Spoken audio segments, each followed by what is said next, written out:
where it actually ends up.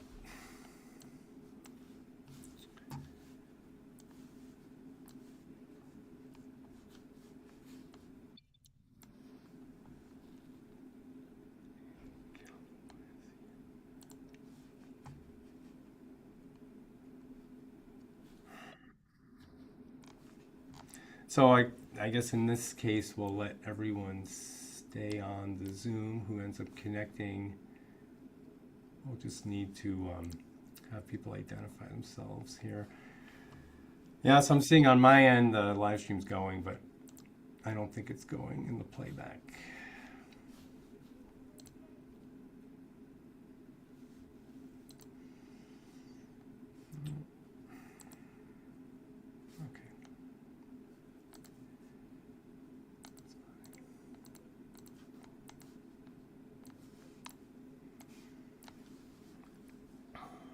All right.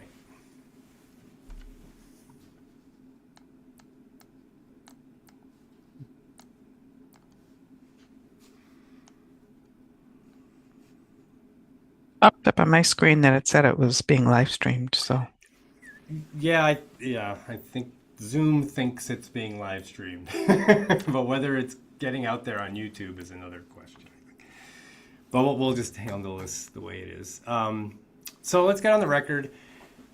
This is Docket 9300 SI 128, the complaint of the town of Liberty Grove and the town of Liberty Grove Sanitary District number 1 against the village of Sister Bay concerning sewer rates. My name is Michael Newmark, the administrative law judge for the PSC. We're here on Zoom with the parties and commission staff in attendance. We also have some people I'm not seeing the names I don't recognize, so I'm assuming we have some members of the public connected. This is both a public session and a party hearing session, so we will be taking comments from the public if there are any people connected that wish to provide a comment. And so we'll handle that first, and then we'll move on to the party session. Other opportunities to file comments are available.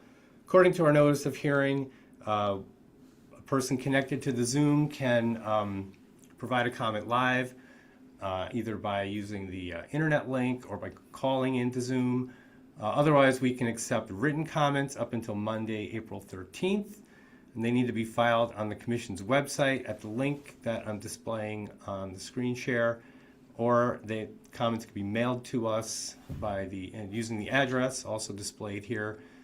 Just be warned that we need to receive comments by the deadline, so mailing them may be cutting that deadline a little short, so I'd advise people to use the link at this time. I think we may be live streaming this. Hopefully we are. If not, we may have a recording that I can upload to the YouTube page later on as a document of the case. This will be an unofficial version of the transcript of the hearing.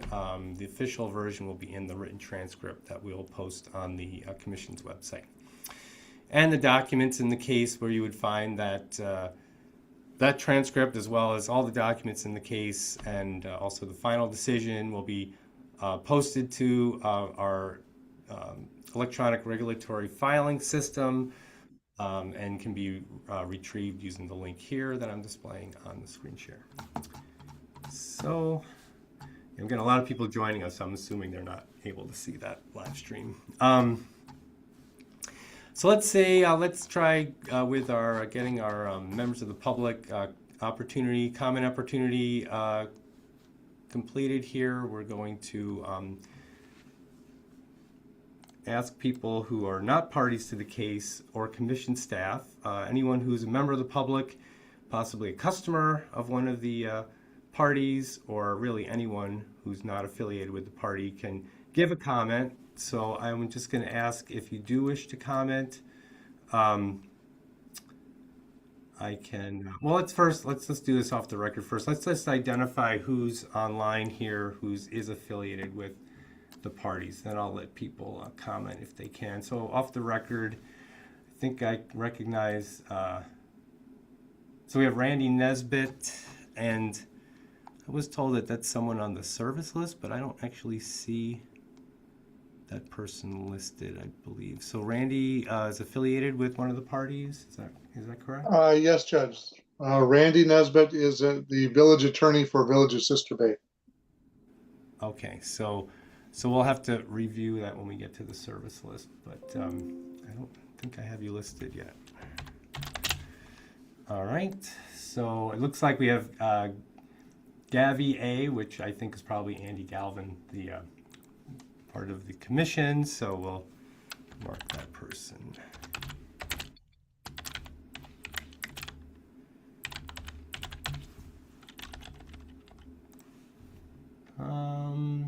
Josh Stefik, I don't have an affiliation for you. Who are you affiliated with?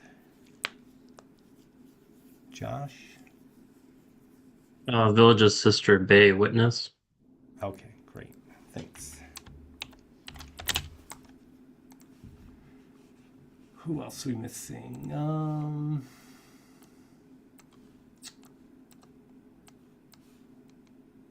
Looks like Rebecca Stathis. Who are you affiliated with? She is commission staff assigned to this docket, Judge. Okay.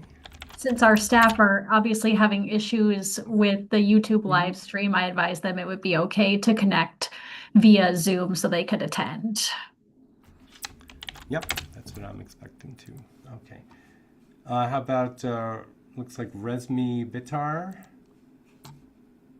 Ramsey Batar, Your Honor, for the Village of Sister Bay. Okay. Oh yeah, I got you on the list. Okay, good. Savannah Gain, who are you affiliated with? Savannah Gain, also for the Village of Sister Bay.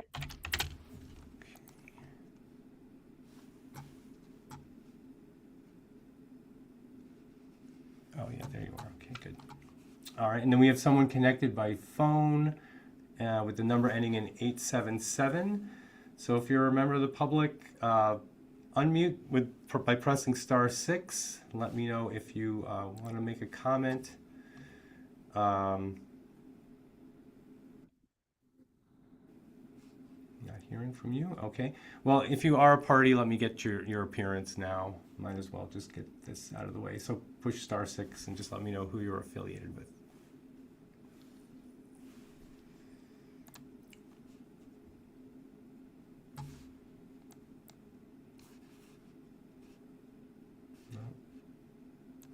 Okay, well, I'll just let you hang on and observe. So it looks like we have no members of the public connected. Everyone is identified with either party or staff. All right. Okay, so we have the notice of hearing up. We already went through that. So let's switch over. We'll get on the record and let me just ask now that we're on the record, we've identified everyone connected to Zoom. My understanding is no one is a member of the public who's connected to Zoom at the moment. So there are no comments to collect live for the public hearing session. So we're going to switch over to the party hearing session and we'll take appearances. So I'm going to display the service list. And we'll just start in alphabetical order here with Liberty Grove. Who do we have representing the Liberty Grove, the complainants, both Liberty Grove entities? Lori Cubza and Jared Walker Smith from Boardman Clark. And we're joined by Lee Buckingham, who's the town administrator for Liberty Grove, and also Bud Walter Combs, who's the former administrator, and he'll also be a witness. Okay, great. And so it's off the record. Is that who we're seeing on the screen here? It is. Okay, so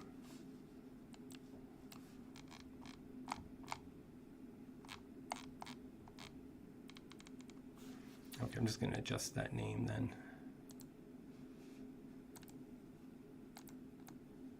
So just review with me again who's on that screen. So the witness who's in blue is Walter Combs. KALMS. Okay. Right, okay. And the other gentleman in the back is Lee Buckingham, who's on the service list. Okay, yep.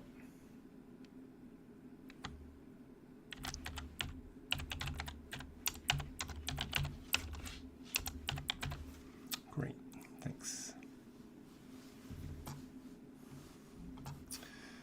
Okay. How about for the Public Service? Back on? Commission? Yes, let's get back on. So for Okay. Public Service Commission, who is representing the PSC? Attorney Taylor Soul appearing on behalf of the Public Service Commission of Wisconsin, Your Honor. All right, thanks. And Sister Bay? Megan Barnes and Kara Kroll are here for Sister Bay. Okay, so are you together on the same Yeah, commission? yeah. Okay, She's excellent. just hidden a little bit. We're right here. All right, just let's go off the record for a sec.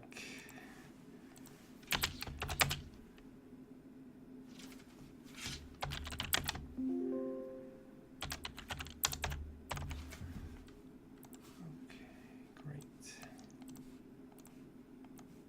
I'm sorry, what was the second name with Megan Barnes? Kara Kroll.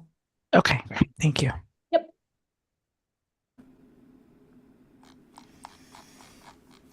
All right, thanks. So for the service list, that's a list that we've been using to serve documents, and we'll continue to use this list to serve the official communications from the commission, including the final decisions. So I want to make sure, is that list complete and accurate? Anyone have corrections? Judge, I would note that I believe we need to have the attorneys for Sister Bay make their formal appearances. The folks who just stated their names, I understand, are a witness and a staff member for that municipality. Okay. There we go. So who's representing Sister Bay? Yes, Judge, Remzi Batar will be representing Sister Bay today. And I guess I would point out that my associate Savannah Gain will be representing Sister Bay as well today. And in case you missed it, I believe the other two Sister Bay witnesses are here. You might see Amber and Joshua Stefik. Yes. Yep, I got them. Yep, they're connected. All right, thank you. All right, so we'll move on then with so I did send an email out to the parties and staff with sort of the offered evidence list and sort of the course of events here. So what we want to do first is just go through the offered evidence list, make sure that I've identified correctly the filings in the case. And then after we've done that, we can consider the comments that I've indicated on the offered evidence list for corrections. But first, let's just make sure we have all the documents collected. So let's start with the complainants. Did I identify all the documents correctly in terms of the filings? Yes, they look correct to me, Your Honor. Okay. How about the respondent? Yes, they do appear to be correct. Okay, great. Commission staff? Yes, everything looks accurate, Your Honor. All right, great. Okay, so another thing we do off the record here, well, we'll do it on the record, sorry. Another thing we do before we take our first witness is indicate if there are any witnesses we can excuse. And it looked like we had cross for all witnesses except for witness, I'm probably going to pronounce this incorrectly, but it's Brito, B-H-I-R-D-O. So all witnesses will be appearing. And then we do have looks like there is an issue with that witness, Brito, about and the appearance of that witness. So so we're not going to excuse any witnesses. So we'll just be taking them all live. But for our witness in question, I guess, so I was informed that that witness may not be available. Is that correct? Let's just have the respondent confirm that for me? Yes, Your Honor, Remzi Batar, Ms. Berto will not be available with us as we explained in the submission filings. I don't believe Liberty Grove has an objection to that, and most of her testimony can be covered by Ms. Barnes. So Ms. Barnes will sponsor that testimony and the exhibits, except for one small fraction of it, which she will explain. And I believe that Amber may be able to pick up that extra fraction that Ms. Barnes cannot. Okay. So what degree of certainty can you give me that all of the Brito testimony can be verified today by other witnesses? All of it can be verified. Okay. And those people have firsthand knowledge of the statements that witness Brito had made in her testimony? That's correct. Okay. All right. So you mentioned that there were some filings dealing with this. I saw the affidavit that was filed on behalf of witness Brito, but I didn't see any other further explanation why that person couldn't appear today. Yeah, there was a filing and there's a medical emergency. And I don't know if I should, disclose any more details of that, but it was discussed with PSC counsel along with Liberty Grove's counsel. And I think that there was agreement that as long as someone else was available to sponsor her testimony, we would be fine. And we do have people who can be here, Yeah. Ms. Barnes and Amber, who are picking up her testimony. Okay. I just wanted to clarify, I don't see a filing to that respect. Is that you may have had some email exchanges, but I don't see anything filed. I see the affidavit filed, but there's no explanation in there, right? It just says, the witness has just verified the filings, but didn't explain why the witness couldn't appear. So I just wanted to make sure I was clear. That's what we have in front of us is all we have filed. That is what I was referring to. That affidavit is what was filed. The reason being a medical emergency. Right. Okay. All right. Good. So I just wanted to point out, it looks like we are on the right track to receive the Brito testimony and offered exhibits. If we can have a substitute witness verified and is competent to answer questions about that information that was presented. There is a process in the facilitating matters order for requesting a substitute witness, and my understanding was that there was some lead time to have requested that according to the process that we have. So in the future, please avail yourself of that process so we can avoid confusion on the day of the hearing. So we'll just want to be able to, we'll just ask, so I think what we'll do is we'll take Brito's testimony in turn and have the other witnesses verify that as if they were, in line with the offered evidence list, as if they were the Brito witness, so that we just have that whole issue separated and we can ask, if we need to ask any questions about competency, we can do it then. But otherwise, we can proceed with that testimony. So, commission staff, we're all good with that. So, let's back up then and just ask if there are any issues with the comments that I had added to the offered evidence list, added to the filings, corrective comments, and we'll start with the complainants on that. I believe the comments were all about OCRing the documents. And we will do that after the hearing. Great, thanks. How about the respondent? Any question on the comments? The comments appear to be in terms of filing searchable PDFs, and we'll make that happen. Okay, and then the Brito 7 exhibit, I think that's an unsigned version of is that a minutes? A resolution. Okay, so we can get the final version of that, replacing the existing exhibit 7 there.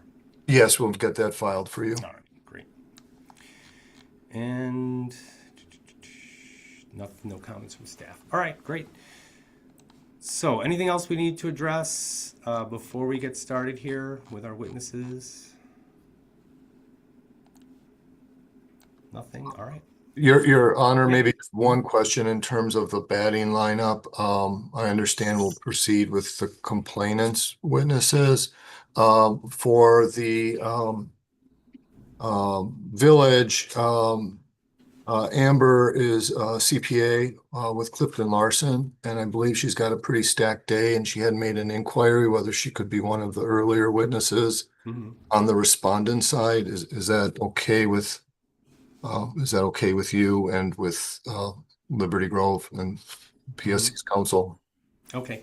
Yeah, and to the extent you want to call your witnesses once it's the respondent's turn, the order's up to you. We can take witness Drewski earlier if necessary. So, and we can discuss that now if that's helpful. I don't see why.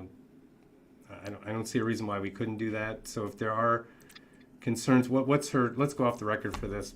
What's her timing concern exactly? Is she available a certain time frame? Or I think the concern was simply that she didn't want to end up in a situation where she's being called at 3 or 4 o'clock given her other client obligations. Okay. And so if she's getting, we can proceed with the complainant's witnesses. I think it's okay with her if she's getting slotted in earlier in the afternoon. Sure. Okay, that'll work. We just keep an eye out on that. We could always take her out of order to beat that deadline. I think it's just up to the cross to extend how long we're going to go. So we'll see how long this takes, but I wasn't expecting to go that long. So let's see where we end up here. So with that in mind, anything else we need to address? All right, so let's get started then. We start with the complainants and we can have them call your first witness. Thank you. Our first witness is Walter Combs. All right, just get oriented here. Okay, I see you there. I'm gonna spotlight you. Actually, let me pin you. I'm gonna pin a few people here. Make things Your easy. Honor, Attorney Kubza will be taking all of the examination and cross-examination. I can zoom in on her if that is preferred by the... Yes, that'd be great. Okay. Appreciate that. So who are we missing? So we'll have cross, right? So so Attorney Bitar, will you be conducting cross? Yes, I will, Your Honor. Okay, so I'll pin you to that. And I think where's Taylor? Get you in there too. Okay.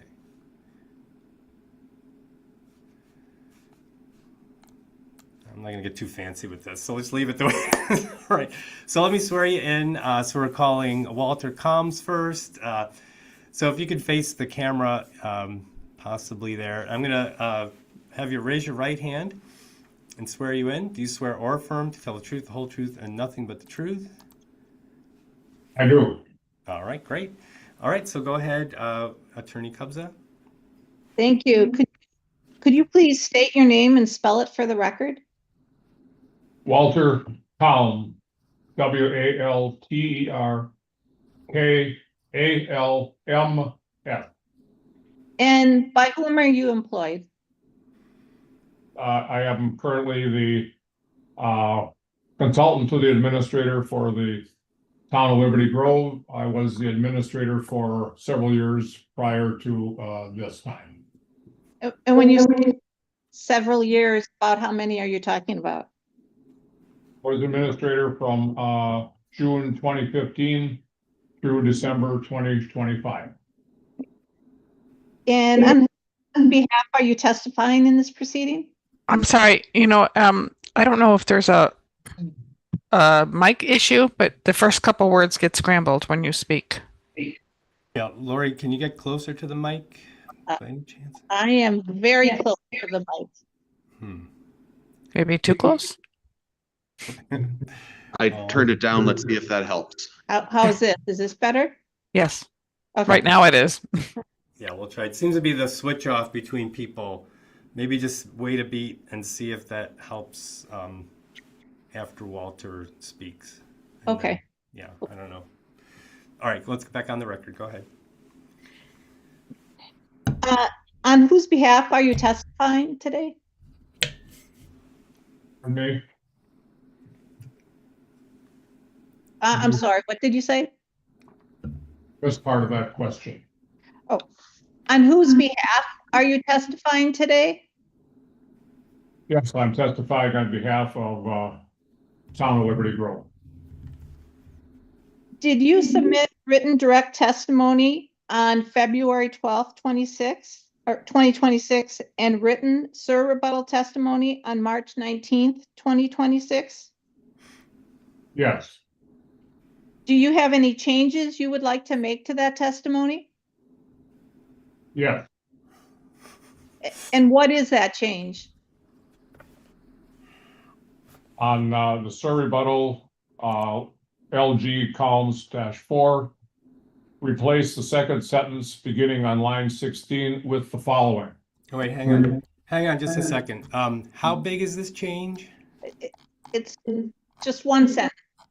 One sentence? Where are we? What page again? Page 4, Okay, what line? 16. Okay, so when was this inaccuracy discovered? Last night. So there is a deadline to file requests to make corrections in writing. You're aware of that, correct?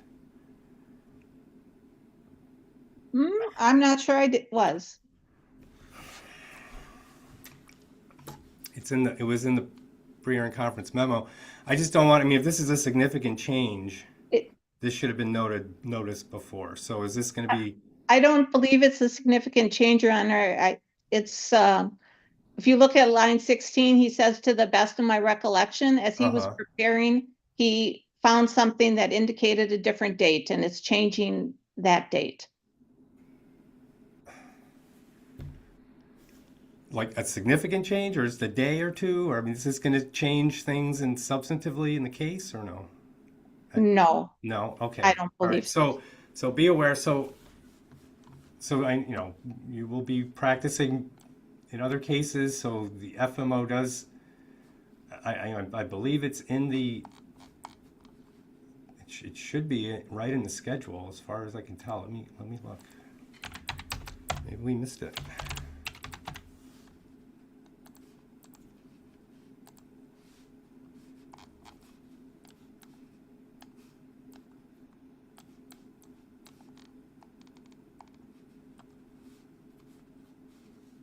So in our schedule, March 26th was the deadline to offer testimony corrections. So, and then there's a form in the FMO that shows you how to do that.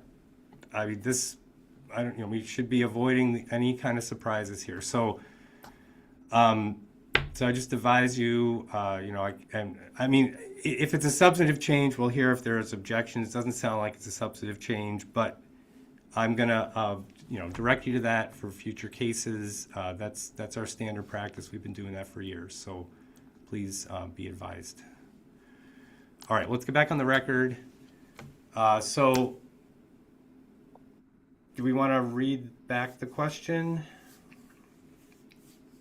Where that correction is? So if we're talking about the rebuttal, page 4, if you wanted to put it on the screen. Line 16. Okay. So go ahead, witness comms, tell us where the correction is. Okay, the correction would be sometime after November 15, 2024, I became aware of the village's intent to increase wastewater rates for 2025 when the village sent me notice of a December 17th, 2024 public hearing.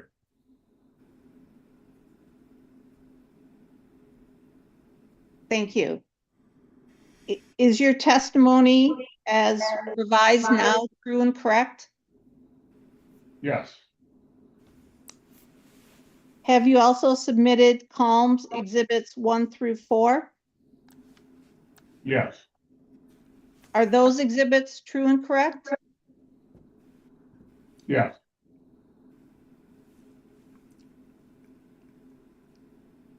I believe, Your Honor, everything is already introduced into evidence, and I don't need to do anything more on that.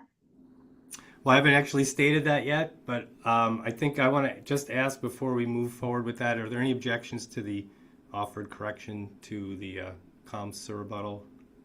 No, Your Honor. Okay, so what I can do is just globally speaking, I can accept all the documents listed on the offered evidence listed on the offered evidence list for the record, pending verification and refiling according to the corrections that were displayed in my comments on the list. So you don't need to actually ask for them to be moved in. They're in the record, but I'll receive them pending both that verification and the corrective filings. So just so you know, that corrections are going to be due April 14th. We'll see the revised corrected testimony and exhibits, any new exhibits that were presented here that I receive. All of that needs to be filed by the 14th.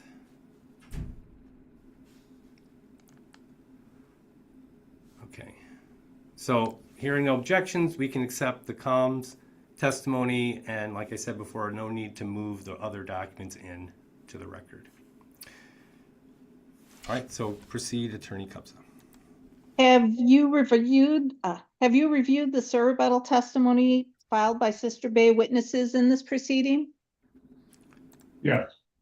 Do you have any response that you would like to make to that surrebuttal testimony at this time?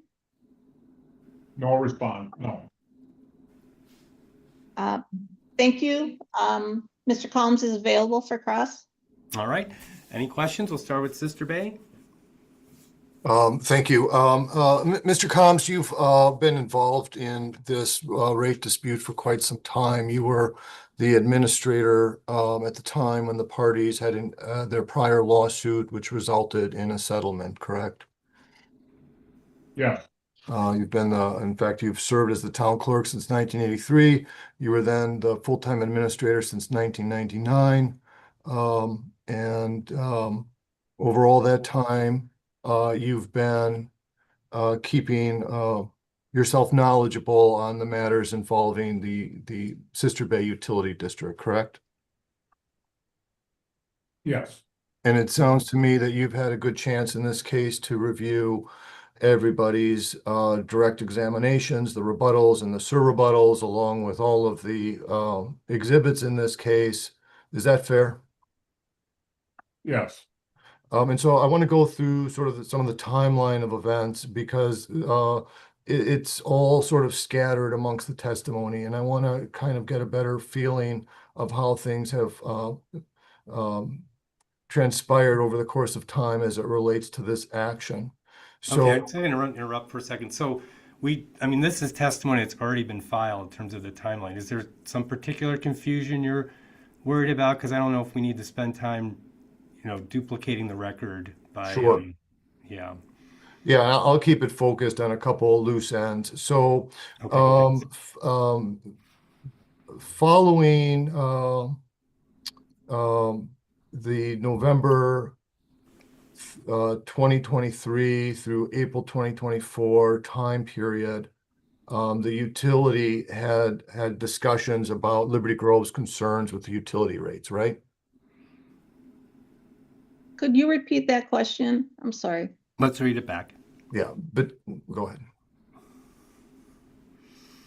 Question. So following the November 2023 through April 2024 time period, the utility had discussions about Liberty Grove's concerns with the utility rates, right? And just to clarify, what utility are you referring to when you say the utility had concerns?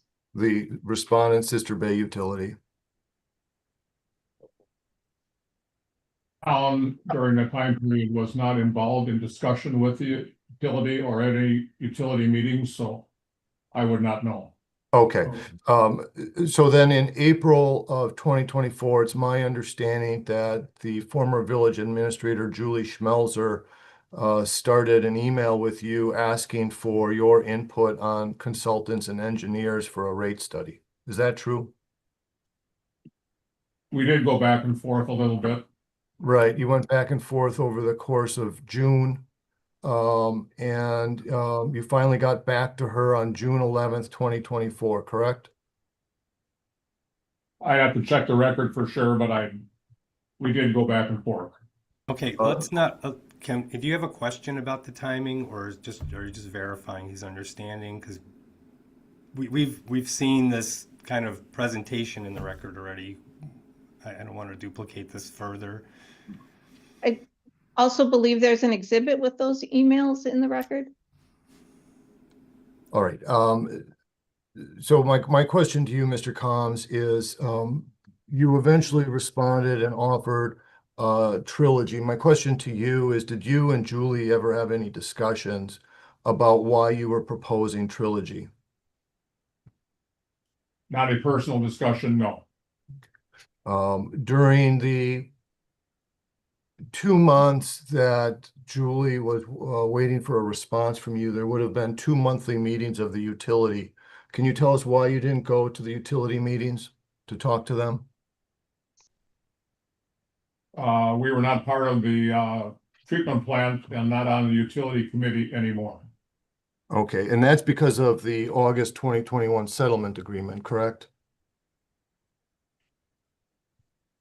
I would, to the best of my knowledge, I would say yes.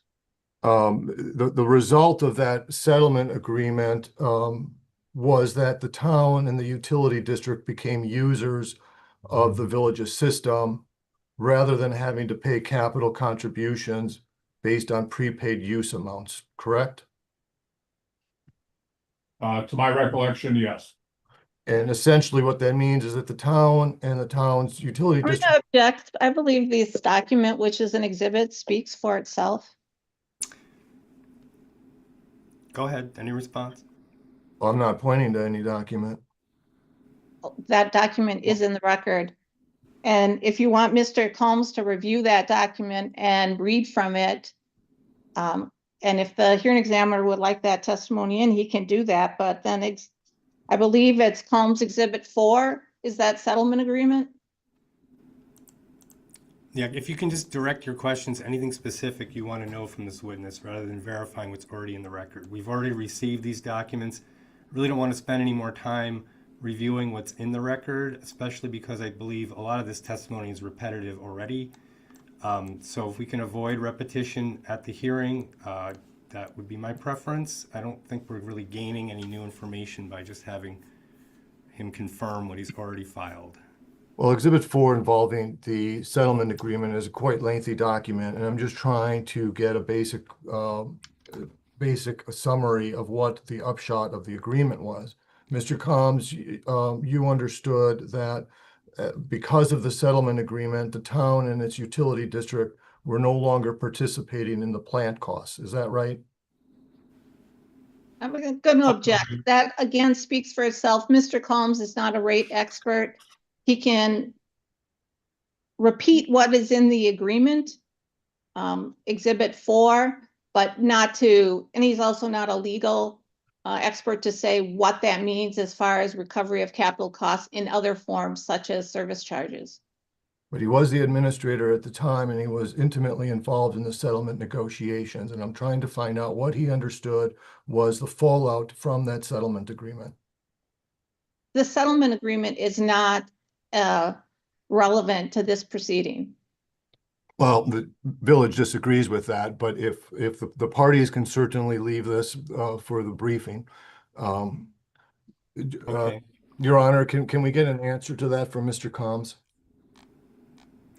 You can answer that question, yes, but but please do not review the record with him. So let's read back the question from Attorney Bitar to the witness.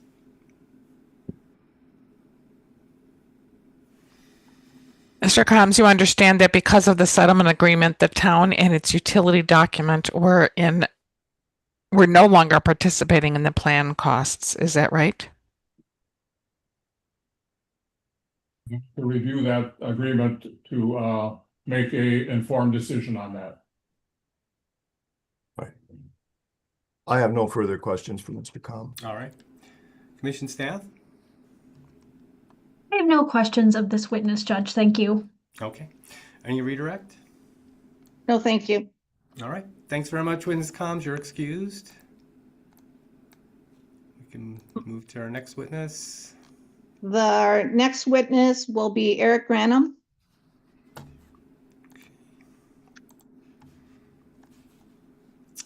Let me find you here on my list, big list of people here. There you go. All right. I'm going to swear you in. Raise your right hand.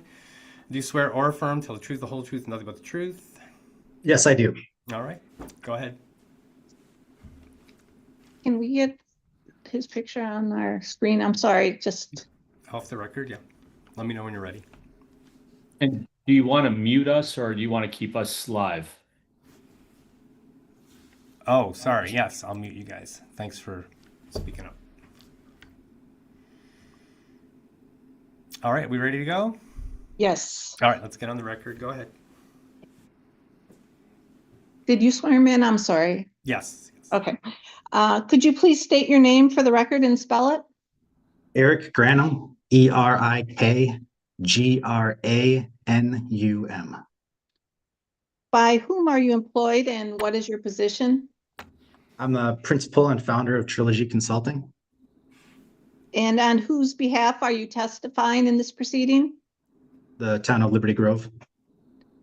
Did you submit written direct testimony in this proceeding on February 12th, 2026, written rebuttal testimony on March 5th, 2026, and written rebuttal testimony on March 19th, 2026? Yes, I did. Is the testimony you submitted true and correct? Yes, it is. Have you also submitted Granum Exhibits 1 through 21? Yes, I have. Are those exhibits true and correct? Yes. Have you reviewed the rebuttal testimony filed by Sister Bay witnesses in this proceeding? Yes, I have. And do you have a response to that rebuttal testimony? Yes, I have a general response and several specific responses to individual witness rebuttal testimony. Okay. What is your general response to Sister Bay's rebuttal testimony? I first would just like to say that village witnesses have mischaracterized my testimony numerous times, but I stand by my testimony as complete and accurate. Generally speaking, the village witnesses in their prior testimony in this proceeding have insisted that they did not base any part of their calculations of the adopted 2025 rates on the 2022 rate study in any way. However, several witnesses now have testified in their rebuttal that the 2025 rates were based on either the rates that were adopted in 2022 or the proportionality that was established by the 2022 rate study. This is what we've been saying all along. The specific parts of the village rebuttal testimony include in witness Trueski's rebuttal, page 5, lines 5 and 6, that the rate structure was already in place. Page 9, line 21 through page 10, line 1, that there were no changes to user classes that would have caused a material change in the proportionality of the rate study. Page 10, lines 12 through 14, previous studies based on flow did this analysis, and there has been no significant change to users that would have had any material impact on proportionality. And page 19, lines 20 to 21, the types of calculations under the current approach are, in fact, from those that needed to be made using the 2022 rate model. Witness Barnes also states on page 4 of rebuttal at lines 2 and 3 that no change that would have affected the proportionality. and on page 4, line 17, that the proportionality did not change. In addition to this, in this area of their testimony, their focus is on their contention that the user base did not change, therefore the proportionality did not change. And while I agree that the disproportionality from the 2022 rate study was not fixed and has not changed, the customer base is only one component of proportionality. As they have testified to at length, part of their reasoning for the excessive rate increase was for an increase in sludge hauling expenses and to plan for a future sludge facility. This is important because they're saying that the utility's cost structure has changed, and like a change in customer use, that also has an effect on proportionality. Different customers contribute more to the need for sludge handling and should therefore pay more for those costs. They admit this as per their reasoning for arbitrarily raising hauled waste rates more than other customer rates. However, they did not prepare any analysis of proportionality related to this change in cost structure. And this is specifically in response to their testimony at Witness Drueski, page 9, line 8, that the 2022 rate model was based on flows. It was not just based on flows, it was based on the costs of the utility, the flows and loadings and connections from the village, Liberty Grove, and hauled waste customers. And it attempted to calculate rates to recover the proportionate share of those costs from customers, although it did this incorrectly, resulting in disproportionate rates. The witness also states that she did not study the 2022 model. I find that somewhat careless to have not studied the model on which the previous rates were based, at the very least have an understanding of how rates were established. Similarly, Witness Barnes on page 6 at line 19 mentions that the 25% increase to hauled waste customers was reasonable based on the projected increase of 117% for sludge disposal. However, the 2025 rate methodology does not provide any analysis to determine how much of the rate increase that's related to sludge expenses are related to Village versus Liberty Grove versus hauled waste customers. The 2022 rate study methodology did do this, so we would know how much the hauled waste rates should have been increased in order to maintain reasonable proportionality between hauled waste, Liberty Grove, and Village customers. A change to the cost structure also affects the proportionality of rates. The same thing goes for the speculative sludge project, which would shift the capital cost structure of the wastewater treatment fund. I believe you said you also had some specific comments related to the rebuttals. What response do you have to the rebuttal testimony of Amber Drueski? Yes, on page 8, line 2, I just want to respond to that. I did not say that she did not consider costs. Quite the opposite. My saying in my previous testimony that they only looked at revenue requirements was that they only looked at costs. That's what revenue requirements are, the amount of money that the utility must receive from customers to cover its costs. From page 10, line 7, I just wanted to say that it is not accurate to say that Liberty Grove pays the same fixed charge as Village users, because they do not pay for the portion of the fixed charge that is related to the Village's collection system, just like they don't pay for the portion of the volume charge that is related to the Village collection system. On page 11 at line 1, I just want to say that I addressed this on page 15 of my rebuttal already, but I agree with this statement, and I am asserting that no audit as described in the Village Utility Code was undertaken or entered into the record. On page 12, line 15, I just have a confusion with the reference. I don't see a reference on page 11 of the witness's rebuttal testimony that addresses the overcollection of fixed debt expenses under the 2022 rate model. On page 13, lines 1 through 5, I'm not sure that the witness understands the issue here. My comment in my rebuttal testimony was a direct response to her testimony that she could not know if there was over collection because she had not yet done the financial audit. I know the 2025 audit will not shed light on anything because it does not report that information. The rates for fixed O&M charges were designed to overcollect from Liberty Grove and Village customers due to the manner in which they were set in the 2022 rate study and exacerbated by the 2025 adopted rates, which I also addressed in my surrebuttal on page 5.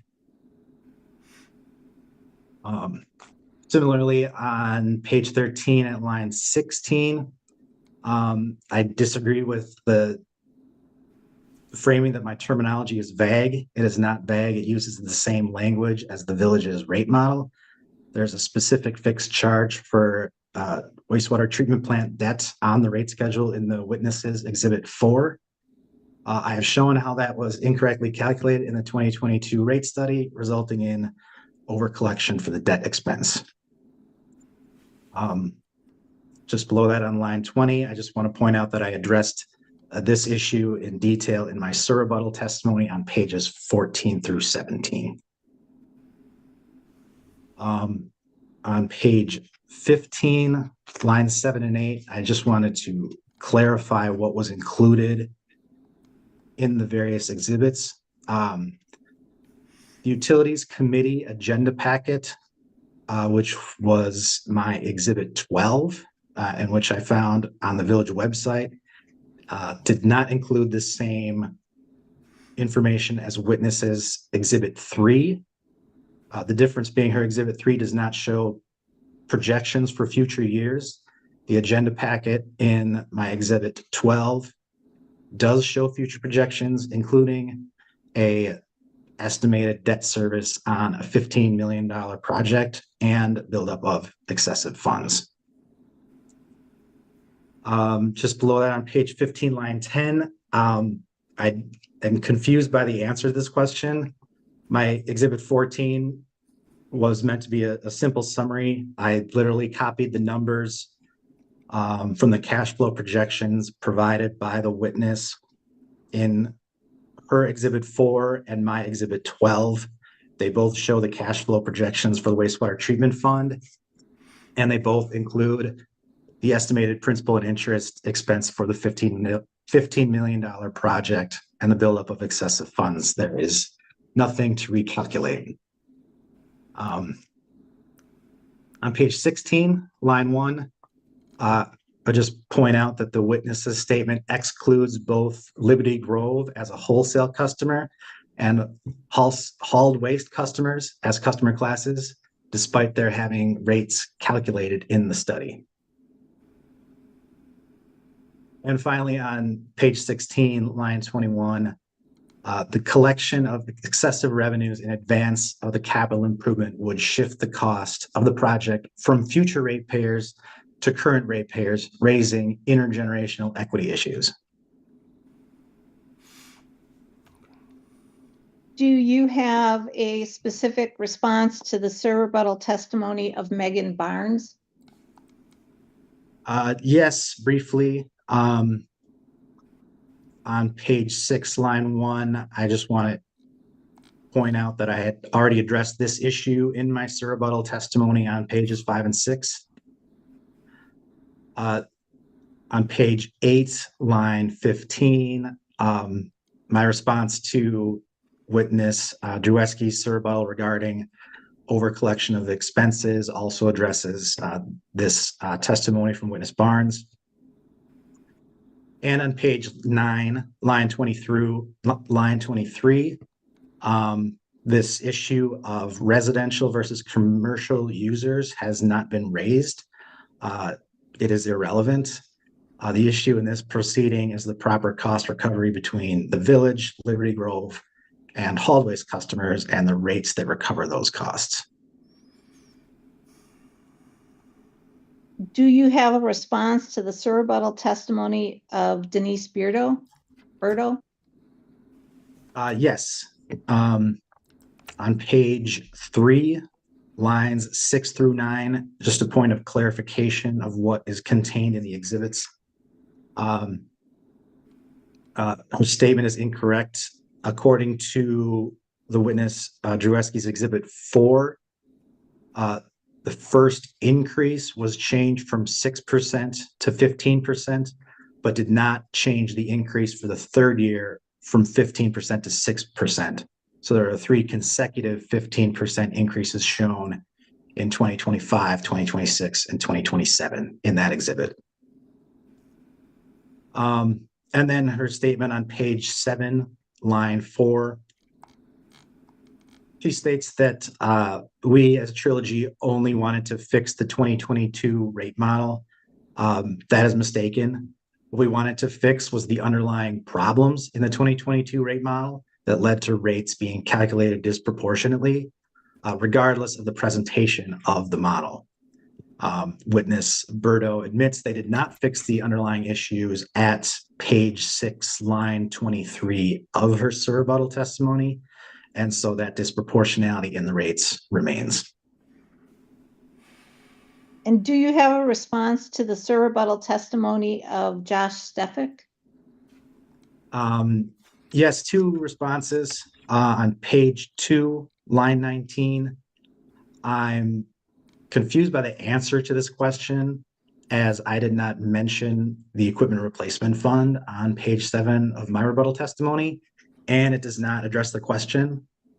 But either way, the answer does not refute my testimony that the fixed O&M rates have been miscalculated and the costs overcollected. And finally, on page 3, line 9, just want to point out again that I addressed this issue in detail in my rebuttal testimony on pages 14 through 17, where I clearly define what is excessive in relation to DNR requirements. Does this conclude your responses to the rebuttal testimony of Sister Bay witnesses? Yes, it does. Mr. Granum is available for cross-examination. All right, start with the respondent. Okay, thank you. Mr. Granum, as I understand, you're not a certified public accountant. I'm sorry, maybe I didn't make this clear with the first witness. Can you just introduce yourself to the witness before you ask the question? Yeah, Mr. Granum, my name is Remzi Batar. I represent the village of Sister Bay in this matter. Good morning. I understand in looking at your qualifications that you're not a certified public accountant. Is that true? That's true. I am a registered municipal advisor with the MSRB and SEC. And so you have no education training as a certified public accountant, correct? I have a bachelor's degree in business administration, which does provide training in accounting practices and principles. I'm sorry, maybe you didn't understand or hear my question. You do not have a bachelor or graduate degree in accounting and finance, do you? No, I don't. You're not a member of the Wisconsin Institute of Certified Public Accountants, correct? That is correct. You're not a member of the American Institute of Certified Public Accountants, correct? Correct. You're not a member of the Wisconsin Government Finance Officers Association, correct? Correct. And you're not a member of the Government Finance Officers Association, correct? Correct.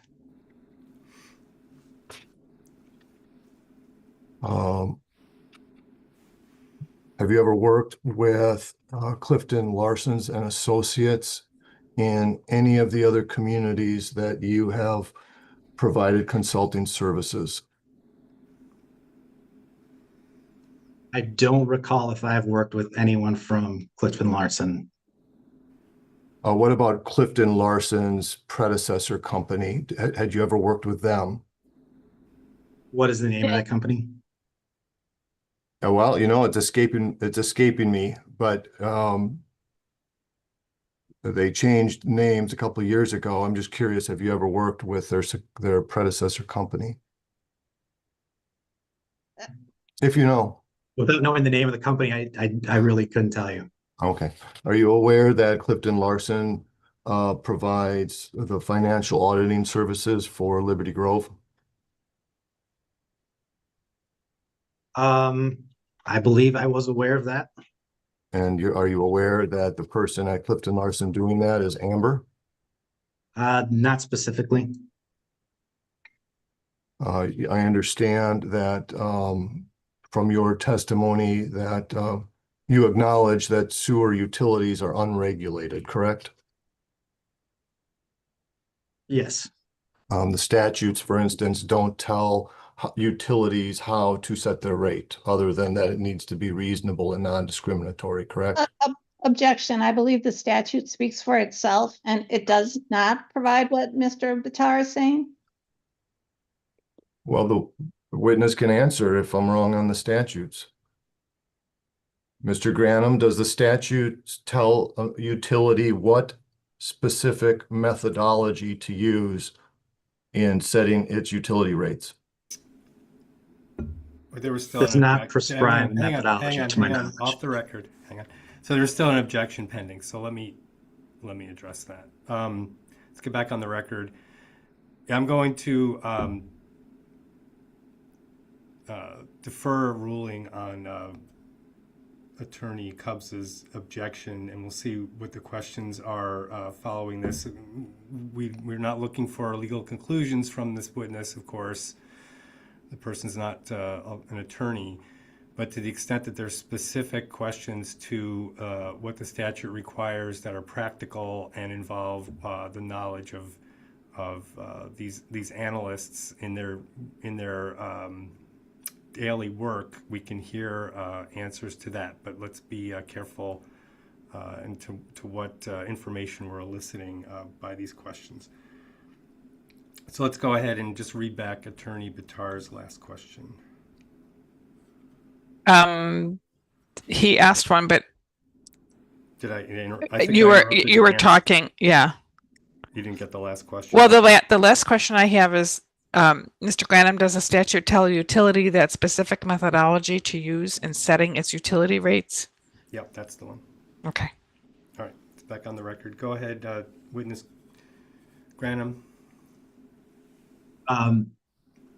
No, I do not believe the statutes prescribe a specific methodology for setting sewer rates. Okay. And you're familiar with, in your work, you've been doing consulting a long time and you've been working on this matter a long time. You're generally aware that the statute requires rates to be unreasonable or to be reasonable and not unjustly discriminatory. Yes. Okay. In your experience, do any of the statutes dealing with utilities require waste haulers to, maintain their transport of sludge within a confined geographic area? I'm not familiar with any statute regarding that. Okay, and you'd agree with me that waste haulers for sludge transport are free to pick and choose where they're sending their sludge, right? Yes, to my knowledge. Now, I understand that Trilogy, you do consulting in this area. I'd like to show you one of the exhibits we offered yesterday involving your December 2024 Village of Kimberly rate study proposal. It's Trilogy 2021 proposal for Little Shoe.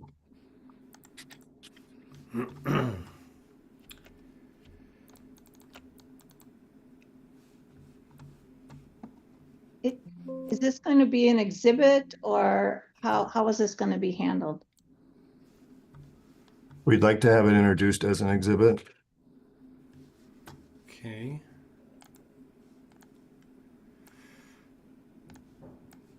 So we can mark this now as Granum 22.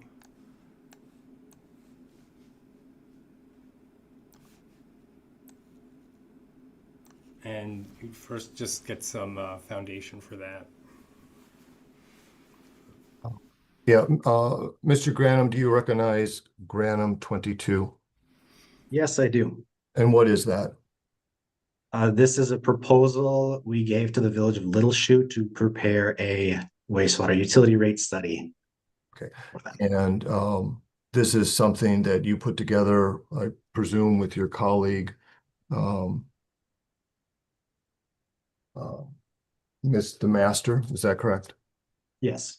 Okay, and this is something that Trilogy does when you are responding to local governments or utilities that are looking for consulting services to develop their rates, correct? Yes, this is in response to a formal request for proposals. Okay. Were you awarded this proposal by chance? Yes. Now, in this proposal, I'll draw your attention to the third page towards the bottom. So, okay, so the pages are numbered on the Yeah. document. Is that what you're talking, executive summary? Yeah, page 3 at the bottom. You'll see the page number 3 at the bottom. Yeah, okay, see that. There we go. It tells us at the very bottom there, it tells us that your general approach to rate studies is as follows. I won't read all of that in. You'll see that it says that you develop wastewater rates that are fair and equitable based on an analysis of system and customer demands and generate sufficient revenues to cover all operating. I'm going to object just because the reading was inaccurate because he skipped out the word and waste characteristics. If you're going to read what this says, read it accurately. So, Mr. Okay, so Granum, I'm going to accept that objection. So All if right. you do want to repeat your sentence, I guess I did have a question more generally about the document before we proceed, and that is, to the extent that this is a criticism of Trilogy's analysis in this case, I'm not sure why that wasn't presented on rebuttal, if that's, or really direct, possibly saying, well, this is competing methodologies. This is what Trilogy did in a different case. There was adequate opportunity to present a criticism like this in the written filings. If you could address that. Sure, Your Honor. So the SIR rebuttals are what drives home their argument, and we just heard a lot about it in new testimony from this witness moments ago, that says that the only way to do these things is by cost, but by their cost methodology, and that they're astonished by the way that the village has done their work here. That is what has prompted the review to look for how else does Trilogy handle this in other communities. So I believe it is relevant and it's timely. Any response from? Oh, we have no objection whatsoever. We believe this shows exactly how Trilogy does rate setting and how it should be done. We have no objection to this exhibit. Okay. Commission staff, any comment? I have no further comment, Judge. All right. All right. So, I mean, I do question the timing of this. I think, and let just for future reference, I mean, I'm trying to educate as well as enforce. The way the rounds of testimony work is that your direct is your case in chief. If you have criticisms of the other side, it should at least be presented in rebuttal. I think that's fair. Possibly in this case, I think the issues were laid out clearly in the complaint and the response. And this should have been anticipated. So if there was something that could have been, I think this is an issue that people were well aware of and would have been addressed much more efficiently and completely if we could have done it in the written testimony. Hearing that there are no objections to this introduction to this document, I'll allow the questions, but I think it would be subject to valid objection and making this a much more efficient and accurate process to have this for this to have been joined and presented and then analyzed in the written testimony process. At this point, I hope we can get the answers we need and the record is complete by asking these questions on cross. But I believe this was an issue that was raised at the very beginning and could have been analyzed and countered throughout the timing of the testimony in the scheduled testimony filings. So with that, let's proceed. Go ahead with your questions, Attorney Bitar. So, Mr. Granum, at the bottom of this page, Trilogy describes its general approach to rate setting. You have section 1 with subsections A, B, C, and D. Is that an approach that you had described to Little Chute in your proposal? Yes, it is. I'm sorry, I didn't hear. Oh, yes, it is. Yes, it is. Okay, thank you.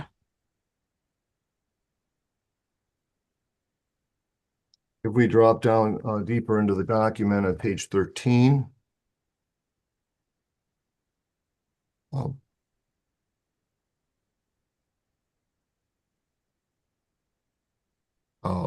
this is a section of your response that describes the similar projects that Trilogy has worked on. Is that true, Mr. Granum? Yes, it is. And one of the examples you offer is City of Appleton, where you worked on their wastewater utility rate in 2020, correct? Yes. And you indicate in that section that Appleton had not done a rate study since 2010, meaning it had been 10 years since you came in and did a rate study for them, right? That's correct. You describe what you did for that rate study, and then you conclude that the recommended overall rate increase of 20% was adopted by the city, correct? Correct. On the next page, towards the bottom, you again have a similar project of Village of Grafton, their water and wastewater rate study and updates. And you describe that project and the results, correct? Correct. And in the second paragraph, it says that there was a 20% increase to wastewater rates implemented in 2017. Is that correct? That's correct. And you say at the bottom, in your bottom paragraph, you talk a little bit about the methodology. You say the study included a detailed 5-year cash flow analysis that included a number of different variables or factors that went into it, correct? That's correct. Some of these ingredients are things like financial sensitivity analysis, evaluation of borrowing capacity, and recommended strategies for funding future capital improvements, correct? Correct. Now, on the next page, you continue to talk about that project in Grafton. And in your final paragraph, you say that their sewer rate studies were updated in 2018, 19, and 20 with rate increases of 15, 11.4%, and 11% respectively. Is that right? That is correct. Deeper down in this document at page 18,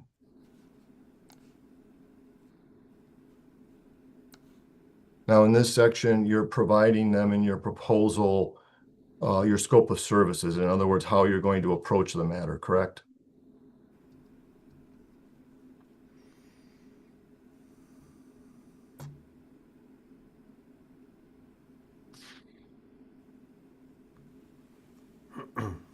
Mr. Granum, did you understand the question? Yes, I said correct. Okay, sorry. So one of the things you do in your services is you were recommending to provide them a 5-year financial forecast, correct? Correct. And as we see in the bold sentence you have there, in working on that 5-year financial forecast, You're again looking at financial sensitivity analysis, projection of rates, recommendations for ongoing analysis, timing and method of future rate increases, analysis of borrowing capacities, and strategy for accomplishing necessary capital projects. Is that correct? That is correct. Okay, I want to go to your other RFP. So before we do that, I'm just curious, are you setting this up for other questions, or you're just confirming what's in these documents, but using the witness? I am setting them up for other questions, but I would like to have these documents properly introduced. Okay. Well, I mean, if these are documents from Trilogy, and if the complainant has no objections, I can receive these by stipulation. We don't need to review them and ask questions, just as to confirm what the documents say. Any comment on that, Attorney Cubza? So I wouldn't have an objection to offering the Grafton wastewater rate study. However, the Kimberly proposal is a water rate study, and I don't see that that's necessarily relevant here, especially since I believe they've done what they've hoped to do with the Little Chute proposal. So I would, I guess I would object to the Kimberly water rate study proposal being included. So in terms of relevance and duplicity, is that? Yes. Relevant? Okay. So can we get a response on the, so it looks like we could get the Grafton and Little Chute sewer studies stipulated into the record. But in terms of the Kimberly water rate study, any response to Attorney Cubs' comment? Well, when they undertake the water utility study in Kimberly, they describe their approach to financial planning for those rates. And I think it's relevant to how you go about handling your methodologies and approaches for utility rate setting, whether water or sewer. And is there anything in additional that's useful in the water rate study as opposed to the sewer study? I would concur that a lot of the rest of it is probably cumulative or duplicative to what they have in the Little Chute proposal, since they do carry over much of it, and I don't have to cover that with him. I can just go to a singular point and move on.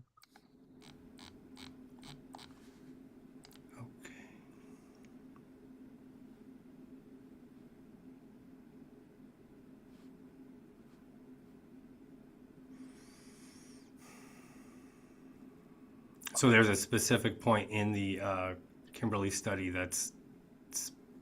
is not covered in the sewer studies. Yes, I believe it's at page 3 at the bottom.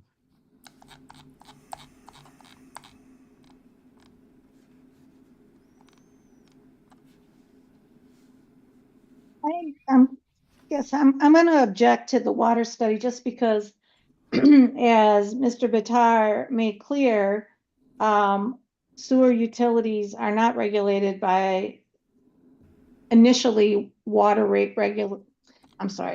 sewer utilities are not regulated initially by the PSC for rates where water is. So a water study is going to be different, or can be different than the wastewater study. So if there's a point in here about how they do water studies, I'm not sure that that carries through to wastewater studies. Okay. Any response? Well, there may be different nuances to it, but I believe the way they offer how they're going to generally approach rates is relevant, because the way they're trying to approach rates isn't far afield from the way that Clifton Larson was trying to approach the rate situation here.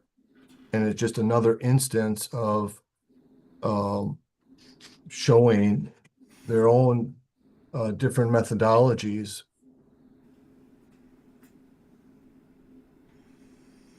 You know, I will withdraw my objection because I think the difference between how Trilogy approaches rate setting and how Clifton Larson approached rate setting is so drastically different. And so if we need 3 exhibits to show that, I'm fine with that. So I will withdraw my objection. Okay. All right. So we already have Granum 22. And I should have done this before. Let's go off the record for a minute. So Granum 22 was which study? That was Little Shoot. Little Shoot, okay. Just to be clear, that's a proposal. It's not a study. Oh, I'm sorry. Oh, we're off the record, so okay. I can be inaccurate off the record. 20. So all right. Let me just get this. So we'll mark Grafton study as Granum 23. And the Kimberly proposal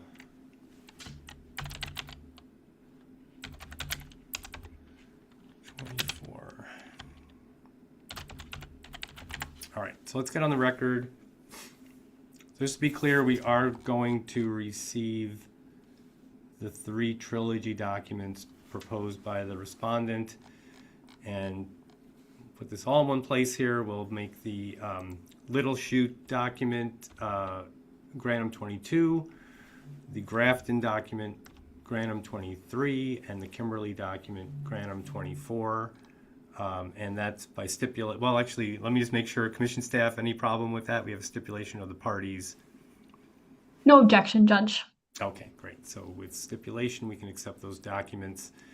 And I believe we can have questions now. So go ahead, Attorney Bitar. All right, Mr. Graham, just a few quick questions, then we're going to move on. For both Exhibit 23 involving your Grafton rate study and Exhibit 24 involving your Kimberly response to the request for proposal, is it fair that both you and Mr. Master put these together? Yes. Okay. And turning your attention to Exhibit 24, the Village of Kimberly response to the RFP, and to page 3. The response of the village, is that what you're saying? This is the response of Trilogy to Kimberly's request for proposal. Okay, got it. Thanks. Mr. Granum, did I describe that document correctly? Yes. Okay. And at the bottom of page 3, you provide your general approach to the project, right? Yes. Okay.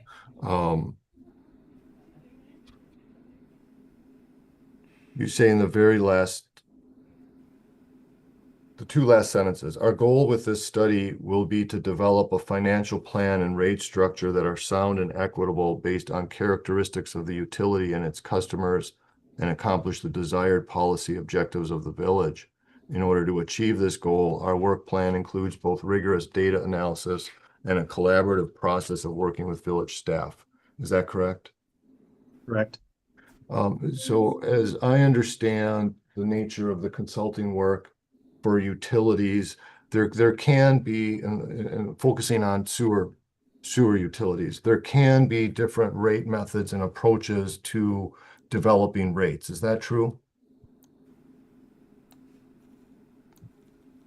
To some degree, yes. It depended on the specific characteristics and situation of the sewer utilities. And there's many different factors or ingredients that go into setting the rate, correct? Yes. One of the documents that you had submitted earlier in your testimony was something from Bailey's Harbor. It was exhibit LG Granum 19. Do you remember that one?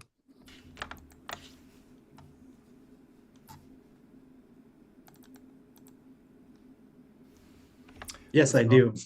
Go ahead.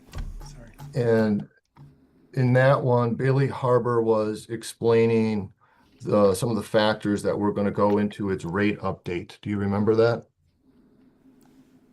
No, that was not the specific purpose of this exhibit. It was simply a summary of what the other haul waste rates in the northern Door County area were from the other sewer utilities. There was, and providing source documentation only. There was no, I didn't review the source document in detail to know anything about their purpose or analysis beyond what the rates were. Well, if we could just move down the document a little bit. There we go. Town of Bailey's Harbor wastewater rate updates. This is part of the exhibit that you submitted in this proceeding, right? I'm going to Yes. object. The witness testified what he reviewed on this exhibit and why this was submitted, only to support his number on the first page of the exhibit. So what was the question on this? Well, I want to ask the witness about Bailey's Harbor rate update, the factors that were influencing the rate updates as we see in the middle of that page. And the witness testified that he did not review Bailey Harbor's rate update, that he does not have knowledge of that. He already testified to that. So he's submitting exhibits that he hasn't reviewed? He explained that he used it for the first part of his exhibit, which shows what Bailey's Harbor hauled waste rate is in comparison to Sister Bay, Egg Harbor, Ephraim, and Fish Creek. Well, Your Honor, it's his document. I think it's fair that I be allowed to ask him a couple questions of what he's relying upon. So let me ask the charge itself. So it looks like Bailey's Harbor charges are on the first page of the exhibit. And those charges appear on the, what's this? Looks like it's a resolution. It's the third page of the exhibit. Is that where the charges are extracted from? It is only the holding tank charges and the septic charges that he's looking at and comparing to the other communities. Okay. On the first page of this exhibit. Yeah. It would still be relevant. Well, I would agree with Attorney Batar that this is a document offered by the witness, and questions on this document are fair. We'll see what answers we get. If we'll leave it at that. So go ahead. I'll overrule the objection. Mr. Granum, as you can see on this page, Bailey's Harbor is discussing the factors that influence its rate update in the middle of the page. Do you see that? Yes. And you agree with me that they're describing the type of factors or ingredients that are influencing their rate update, such as inflation, regulatory requirements, plant age, correct?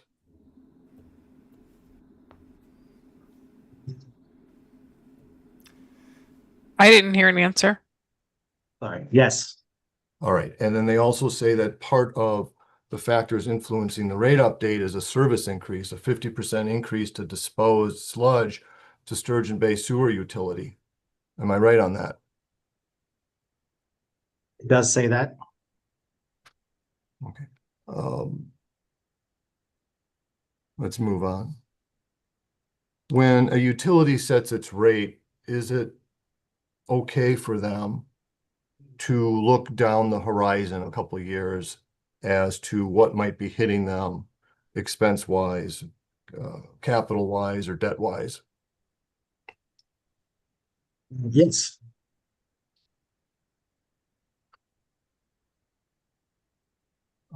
Would you agree that a utility methodology to develop the rates should be relatively simple. In other words, not too complicated. I would not necessarily agree with that. There are many factors that go into what a appropriate rate structure should be.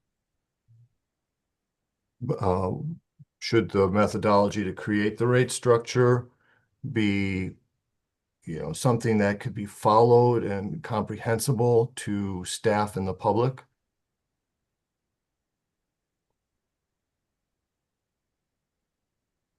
Again, part of the preparation of a sewer rate study would be to explain the methodology to the extent possible to both the municipality and general public. That does not mean the methodology itself is necessarily simple. Okay. So utilities can establish their rates using things like income statements and projected cash flows. Is that right? Among other things, yes. Yeah, and some of the other things would be things like their operating and maintenance charges, costs, cash flow, right? Could you repeat that question? I believe, was the question related to the rate study or the revenue requirement being set? Could you read back the question, please? Which question are we listening? I guess is the question prior to this. Oh, okay. Well, Or okay, I'm not this sure question, what the value this of that would be at question. this point. You This can ask questions on redirect if you need to clarify something, but we've already had a question and an answer. So, Mr. Granum, I think you were telling me that that when utilities set or establish their rates, among the many things they consider would be things like costs and cash flow, right? Yes, among other things. Yeah, and these other things are operating and maintenance charges, right? I'm not sure what you mean by operating and maintenance charges. Do you mean expenses? So yes, operating and maintenance expenses. Okay. Expenses, yes.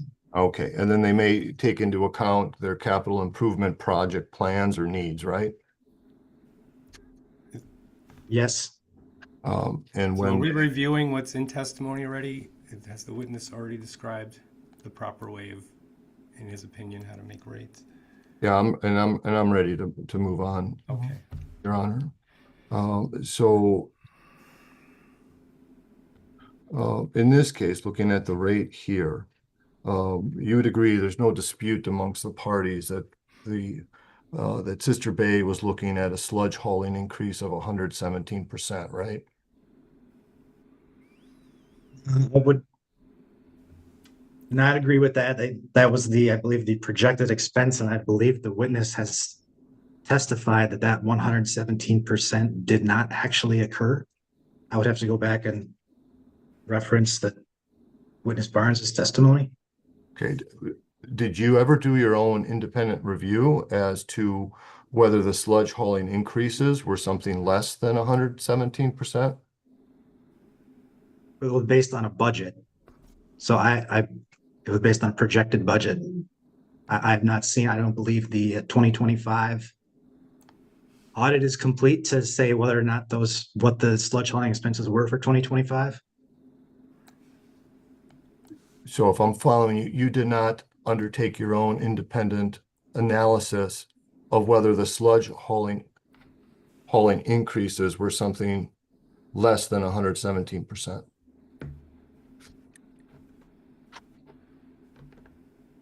No. All right. I think we can all agree that gas prices are shooting through the roof right now, correct? I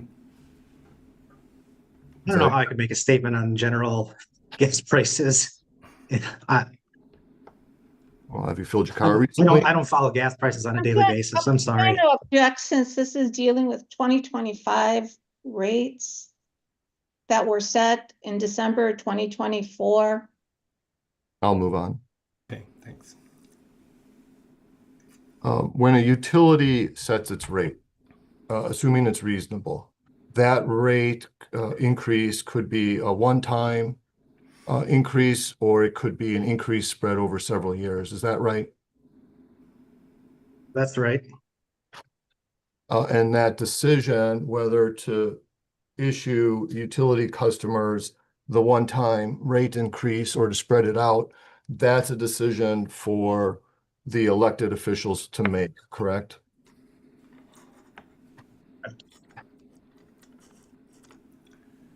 I didn't hear an answer. Correct. When a utility is when the utility and the elected officials are trying to determine, do we do a one-time increase or do we spread it out? Some of the things they're thinking about is to minimize the impact on the consumer in a given year, right? Are you talking about the advice he would give a decision maker or what the decision maker is actually thinking? Well, let's focus on the advice he would give. Okay. Would your advice be to try to minimize the impact in a given year if you are facing a spike in rates? Really depends on the circumstances of the utility. Generally, if we provide alternatives to elected officials to inform them of the different impacts of adopting an increase all at once versus phased in over multiple years so that they're well informed of what the impacts are, and both to the customers and the utility financials. So I would just say it's very dependent on the situation. Yeah, and that's good advice, because what you're trying to do is you're trying to give them options that will balance minimizing the impact on the consumer, while on the other hand, you're also trying to start positioning the utility to take on any potential expenses that might be coming down the road, right? That's correct. In this case, the recommendation from Amber, when she crunched the numbers, her recommendation was 3 to 6%, correct? That's what she testified to. Okay, and that 3 to 6% is basically in the ballpark of an inflationary rate increase, isn't it?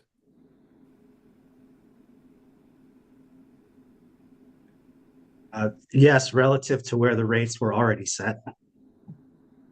If the utility and the village had agreed to the rate increase, let's say 6%, would we be here today?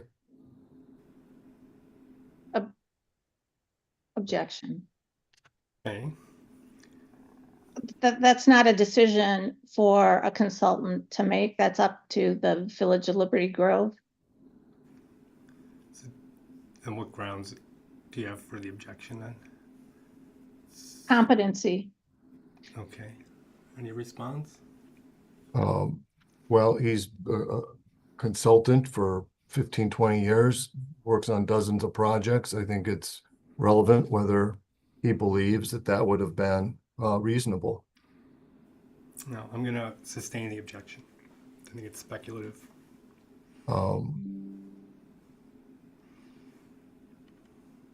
Do you believe, based on what you have reviewed, that if the rate increase was 3 to 6%, that would have been reasonable?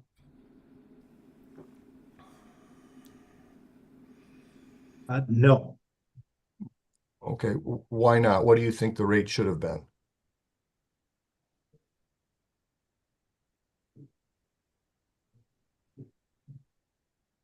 That's a very difficult thing to say as we've gone through all rounds of testimony regarding the 6%. As I've testified to at length, the witness's own projected cash flow showed that a 6% increase would not only pay for an estimated principal and interest on a $15 million project that was speculative in nature, but it would also grow the utilities reserves. I do not find that to be reasonable.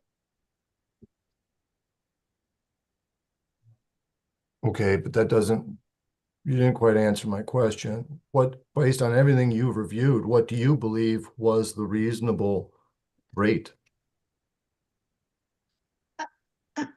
I'm going to object again. I mean, the testimony has not been regarding what is the overall rate increase for the entire utility. It's all been about how it's allocated, the cost allocation among the different groups. Is Mr. Bitar asking about overall, what would be the overall increase in revenues, which is what we've said all along is an inappropriate way to go about it. And it's, how does our consultant answer that question about if he's being asked whether the overall increase in revenue is 3%, 6%, is that revenue? That's very different than saying, is the allocation to the different customer rates reasonable? Your response? I don't even know what that objection is, but the Sir rebuttal, as well as new testimony this morning, blasts Amber and the village for doing it totally wrong. I think it's a fair question to ask him based on everything he's reviewed and all of his testimony. What is the bottom line as to what he thinks should have been the rate?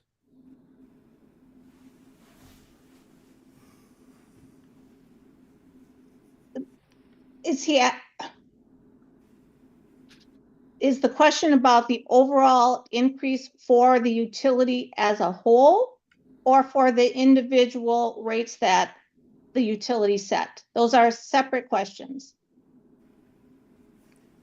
Okay, can you be more specific as to what answer you're looking for? Well, again, I don't understand what that objection is. Not even an objection, but I'll try to rephrase the question to the witness.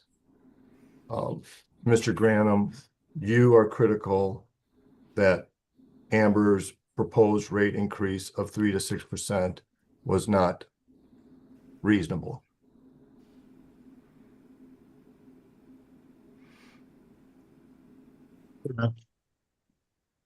I'm sorry, repeat your answer. I didn't hear it.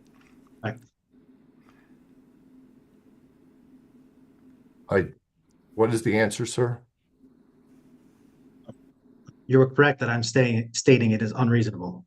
Okay, if Amber's recommendation of a 3 to 6% is unreasonable, what is your rate increase that you believe to be reasonable?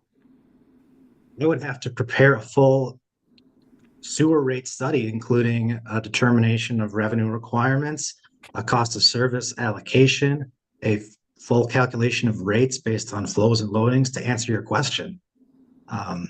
The village did not prepare this. That is the crux of this proceeding. They did not prepare any analysis to be able to say that their rates are appropriate for Liberty Grove, Hull Waste, or village customers, and it is not possible for me to give a specific answer as to what exactly all of the different rates for Sister Bay should be.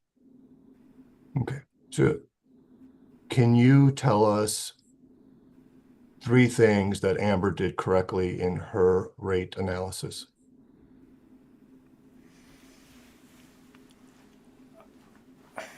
Is this something related to the witness's current testimony? I'm confused by that question. Yes, I mean, he offered 5 minutes of new testimony this morning, criticizing Amber's methodology and saying his methodology is the only way to go. I think it's a fair question whether he can identify 3 things that Amber did correctly. I don't see how that's relevant. I just want to go off the record for a second. Debbie, did you hear like a weird drilling noise? Yes. You did? Okay, I'm going to try to mute my mic if I hear that again. I think someone's drilling through the ceiling. So I may just mute if I hear that so you guys don't have It wasn't that loud. I heard it, but it didn't wasn't that disturb? loud. Okay, No. if it didn't disturb you, then that's okay. All right. Thanks. It's back on the record. Any other questions, Attorney Bitar? A few more, Your Honor. In the Liberty Grove, Sister Bay area between 2022 and 2024, had there been any new high-strength users of sewer capacity that came into the community?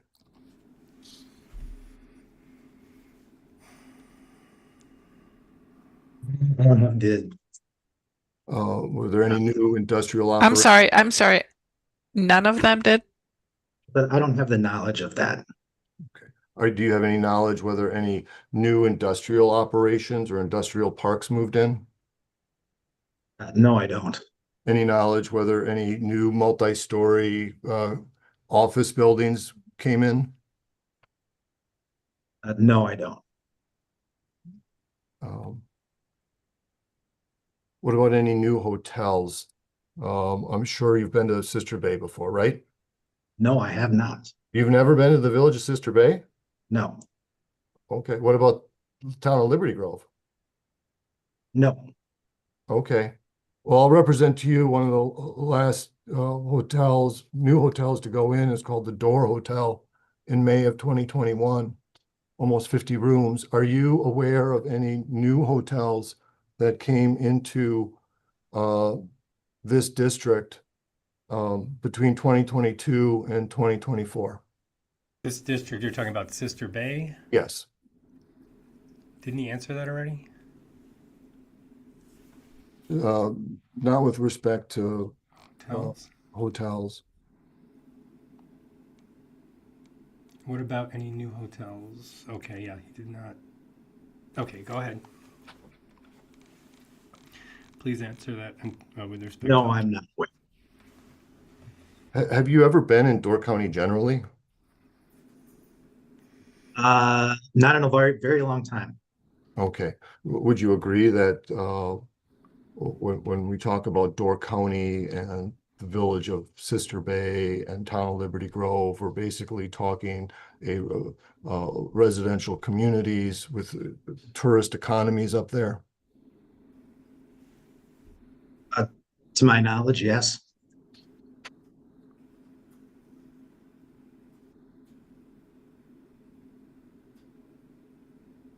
Can you identify for us whether there was any significant change in the customer base when they looked at their 2024 rates study? No, I cannot. The 2024 rate study did not show any billing units, either flows or customers, to be able to tell whether or not there was a change.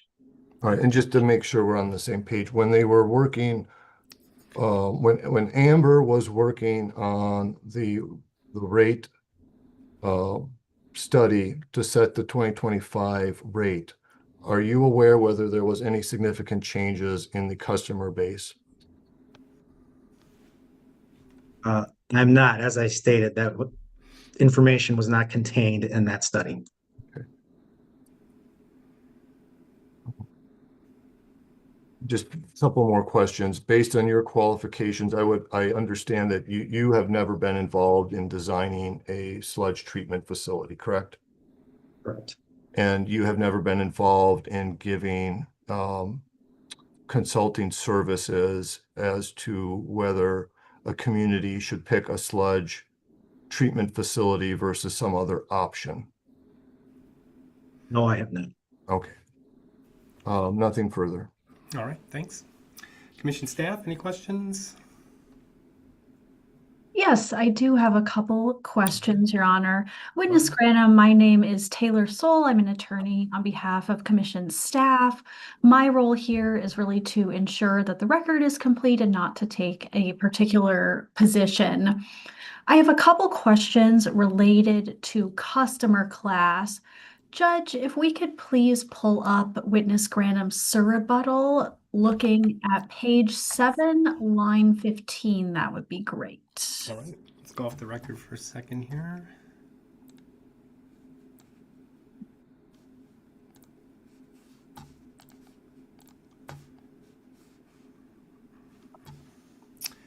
And you said page 7? Yes.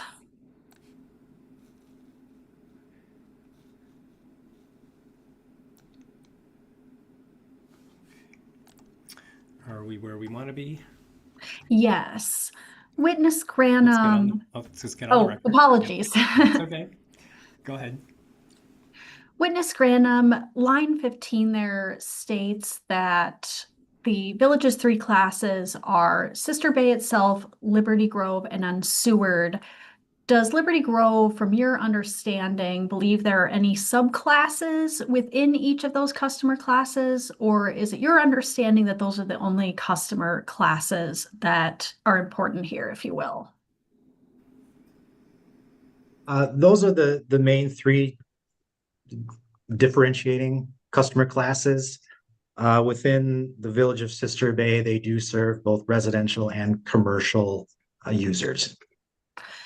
And you stated, I believe, during your opening comments on Sister Bay's testimony that the issue of residential and commercial users is irrelevant to this specific proceeding. Could you please elaborate further on that point for the record? Yes, within the village of Sister Bay, it is assumed that both residential and commercial customers discharge domestic sewer strength, waste strength of their sewer. And so they're treated the same from a rate making standpoint. Liberty Grove and Unsewered, which are the haul waste, are differentiated between them because Liberty Grove is a wholesale customer that has its own collection system and retail customers. And the haul waste, the Unsewered, that's the haul waste customers that are a high strength customer made up of trucked and haul waste from the outlying areas. Those are all of my questions for this witness. Thank you, Your Honor. All right, thanks very much.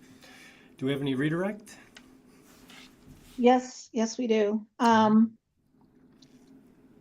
Referring to Granum 23, which is the wastewater rate study that you prepared for the village of Grafton.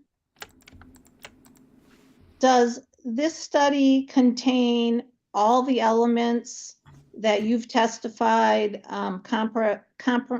comprise a comprehensive sewer rate study? Yes, it does. And what do you mean by that?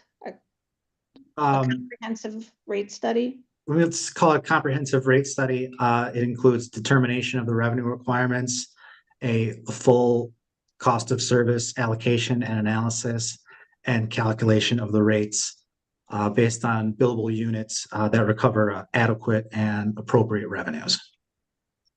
And in your view, is the wastewater rate study that you did for the village of Grafton substantially different than what CLA did for Sister Bay? Yes. And how so? What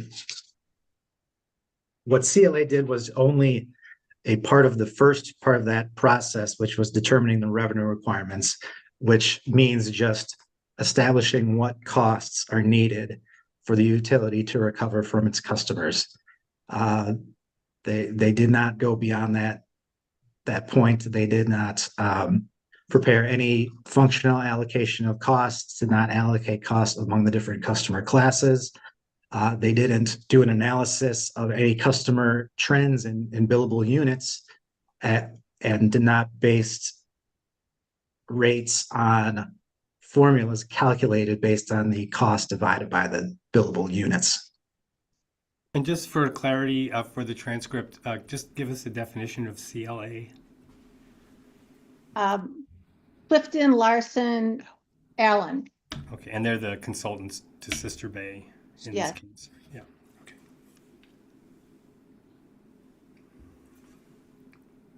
You were asked, in one of the rate studies, there was information about an overall rate increase. Is there a difference between an overall rate increase for a utility and a specific rate increase for the different customer classes? Yes, the overall rate increase, just really more of a revenue increase, is the percentage, the amount of revenues needed above what is currently generated from rates to recover the costs that are determined in the revenue requirement. The actual rates of the customer classes themselves are determined by the cost of service allocation process and a rate calculation, and that depends on the various characteristics for sewer utilities, sewer use, waste strength, and use of the system among the different customer classes.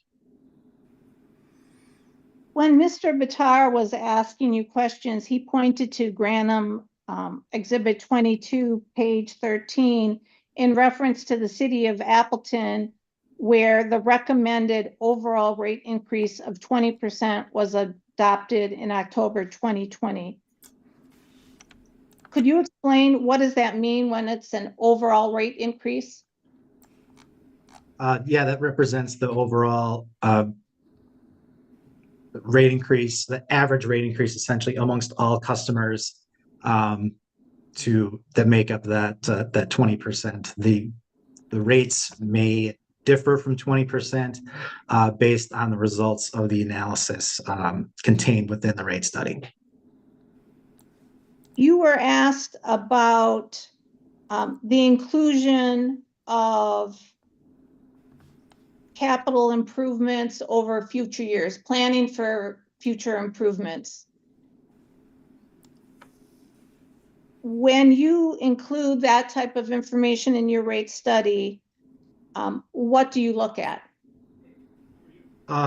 We look at a number of things, a detailed review of their historical capital projects and what is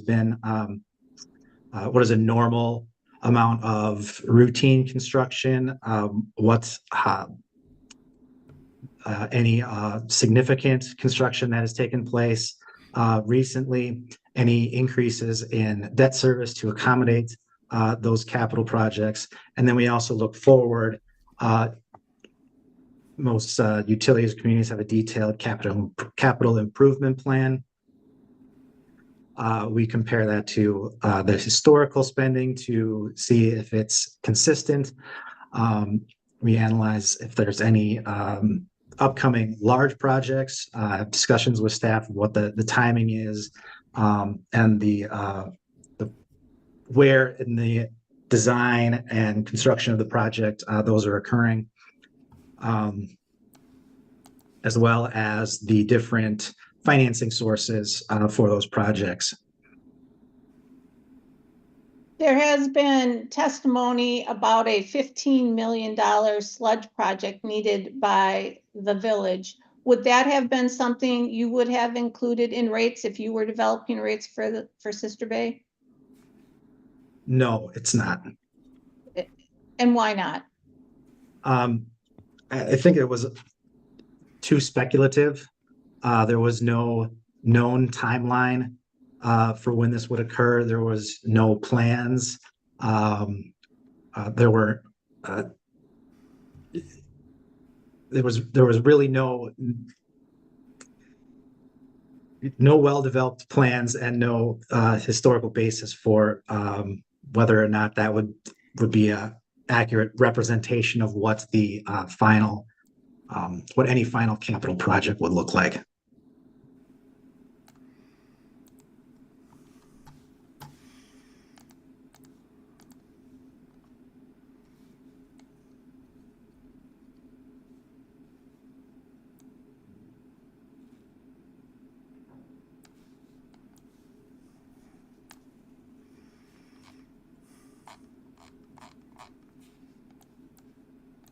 That's all the questions I have.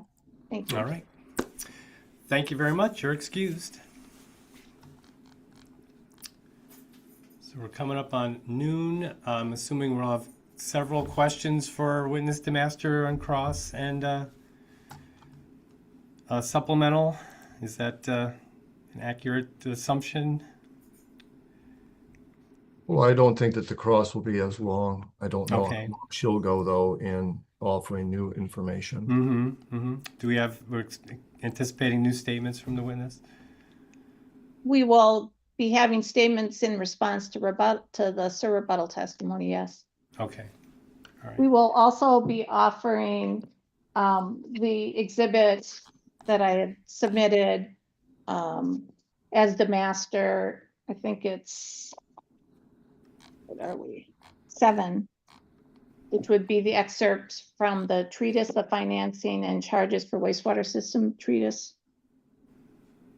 That's going to be all right.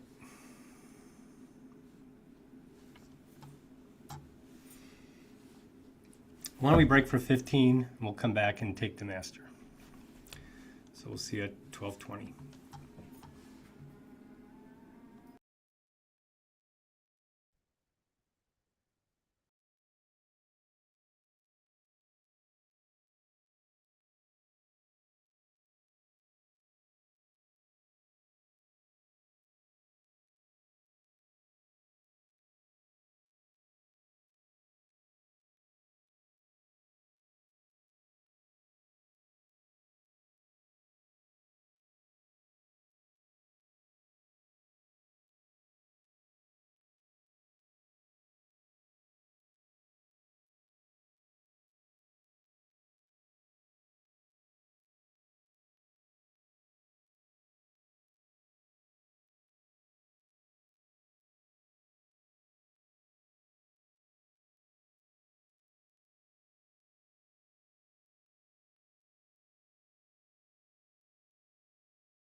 All right, it's 12:20, so let's get back on the record.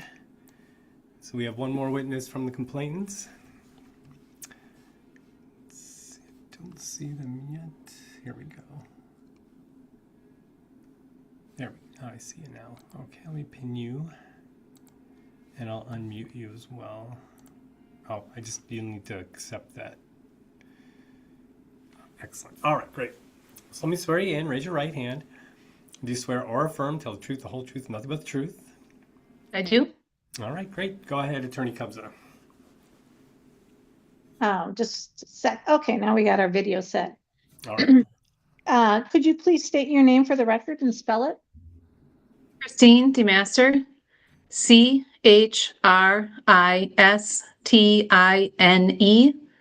DeMaster, DEMASTER. And by whom are you employed and what is your position? I'm a principal and founding member of Trilogy Consulting. And on whose behalf are you testifying in this proceeding? The town of Liberty Grove.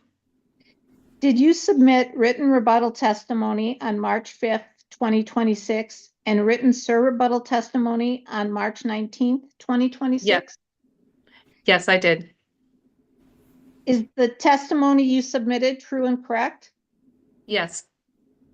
Have you also submitted DeMaster exhibits 1 through 6? Yes. Are those exhibits true and correct? Yes. Have you reviewed the surrebuttal testimony filed by Sister Bay witnesses in this proceeding? Yes. And do you have a response you'd like to make to that surrebuttal testimony? Yes, I have a couple of general responses and then I have a few specific responses. So I'll start with my general. I guess I would say in general that the village's witnesses did mischaracterize my testimony in quite a few places, and my testimony stands as complete and accurate. So when reviewing surrebuttal testimony, I would ask that refer back to my original testimony to see what I stated in that testimony. My other general comment or response to surrebuttal testimony is related to the inclusion of the $15 million for a potential future sludge treatment facility. In my rebuttal testimony, pages 10 and 11, I pointed out that including costs for an unknown project in rates for current customers is premature because the village may complete a much less costly project or be able to treat sludge from other area treatment plants. Including costs for a $15 million project in current rates could lead to overcharging current customers for a more expensive facility that will not be constructed or may be shared with other communities. Village witnesses in their surrebuttal testimony had some responses to that, which I would like to address. Witness Barnes on page 7, lines 7 through 9, states that consideration of the need for a new cost analysis to address potential new customers that could be served by a potential sludge treatment facility is premature, and it will be years before this would be a consideration. Witness Drewski on page 6 of her surrebuttal. I'm sorry, witness, I didn't hear you. Witness Drewski. Thank you. Just slow down a little bit, okay? Okay, sorry. Yeah, you're good. On page 6, lines 5 through 11, she argues that it was speculative for me to raise the point about potential future customers and that potential future customers have nothing to do with the village's current rates. I'm jumping around a bit, I'm sorry, but going back to surrebuttal from Barnes, page 7, lines 13 through 16, she repeats that point that the potential for new customer classes, by which I meant new hauled sludge from other communities, has no impact on the proportionality of current rates. So my response to all of this is that the village did include costs for a potential future sludge treatment plant in the current rates. So it is relevant to consider whether that is reasonable or unreasonable. This surrebuttal testimony from village witnesses, I believe, supports my contention, as noted on page 11 of my rebuttal testimony, that it is premature to include the costs of that facility in the current rates because the nature and cost of the project and the customers that would be served by the facility are still unknown and speculative. I wasn't saying that the village could know or build in appropriate costs and proportionality for that future project into the current rates. Quite the opposite. I was actually saying that the project was so unknown and speculative that it shouldn't have been included in the 2024 rate study. So that concludes my general comments. What response do you have to the rebuttal testimony filed by Sister Bay witness Megan Barnes? Okay. Looking at page 11 of her rebuttal testimony, she points out that Trilogy did not respond to the village's RFP for the 2024 sewer rate study as support for her statement that the town didn't try to work with the village. I wanted to explain that Trilogy did not receive the RFP from the village. And furthermore, as she has pointed out in her Exhibit 10, the village provided a list of 4 consulting companies that they were looking to work with, and Trilogy was not on that list. We were prepared to assist the town with reviewing the draft rate study prepared by another firm to help town staff understand whether the issues with the rate model had been addressed. What response do you have to the rebuttal testimony filed by Sister Bay witness Amber Jaweski? I have several responses to her testimony. First, I find witness Jaweski's testimony confusing as far as what she's claiming with respect to, 1, whether the village needs to use a cost of service-based approach to rate setting, and 2, whether the village did or did not use a cost of service study to set rates in 2024. In her direct testimony, she said that the village was using a new simplified approach to rate setting that looks at revenues, costs, and cash flow only, and doesn't require allocating costs or calculating rates based on customer usage. Now, in her rebuttal testimony, she seems to be simultaneously saying that, 1, the 2024 rate study did look at updated costs of service study, and 2, that it wasn't necessary to update the cost of service study because there weren't changes in the customer base that would change the percentage of costs that should be allocated to each class, and the study used the rate structure that was already in place. These 2 arguments are not consistent with each other. And I want to just call out specific places where those claims were made. On page 3, line 17, she states that the terminology in my rebuttal testimony regarding cost of service-based approach was somewhat loose, and that in 2024, the village didn't use the same cost of service approach as under the 2022 model, which was based on customer flow and usage. But then she goes on to say that she was looking at overall costs, but there was no significant change in the customer base that would have provided a reason to believe there was any change in the percentages. On page 5, lines 1 through 6, she disagrees that the village only undertook the first step needed for a cost study, which is evaluating the overall revenue, which in my terminology is evaluating the overall revenue requirement. I'm sorry, my terminology is over-evaluating or evaluating the overall? I just want to make sure I heard what you said. Which in my terminology is synonymous with evaluating the overall revenue requirement. Okay. Thank you. She says the costs were examined differently than what I argue is needed, but they were determined. But then she says that she used the rate structure that was already in place. On page 5, lines 7 through 14, she asserts that there are no industrial users and that there was limited change in the residential and commercial customer base. So there was no basis to formulate an opinion that the proportionality between these 2 classes had significantly changed over time.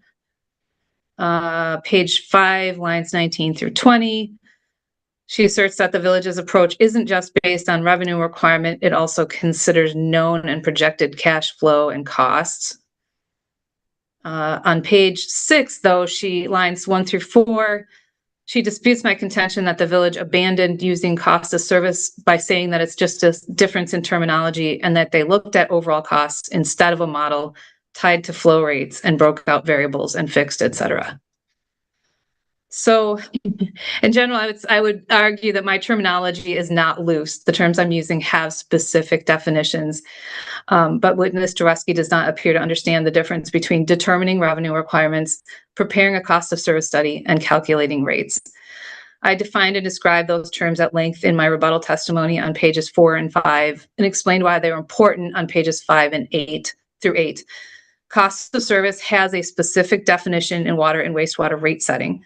as additional support for this definition, I would like to enter a new exhibit, Exhibit LG Demaster 7, which includes more lengthy excerpts from the Water Environment Federation's Manual of Practice Okay, number hang on, 20. let's go off the record for that. Okay. So let's address that later.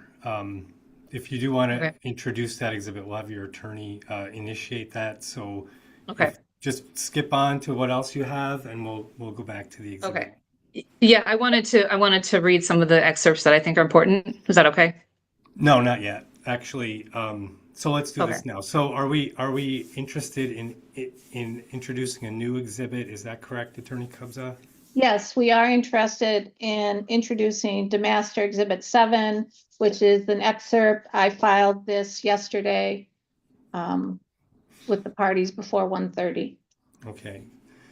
So since we're already referring it to as an exhibit, as a marked exhibit, so let's just, I'll mark what we have here as the financing and charges for wastewater systems document as Demaster 7.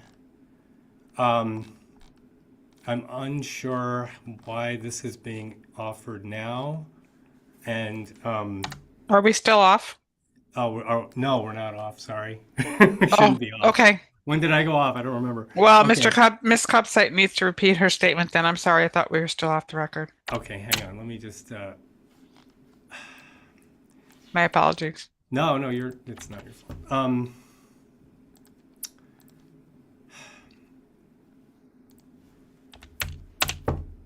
Okay, well, let's get on the record.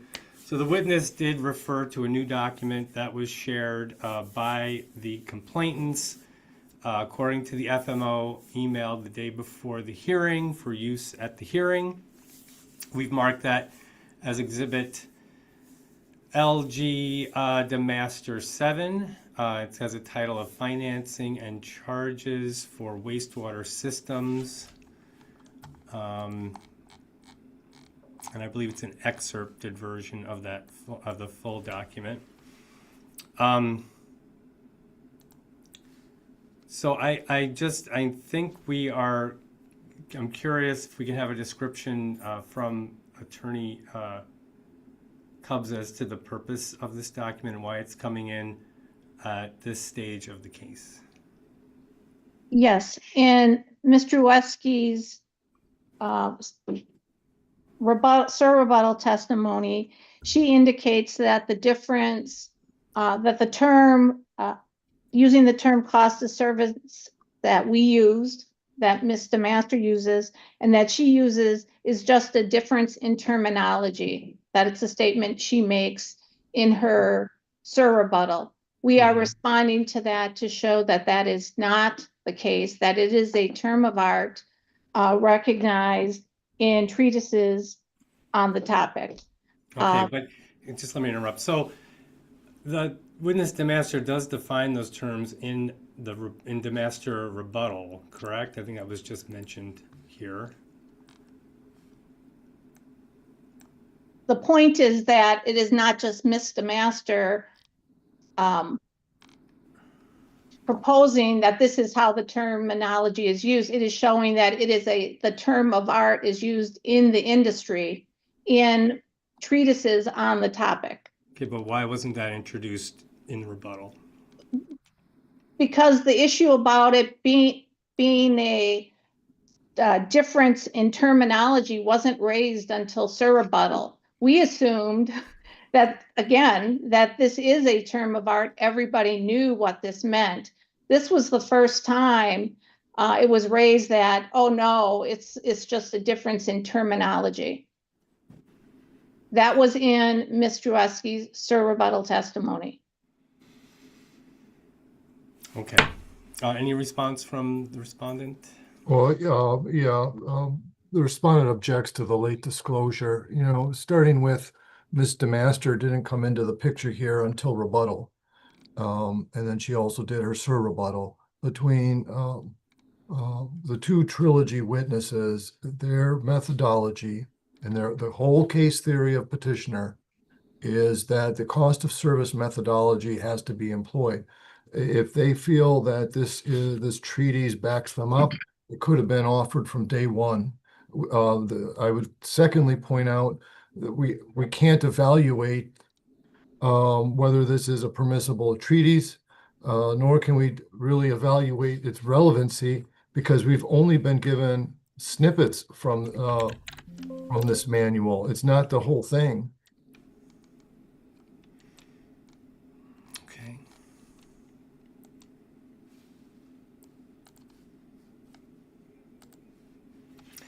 Yeah, I'm not going to receive DeMaster 7 because I think if there was to use this treatise to back up the witness's testimony, it should have been offered prior in the written testimony. And I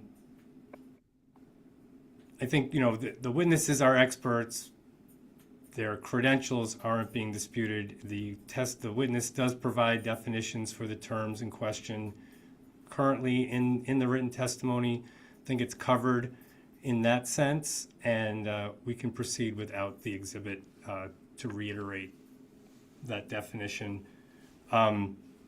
You know, the controversy was, like I mentioned in the beginning of the case, the controversy here in terms of whether the methodology used by the respondent was correct, the claim of the complainant that methodology should have been different was clear in the issues here that were presented through the complaint. And so if there was, if it was useful to provide a treatise to back up the witness's testimony, that should have been done in the offered evidence in the written testimony. So I'm not going to receive DeMaster 7, and we'll rely on the witness's prior filed testimony as to those definitions that were indicated were already submitted, and whatever other statements the witness will make now, but without reference to the document. So go ahead. Your Honor, for purposes of briefing, I would intend to rely upon, or not rely upon, I would intend to cite to this document as a treatise that's recognized in the industry. It is it is similar to AWWA Manual M1. That's what this document is. The idea that the industry standard wouldn't be accepted or received as a learned treatise for purposes of briefing would seem to be unreasonable to me.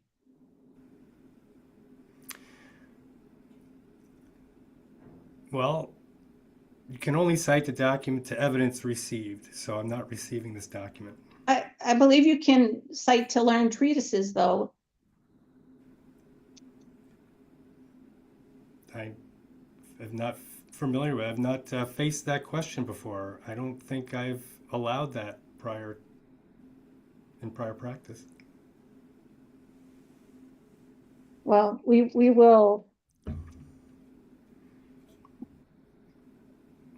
look to address that. All right.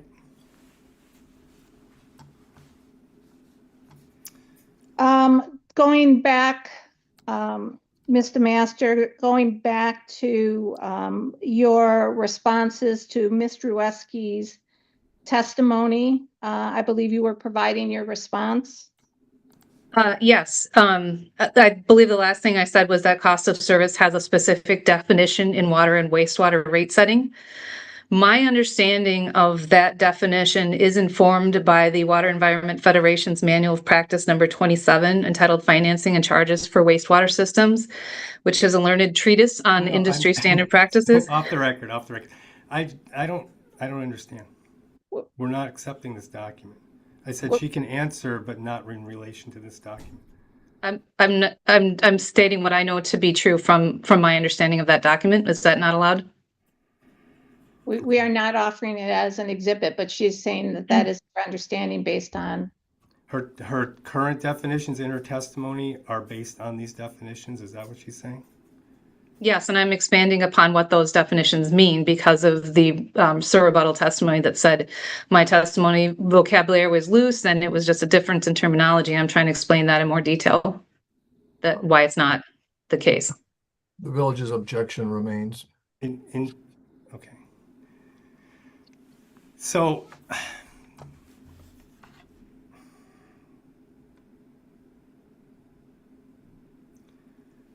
so we're off the record. Let's get on the record. I'm not going to allow references to this financing and charges for wastewater systems document. It did not come in the proper procedure. To the extent the witness has already defined those terms in testimony, you can rely on those statements. And to the extent that that reference back to that testimony is needed to clarify the issue with these loose definitions as the respondent has defined them or categorized them, I think the witness has already referred back and it's clarified the complainant's position by stating that it has defined those terms and already presented them in testimony. So I don't know what the value of these statements are at this point. Is the witness able to say that her understanding of these terms is based upon industry publications? Or can she not even indicate what the basis of her knowledge is? I mean, you've had your testimony. I don't understand why that's necessary. The witness is an expert. You're relying on the witness's testimony. The witness did not refer to this document in testimony. So we have to end this at some point. The witness made those definitions, and that's where the debate should end. I believe there are previously excerpts from this document in the record. These were additional pages, but it has already been received in, or different portions of this have been included as, let's see, the Master Exhibit 3. Okay.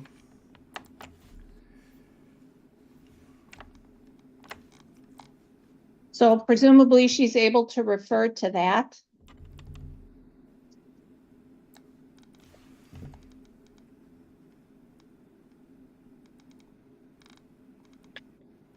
That's in the record. I don't know if I mean, this is what you directed everyone to look at from this document. That's in the record. Otherwise, the rest of this document is not in the record. To the extent it's already here, you have it. So I don't know what the point is at this point. All right, Mr. Master, we go back to your response to Ms. Drewski. Yeah, I guess just with regards to definition of these terms, I just have a couple points I wanted to add. Number one is that the term cost of service does not simply imply that the rates are adequate to recover system revenue requirements. In other words, utility costs. Rather, cost of service refers to rates that have been developed using industry accepted cost allocation approaches to price utility service in a manner that is reflective of the demands placed on the system by varying types of customers. If all customers had the same demand characteristics, it would be reasonable to charge them the same rates, but that is not the case in this situation. And so it is important to go through that process of first allocating costs and then developing rates that reflect the cost to each customer class. What witness Drewski describes as a cost study or looking at the overall cost is synonymous with determining the overall revenue requirement. When she says cost, she's referring to the revenue requirement. It is not a cost of service study. The revenue requirement is the cost that the utility needs to recover in total through user charge rates. The cost of service study is the process of allocating the costs that make up the revenue requirements to the various customer classes, or in other words, determining what percentage of cost to recover from each class to ensure the costs recovered from each class are proportionate to their demand. Nothing in the record shows that the village undertook the second step of performing a new cost of service study or correcting the cost of service study from 2022. In fact, the rebuttal testimony from witness Drewski confirms that the 2024 rate study relied on the proportionality and rate structure established by the 2022 rate study. Then looking at pages, starting page 4, lines 8 through 11, witness Drewski claims that the village has no outside customers or non-domestic strength customers and no industrial customers, and also referring to page 5, line 11. And she offers that as support for both the idea that the village doesn't have to use a cost of service-based approach at all, and the conflicting claim that proportionality between classes didn't change since the last rate study. So it wasn't necessary to look at proportionality in the 2024 rate study.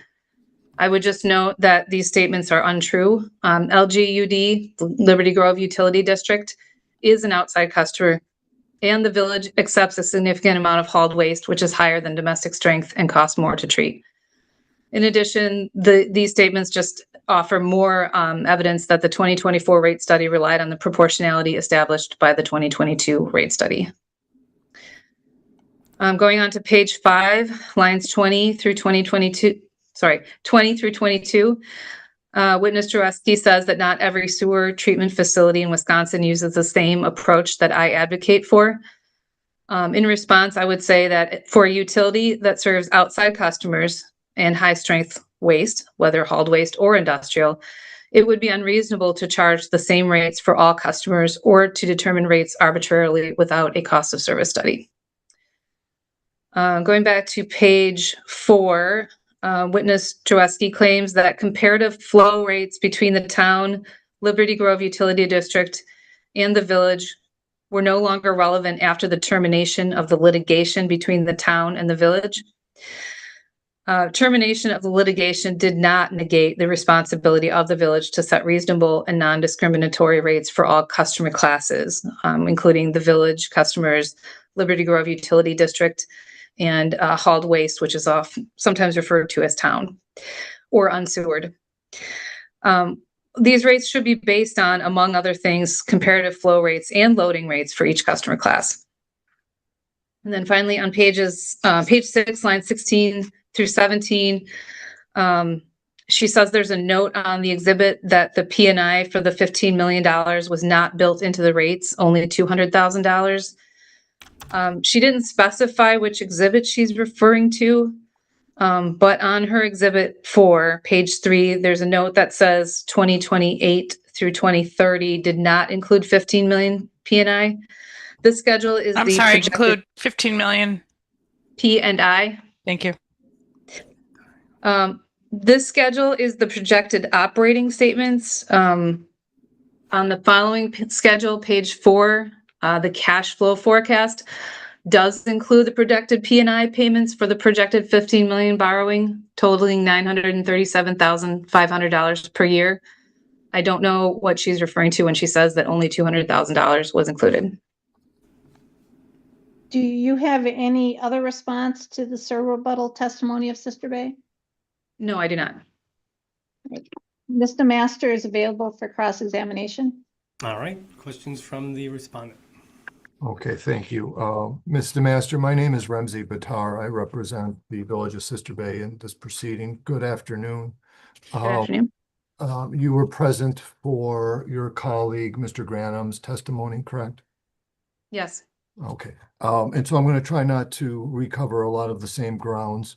I do want to begin, though, with the qualifications, and you heard some of my questions to him. As I understand, you have a Master's of Urban Planning and a Bachelor of Science in Physics, but you do not hold any certifications as a public accountant, correct?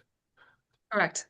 And when I asked Mr. Granham all those questions about public accounting institutes and the like, you don't belong to any of those either, correct? Correct.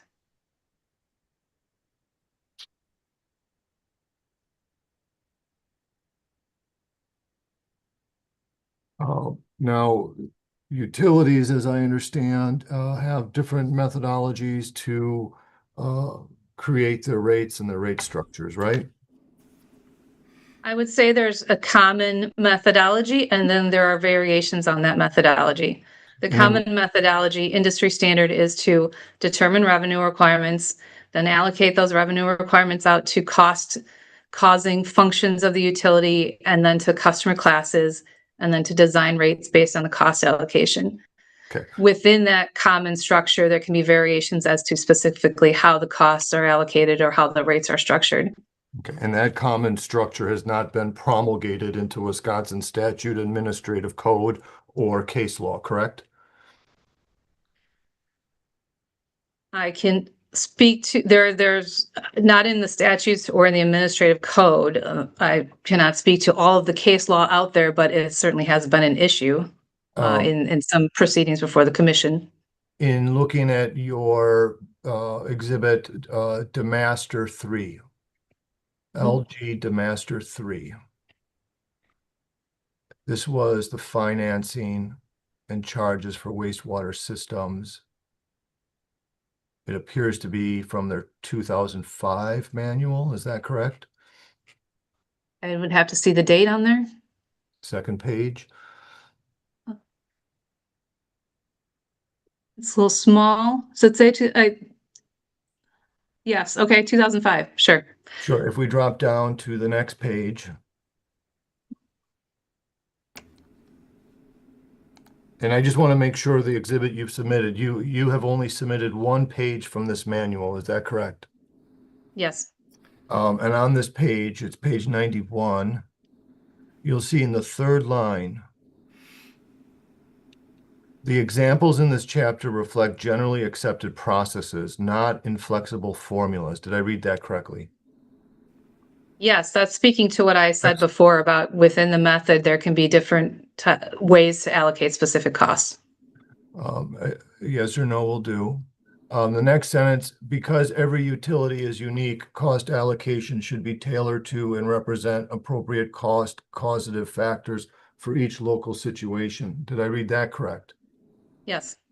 If you drop down to the section legal guidelines. You don't need her to confirm what's there. That's already in the record. Okay. Would you agree with me that rate setting is a legislative function? Yes. And you would agree with me that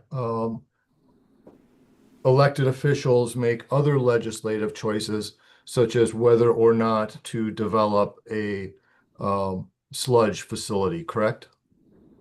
Yes.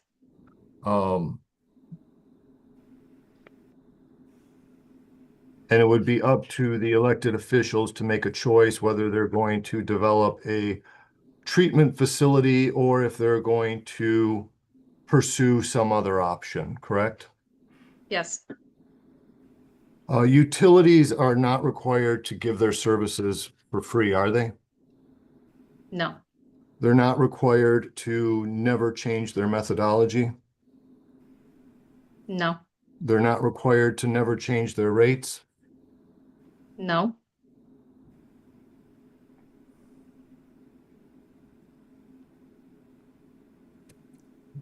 Let's say in 2024, well, surely you're aware of Elon Musk, right? Yes. He's a billionaire, right? Objection. Relevancy.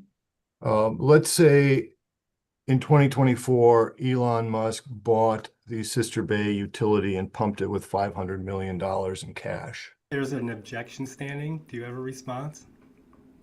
Well, I'm about to ask her a hypothetical situation. Based on the first question. And do you have a response to that, Attorney Cubza? I have no idea how this is relevant to anything. Yeah, I'm going to overrule it for relevancy.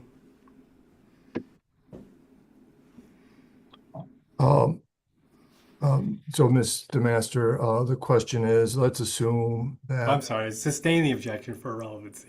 Oh, there you go. all right, all right. Yeah. Okay. Moving on. It's my fault. So as I understand the testimony between you and Mr. Granum, you believe the Village of Sister Bay did this wrong because they failed to use the cost of services approach, correct? Yes, they looked at overall costs. There was no analysis done as far as how those costs should be apportioned between the different customer classes or any information about customer usage, flows, loadings, number of customers, et cetera, that could be used to determine what the rates should be. All right. If they had used Trilogy's approach, that you recommend, would we still have rate increases because they would have faced accounting costs, engineering costs, facility costs, inflation? I cannot answer that hypothetical question because I do not have all of the information that I would need to make that determination. When we do a rate study, we look at a number of different things, as Eric Granum testified to. We look at prior capital expenditures, we look at trends in O&M expenses, we look at trends in customer sales, number of customers, wastewater loadings, et cetera, to determine a reasonable basis for the amount of the rates. We also look at the reserve levels of the utility, for example, and whether the utility needs to build up more reserves or can draw down their reserves. There's a host of things that we look at that I simply do not have in my possession because this rate study did not include those factors. So it's possible that if the Sister Bay utility had used Trilogy's recommended methodology in 2024, there might still have been a rate increase of 3 to 6%. I would say that's very unlikely because the utility had been generating significant amounts of positive cash flow and had very large reserves relative to the magnitude of its operating and maintenance expenses and debt service and capital outlay. But they would have still had expenses like accounting, engineering costs, facility costs, and of course, inflation, right? Yes, and the rates that were set appear to be generating much, much more than their current ongoing costs based on the exhibits submitted by Sister Bay witnesses. And as I understand from Mr. Granum, and I assume you're going to tell me the same thing, you did not utilize your preferred methodology to arrive at what the rate should have been. We did not. Like I said, we did not have sufficient information to do so. Now, in the case, in your testimony, there's a lot of criticism of Amber, Clifton Larson relying on 2022 numbers. Can you give us the specific exhibit that shows that she was relying on 2022 numbers? I'm basing that on the testimony about using the rates in place and keeping the proportionality that was already in place from the previous rate study. Have you ever heard of the term smoking gun? Yes. Have you seen any exhibit in this case that is the smoking gun that CLA used? Mr. Master answered the question that it was the testimony. Okay, let's move on. There's no exhibit. If I'm understanding the testimony you just offered in response to the SIR rebuttal, you commented that there were no new high-strength users or no new industrial operations. Is that true? I was clarifying that there are high-strength customers. Hauled waste customers are high-strength customers.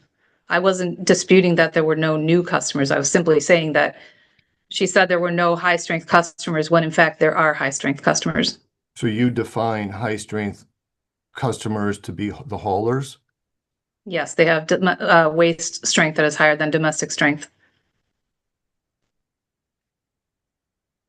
And where in the industry would there be support for that proposition that high-strength users are haulers?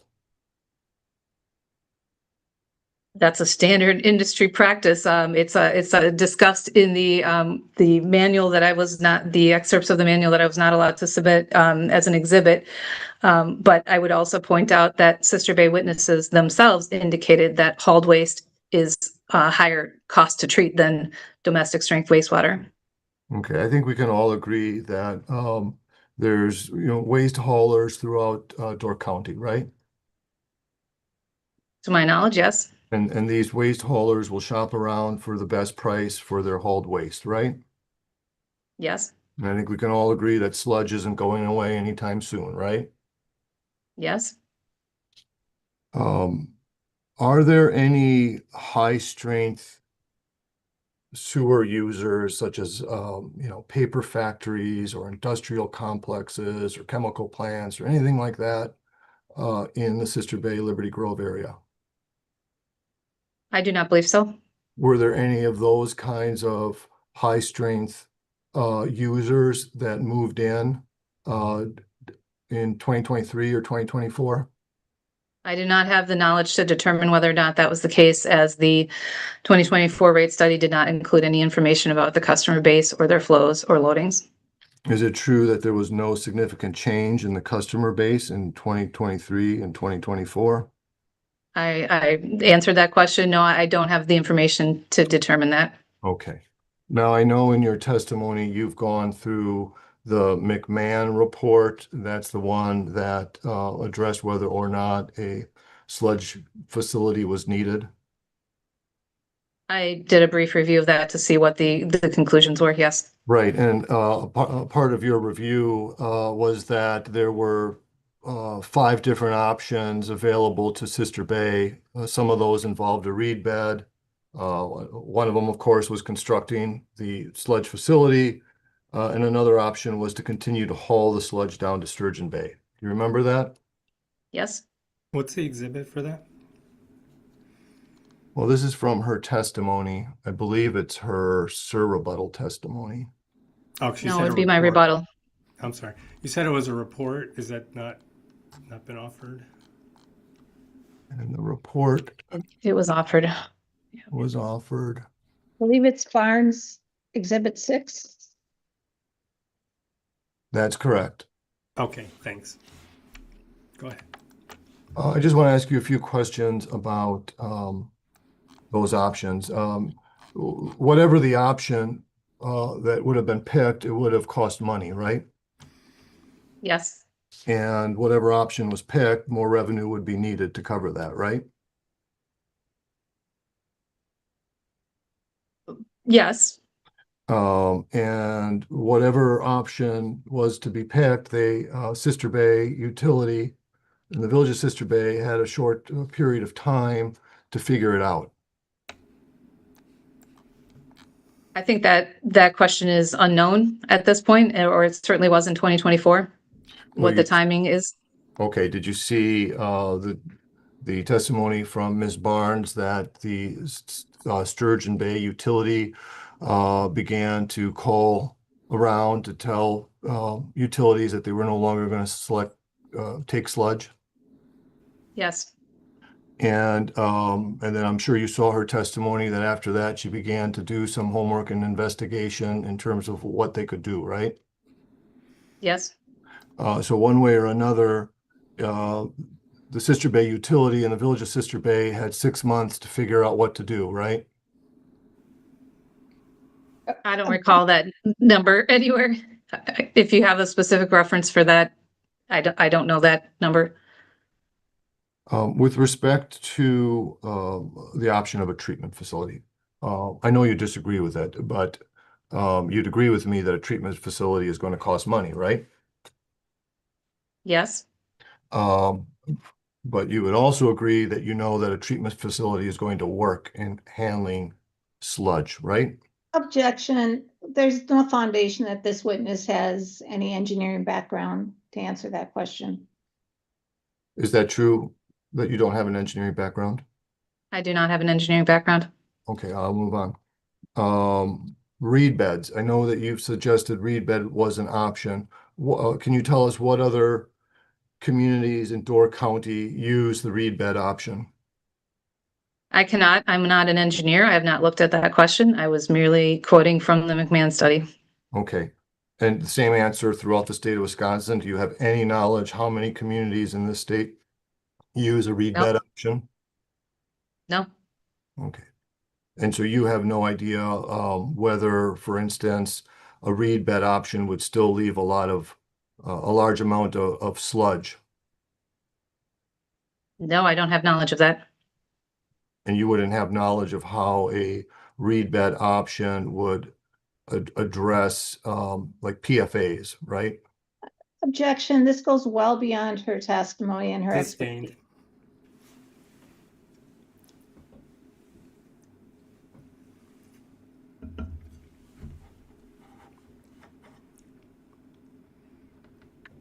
the fifth option that you reviewed in your testimony was that the utility could have continued to haul sludge to Sturgeon Bay because Sturgeon Bay was going to construct a hauled-in sludge receiving tank.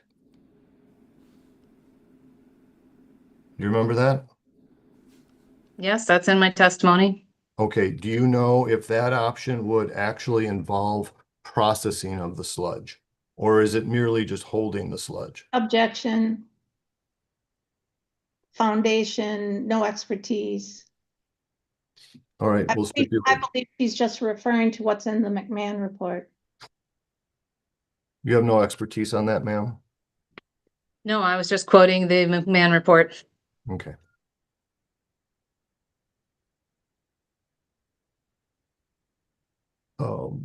Trilogy has been doing consulting work for the town since about 2022 or 2023, is that right? 2023. How much has the town of Liberty Grove paid Trilogy over the years? I don't have the answer to that off the top of my head.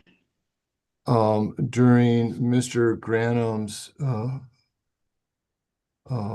rehabilitation by council towards the end of his testimony, he talked about 4 things that were missing in Sister Bay's analysis. One of them was the functional analysis of customers. Number 2, allocation. Number 3, customer trends. And 4, something about formulas involving cost. Do you remember that?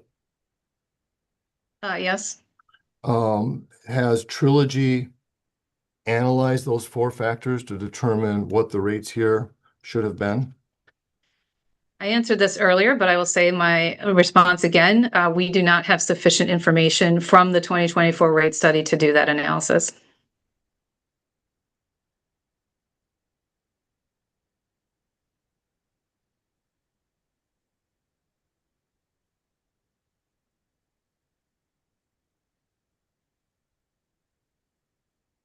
I have nothing further for Ms. McMaster. All right, commission staff, any questions? Yes, I just have one brief question, Judge. Witness to Master, I'm Taylor Soul. I'm an attorney for commission staff. I want to ask you specifically about the classification of a high-strength user. Does being classified as a high-strength user rely only on the elevated cost to treat a particular water product, or are there other factors that may result in a customer being classified as high-strength as well, if you know? Yes, it would also depend on the nature of the waste and whether that, and sometimes sampling results. Some communities do sample their hauled waste to determine what is holding tank waste or what is septage. Some utilities rely on more of industry standards as to typical waste strengths for holding tank waste or septage waste. No further questions of this witness, Judge. Thank you. All right, thanks. Redirect? I have nothing. Okay. Thanks very much. You're excused. And that's the balance of the complainants witnesses, correct? Yes, it is. Yes, they are. All right, thanks. So we'll move on to respondent. And like I mentioned, you can call whoever you'd like and take whichever witness you want in any order. So go ahead. Yes, we will proceed with Amber. Because that's witness Drewski, is that right? Correct. All right. Let me see if you're here. Yep, okay, there you are.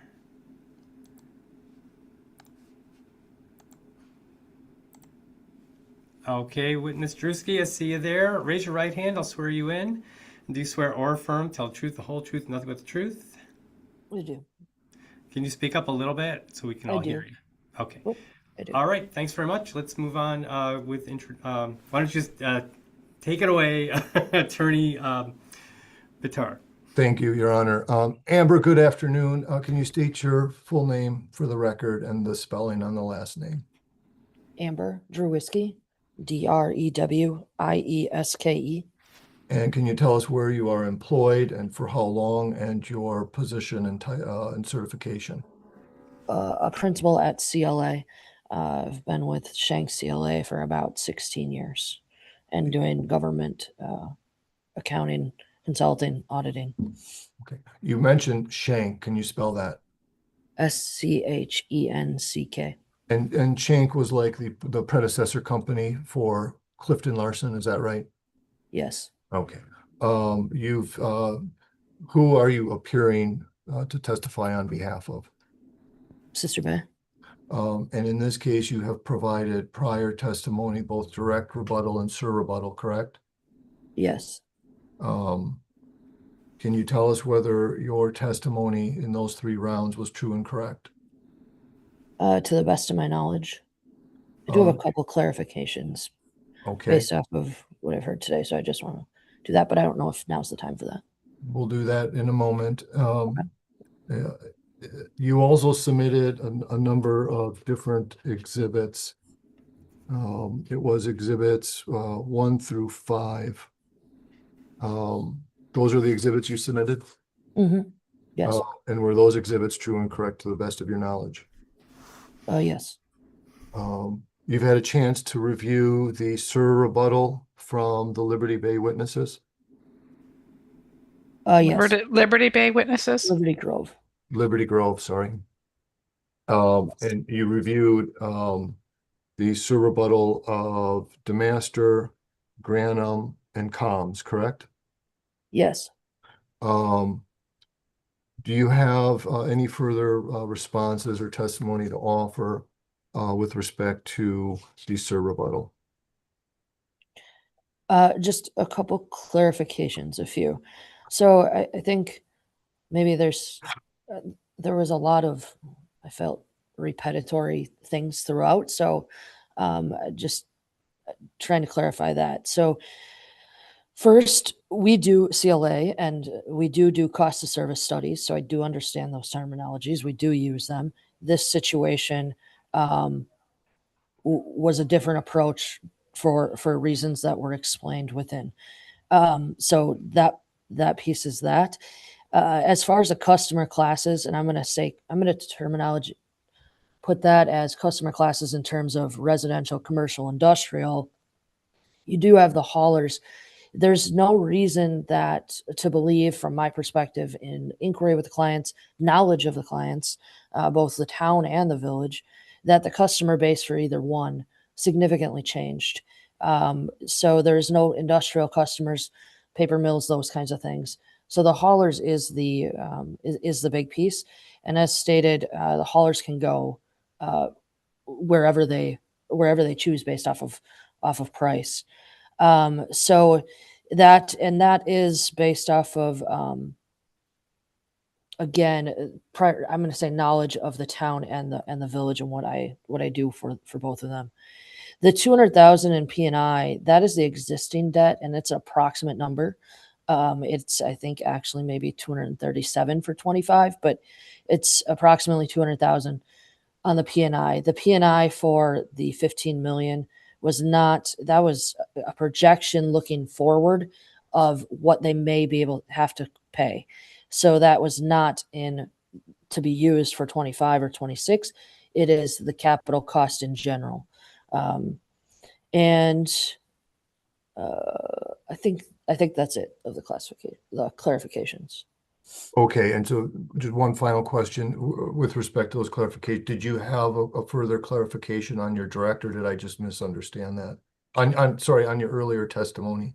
No. Well, those relate directly to things that are in there. Okay. So there's no further clarification? No. All right. Your Honor, the witness is ready for cross-examination. All right, let's have the complainants. Good afternoon, Ms. Dreweski. I'm Lori Kebza. I'm the attorney for Liberty Grove. I have some questions for you. Could you describe your experience with water and wastewater rate making? I've been involved in a number of different rate cases. Water is obviously regulated from the PSC. That is done through, there's a structured workbook that has to be completed, but similar analysis using looking at operating revenues, operating expenses, cash flow, looking forward at KIP, capital improvement plans, looking at customer bases very similar. Sewer is not regulated, so there is working with a number of different clients. It's across the board in terms of what their approaches are. As long as we can look at it and say, this is reasonable. Like I said, we've done different rate cases, different approaches. All really depends upon what the customer base is and what the client is looking for. Have you ever done a study like you did for Sister Bay? Have followed that approach? Yes. So that has been used in a couple different communities, ones that typically don't have the industrial base or significant fluctuations in customer, in terms of customer counts or what they're bringing in. Could you identify which communities those might be? I don't know that. Do I have to answer that in here for the means of independence and the clients, if that's not brought in? And I don't have a readily available list. Well, as you sit here today, which other communities use the methodology that you applied to Sister Bay? We've done so. The one that this one uses is this is a modification from the city of De Pere. City of De Pere has industrial customers, so this one takes that piece is taken out. So that this one in particular modeled that piece. Okay, and other communities you've applied let's call it the financial review. It's a financial analysis. I don't have. I work with so many communities. I'm sorry, I don't have the list in front of me of what method went which way, without trying to confuse that. But there's communities that I have clients that will do a strict 6% every year in their budget, and they factor that into their budget. That's not necessarily one that I've been a part of. That's the client's choice because it is their decision on a non-regulated utility to make a decision on a rate increase. But I do not have the list in front of me. If that's something that wants to be added, I can go back and research that. So you mentioned your experience with water utilities. Have you ever prepared a cost of service study for a water utility? The entire macro workbook from the PSC is essentially looking at the customer classes and the consumption on that piece. So that is essentially the cost of service piece on the water side. But you're aware that the commission staff takes the information from the workbook and creates a revenue requirement. Yes. Correct? Yes. And you're aware that then after the revenue requirement is created, that then the commission staff prepares a cost of service study, correct? Yes. Have you ever prepared a cost of service study similar to what commission staff does in a water rate case? Yes. And where? So the one, this goes back years, but I was part of the don't quote this year, because I don't know if it's correct, but we did I did not lead it, but I was part of it on the Village of Sister Bays from 2016. I believe it was 16. Don't quote that year. So you were aware of the 2016 rate study for Sister Bay? Yes. For water? So you were testifying, or wastewater? Wastewater. I had done water for Sister Bay as well. Our firm has also done water for Liberty Grove.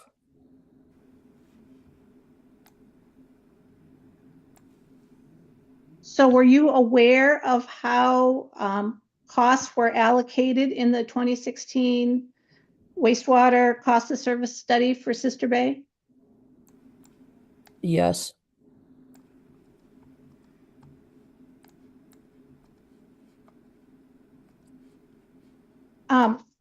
Megan Barnes, direct testimony, page 3, line 16, testified that the village accountants, Clifton, Larson, Alan advises the village that the 2022 model was too complicated to update and extremely difficult to follow and in turn comprehend.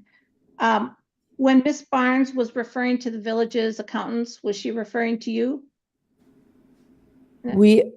Yes, we recommended a change in methodology because of the change in the arrangement with the town.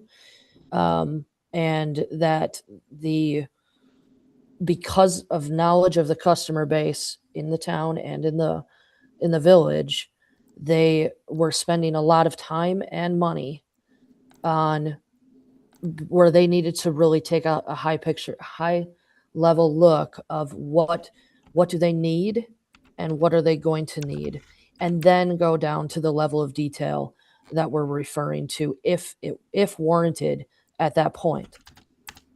Did you tell the village that the 2022 model was too complicated to update? Not too complicated to update by anybody. We're trying to help them be able to do this internally on a yearly basis, look at their budget and where they're at. Did you tell the village that the 2022 model was extremely difficult to follow and comprehend? It was very complicated in the sense that, and I believe that, and I did not go back and look at 2022's calculations in there, but as Mr. Granum testified, a lot of room for error. But you were aware of the 2016 calculations? Yes, vaguely. That was a long time ago. In Stephen Kemna's rebuttal testimony on page 2, line 6, he says that when the commission previously regulated sewer rates, it utilized a revenue requirement / cost of service study / rate design model, much like Sister Bay's 2022 model as discussed in direct LG Granum. In your opinion, was the commission's prior method of setting regulated sewer rate, regulated sewer rates also too complicated and difficult to follow? No, this is a situational piece. The village had gone through a ton of turnover, not a ton, turnover at this level. They wanted to be able to look at it, be able to do things in-house. So it's not saying that a cost of service study never would be, a full cost of service study would ever be warranted or needed. This was looking at, in this current point in time in 2024, of the current situation of the village or the utility and where they're at. So the model is fine. As I mentioned before, we do cost of service studies. Not just necessarily me, the firm does, other people do. And so that is the messages in 2024 when they came and they wanted to do that, the position that the village was in and what we needed to do to be able to look at that and what determine the next best step and go from there. And that was the best step.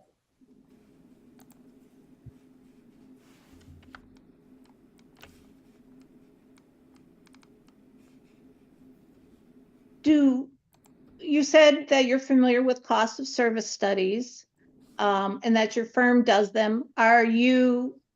Would you agree that there are separate steps, 3 separate steps to a cost of service study: the revenue requirement, the cost of service allocations, and then rate design?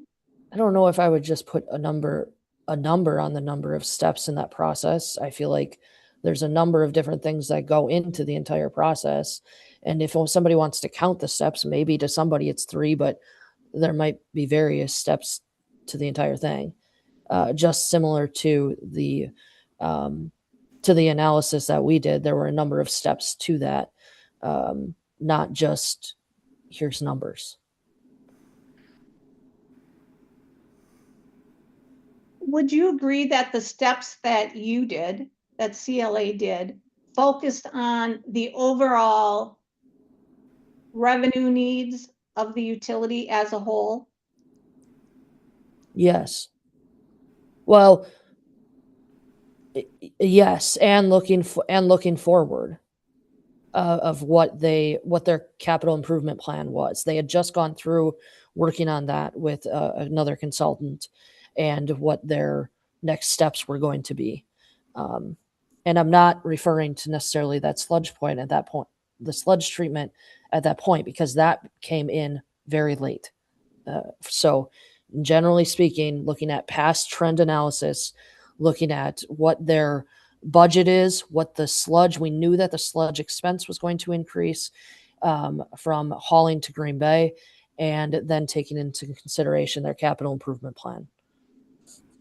So you were assisting the village in determining how much revenue they would need to collect from utility rates in total to pay for their ongoing expenses and their capital plan that you were talking about. Is that accurate? And debt service, correct. And debt service. And knowing the customer base did not significantly change.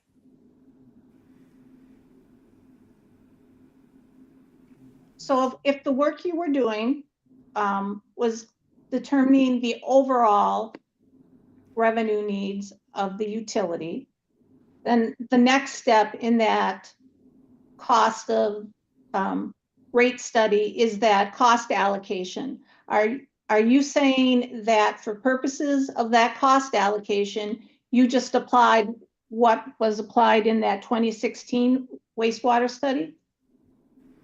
2016 said, 2016 is just, I'm not sure how that's relevant in here, because that's what I was referring to, that I was just involved in that briefly. I don't know how that carried forward from 16 to 24. I wasn't involved in any of that after that. So I can't say that.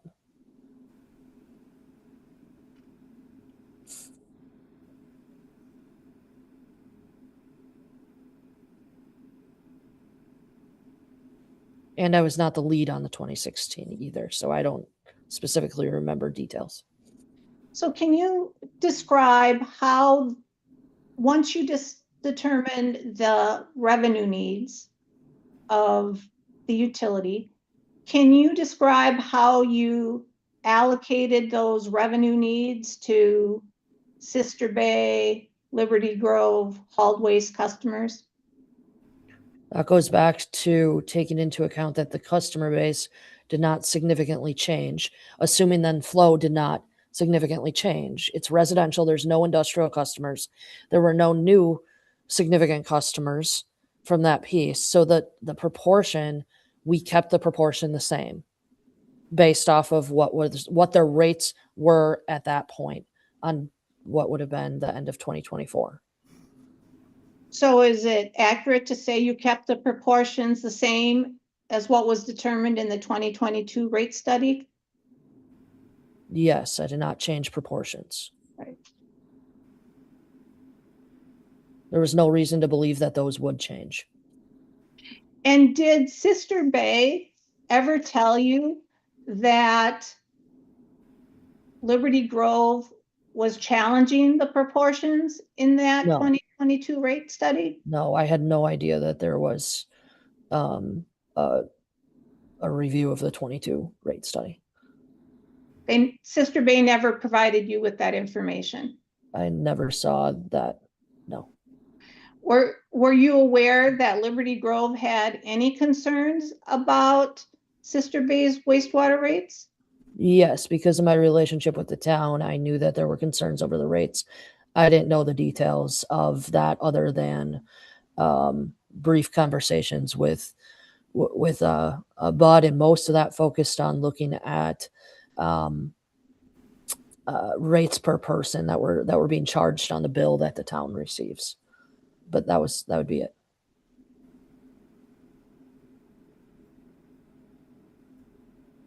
Whose idea was it to develop a simplified approach to setting rates? Was that your idea, or was Sister Bay asking for that?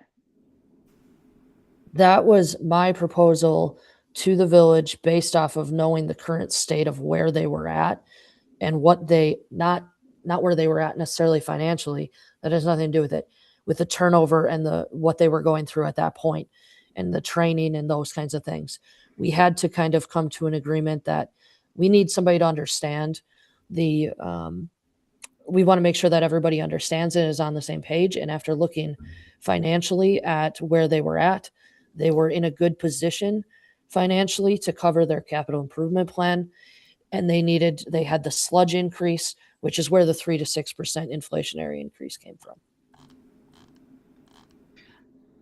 When you made that recommendation, was it your assumption that there were no objections to the proportionality of costs? Yeah, I had no idea about it. I had Wait, no one at a knowledge time. of that. Let's not talk over each other, okay? So your assumption was there was no dispute regarding the proportionality of the existing rates? Correct. I had no knowledge of that.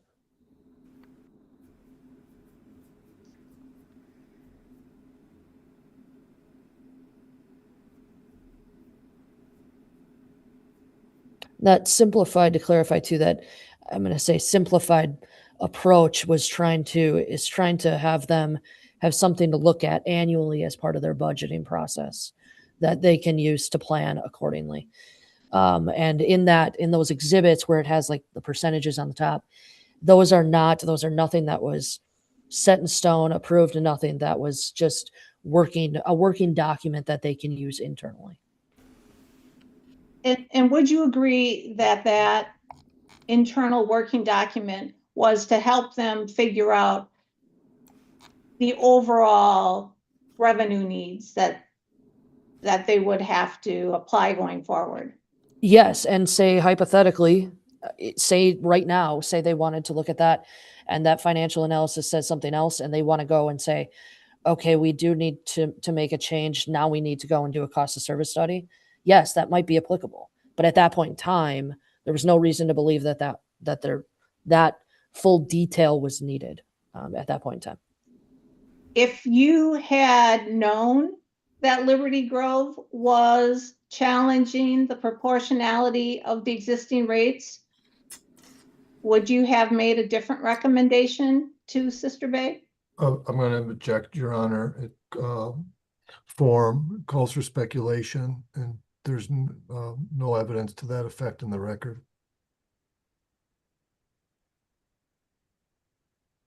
I think No that's evidence to what effect? I think that's a fair Wait. hypothetical, so I'm going to overrule that objection.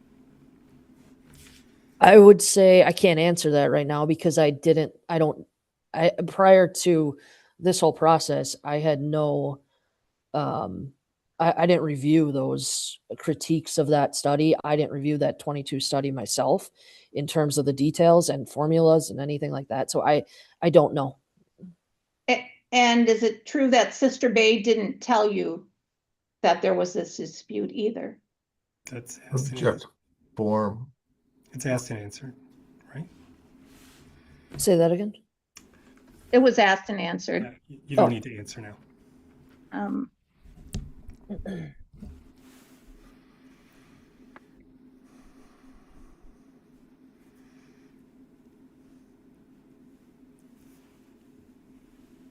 In your rebuttal testimony on page 6, line 1, in responding to Mr. Masters' testimony that the village abandoned using cost of service, you respond that this is a difference in terminology. What do you mean by that? I don't think terminology is probably the right word. I think approach is the correct word probably. So that you're looking at line 3, is that correct? For your testimony, page, line 1. Yes. So Yeah. I think Wait. You can't talk at the same time. Go ahead, Mr. Kupsa. It was line 3. Okay. So I think this terminology word should be approach. And I think that goes back to everything that I just said in the last few minutes. Okay.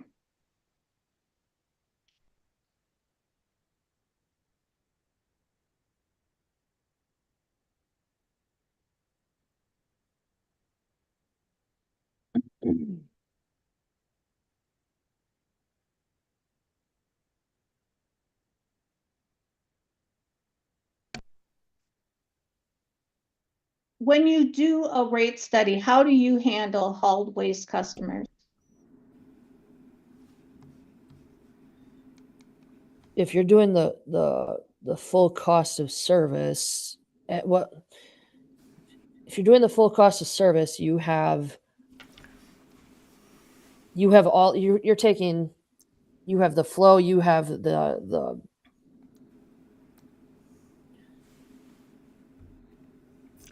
I'm gonna blank on this terminology. I'm sorry. The weight, the Strength. sensitivity. I'm an accountant in the middle of busy season, not an engineer for that, but you're going to take the haulers by itself, but you also have to take the general cost. So if we look at what they were generating from the haulers, I believe the difference that was going to increase in price or in cost from that was going to go from 59,000 to about 117,000 in the projected budget. So you have all of the non-financial quantity, qualitative factors, but then you have the financial piece. So, but you would break that out if you're doing the full cost of service. We looked at it from a financial standpoint. What was the cost? What was the budget? What were the revenues coming in?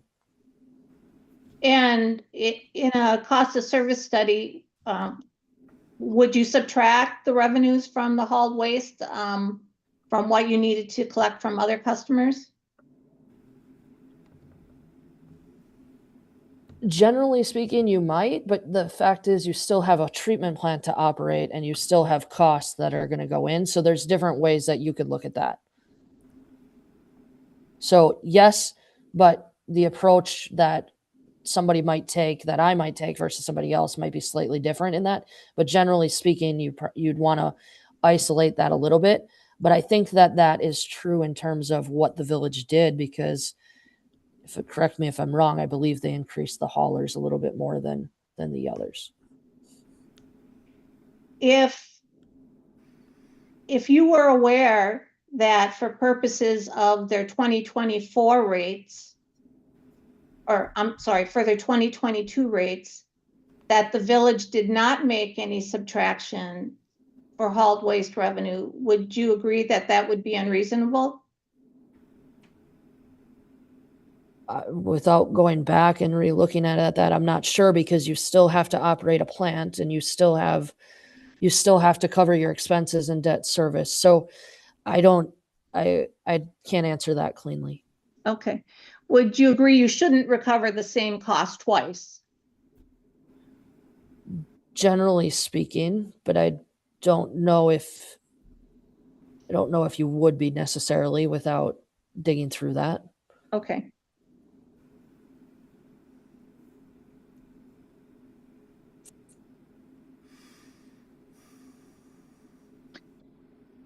You would agree that hauled waste customers have wastewater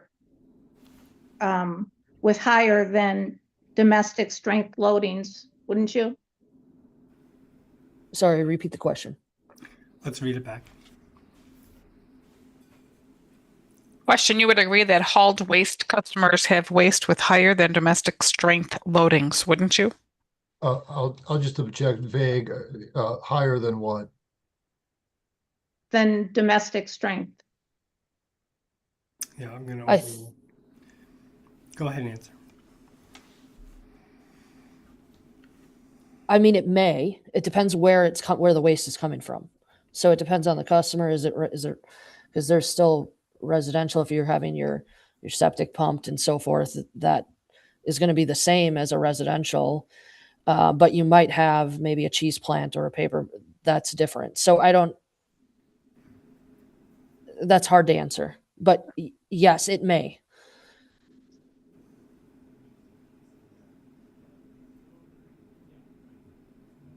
At the time you prepared your Exhibit 4, the village had not made any commitment to construct a $15 million sludge treatment plant, had it? No, it was very early Very that early. that they even knew about that it may be a possibility.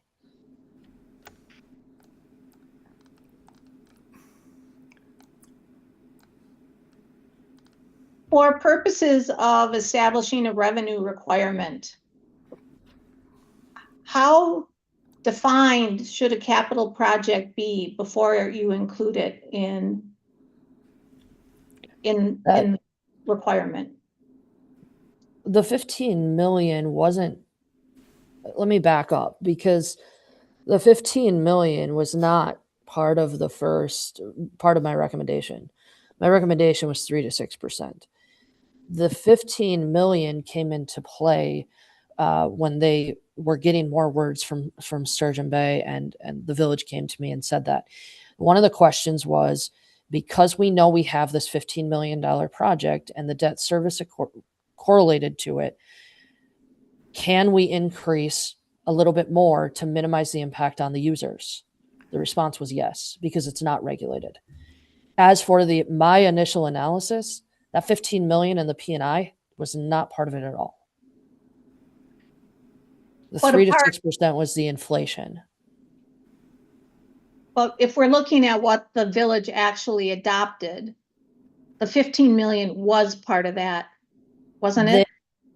The question was, yes, the consideration of that in the future was, but the question was asked of, can we increase more than your recommendation because of this project that we're going to have to do in the projected time frame of 2027, give or take a little bit after that?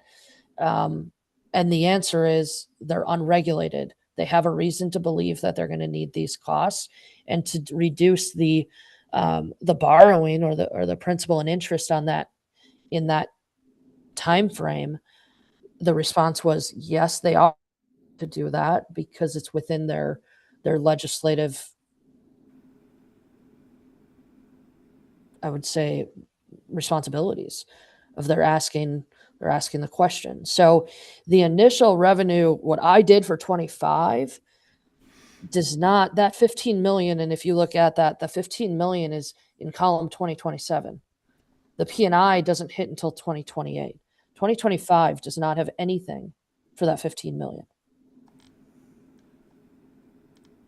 But it is the case that you increased revenues to start accumulating a pot of money to put towards that project. I did not increase that. I cannot do that. That's management's decision. The recommendation was 3 to 6%. They asked, can we go higher to plan for this so that our users don't have a significant increase all in 1 year? The response to that was yes. It's not regulated. You have a capital project that you're looking at. You don't know the exact dollar amount right now. You don't know the P&I, but you know it's significant. So that 9 to 12% difference is what they were using to plan. That was not my decision. I cannot make that decision for them. That's a management decision. The project was not included in their capital improvement plan at the time these 2024 rates were approved, was it? No, it came up at later, towards the tail end of when they were getting more correspondence with Sturgeon Bay and what the situation would be. The increase in the sludge expense, which exceeded 100% approximately, I don't have that exact number in front of me right now, but that number was included in the budget. So that increased expense was for the hauling to Green Bay was included in the 2025. In your view, can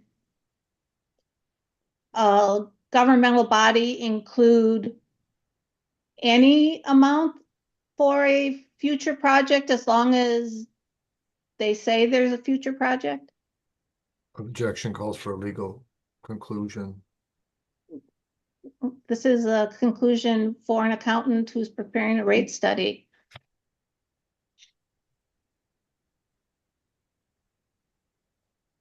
Am I able to answer? Sorry. I'll overrule the objection. Yeah, you can answer.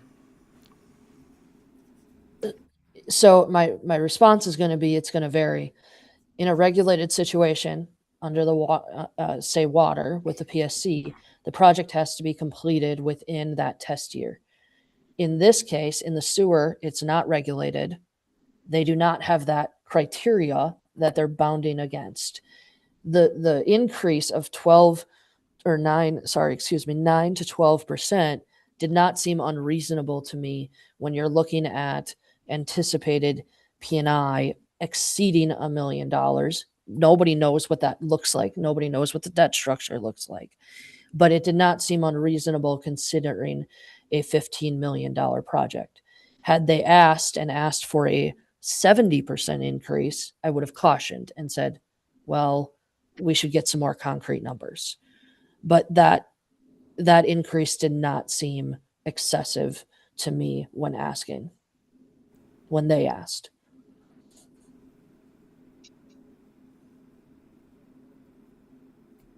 And I would say that the year that we were given for when that anticipated project was going to take place was 2027, being 2 years out. That would be a significant increase to users all at once, and that would be that could, especially in a lot of fixed income families, that would be a significant shock to them. So they were trying to reduce that as much as possible. Where did the 2027 date come from? That is what I was given from village staff. And that was very early, so that definitely could have changed. That seemed like a fast turnaround for a $15 million construction project. Would you agree? I don't. Objections, qualifications of the witness. She's not a contractor, not in construction. Calls for speculation, Your Honor. Okay, I'll sustain that objection.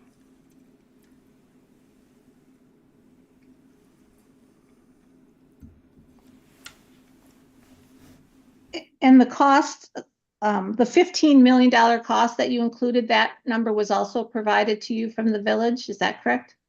Yes.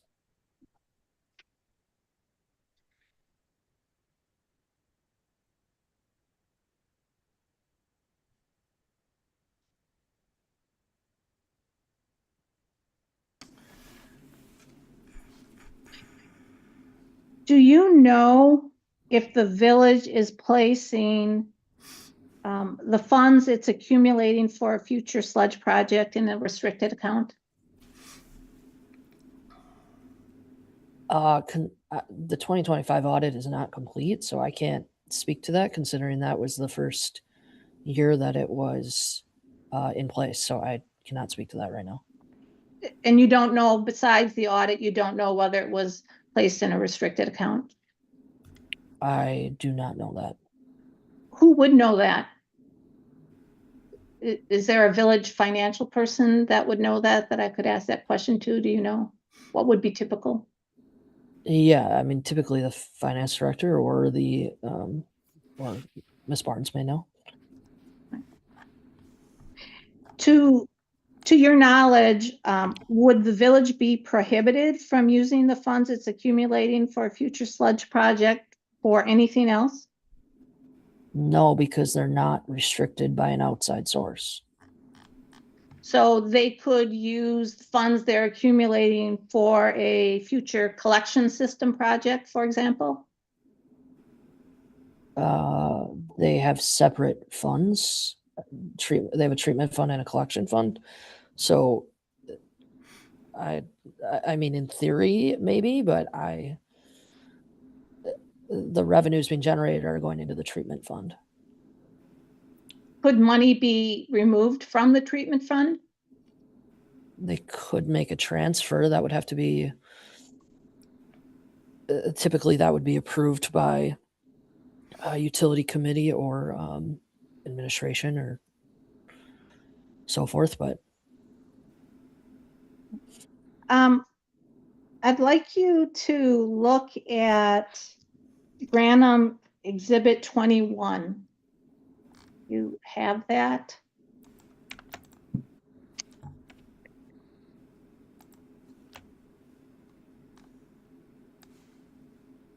Do you have that?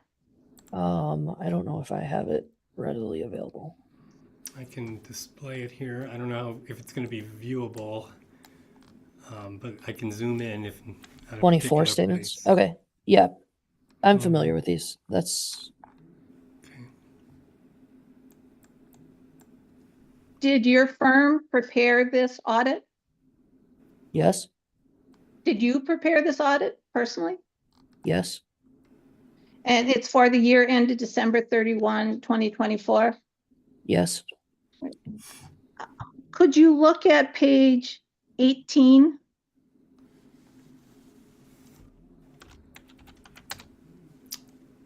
Oh, you're looking at page 18 on the bottom. Yes. So the next page, cash flow. Yeah. You know, it's tiny. For the column labeled wastewater treatment, Yeah. and then under the second grouping where it has cash flows from non-capital financing activities, Yep. due to / from other funds, Mm-hmm. there's a reduction of $482,376. Could you tell me what that is? Yeah. So that's the interfunds because the village and the utilities does not have pooled cash. So the money, the way that the ERP system works is the checks are cut and it comes out of the general fund, and then it's reimbursed through this interfund. And that is the 482. It's a timing of cash. That's all it is a timing of cash between the treatment and the general to pay the bills. So typically in a pooled cash situation, that money would automatically move in the ERP system. This is just because they don't have pooled cash, it's a formality with the ERP system. So it's timing of them paying their bills. That is also shown on, if you go up to page 16, there is a due from, right there, 403, 183. So that 482 is actually only the change from the prior year to the current year. So 23 to 24 is the change of 482. So just for clarity, can you just define ERP for us? Enterprise management, the accounting software. Okay, it's the name of the software that you're They using. use Civic or Cassell. Thanks.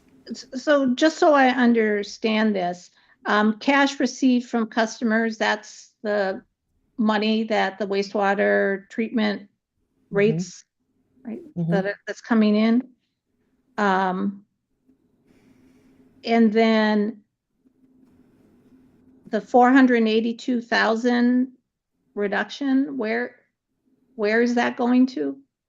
It's the timing of cash. It's a balance sheet item. It's if they had pooled cash, that number would be in the cash and investments line, but they don't have pooled cash. So it's on the due from other funds line, and that 482,000 is the change between 23 and 24. It is not a transfer, if that's what you're trying to ask. It is not a transfer to another fund of excess revenues. It is purely timing of cash because all of the bills and receipts are coming into that general fund, and it's a pooled cash alternative because they don't have that pooled cash function with the utilities. They have it with the general fund and the other governmental funds, but not with the utilities.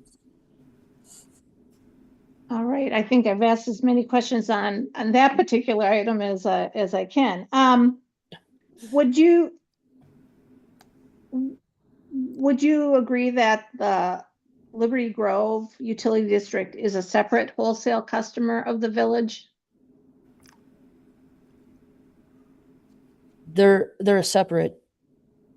Yes, yes. I want to make sure my terminology, like what I might have different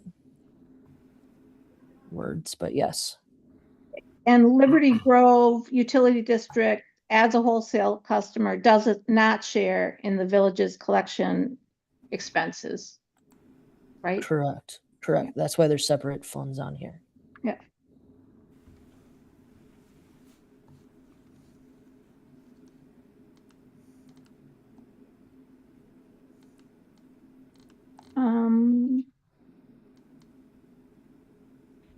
I think that's all the questions I have. Okay, so move on to commission staff. Any questions? Yes, thank you, Your Honor. I have a couple questions. Witness Drewski, I'm Taylor Soul. I'm an attorney with the commission, and my job is to complete the record and ensure that the commissioners have everything they need to make their decision. Earlier in your testimony at the front end, you referenced, quote, the change of arrangement with the town, end quote. With that statement, were you referring to the litigation that ultimately resolved previously between Sister Bay and Liberty Grove? Yes. And to that end, were you by that statement specifically referencing the fact that Liberty Grove was no longer considered a user of Sister Bay's system upon completion of that prior litigation? Yeah.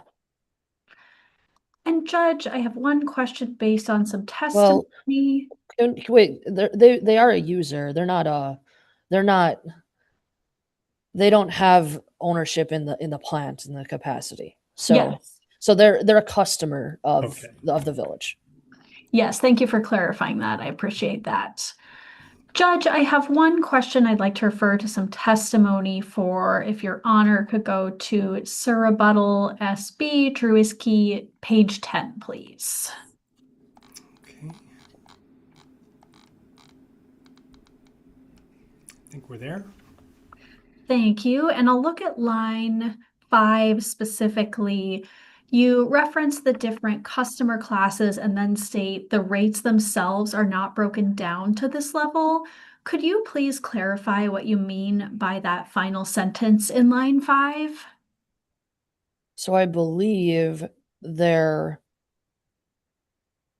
way that they publish their rates, and I don't have this in front of me necessarily, but it'll have fixed charges by meter size, and then it'll have like the volume rates of what they charge. I don't believe that they publish like a public authority rate and a residential rate and a multifamily rate or commercial rate. It's all just within those same categories. So that first piece, those are the different classes that they have, but the rates to what they have and what they publish don't break them down to that level. It's broken down more to, I believe, Granham's had it of Sister Bay, like there's a Sister Bay rate, a Liberty Grove rate, and so forth. Those are all the questions I have for this witness, Judge. Thank you. All right, thanks. Do we have any redirect? No, Your Honor. All right. Thanks very much, Witness Drewski. You're excused. I have one question. If I need excused, does that mean I can go? But if I have to speak on that Birdo, do I need to stay? You don't need to stay. It's up to your attorney. If if the attorney wants you to listen in, that's fine. But I think I do understand you have a conflict, and so I'm not requiring you to stay. Okay. I think, Your Honor, and this is my hiccup. I believe what she's trying to get at, there was one little sliver from Berto's testimony that Ms. Amber was going to substitute for. So that's the person. Okay. Well, why don't we do that now for you because you do have a conflict. So I'll just have you, Attorney Bitar, take that on, and we'll see what sections we want Attorney Drewski to verify. Yeah. Thank you, Your Honor. It's very short. It's in the direct of Berto. Okay. The last page, the last question. Okay, so that's lines 10 through 22. Well, I guess 10 through 20. Correct. Yeah, Okay. thank you. Amber, have you seen Ms. Bertle's testimony in that regard? Yes. And how much of that can you subscribe to for the court? So she has in here that under her code, the Village Utilities Department conducts an annual audit. They do, the village as a whole goes through an annual audit. But I cannot speak though to if the utility department is conducting an audit on the rate making determinations. But there is an annual audit that the village goes through, and it does include the wastewater treatment, as we just saw from that was shown on the screen.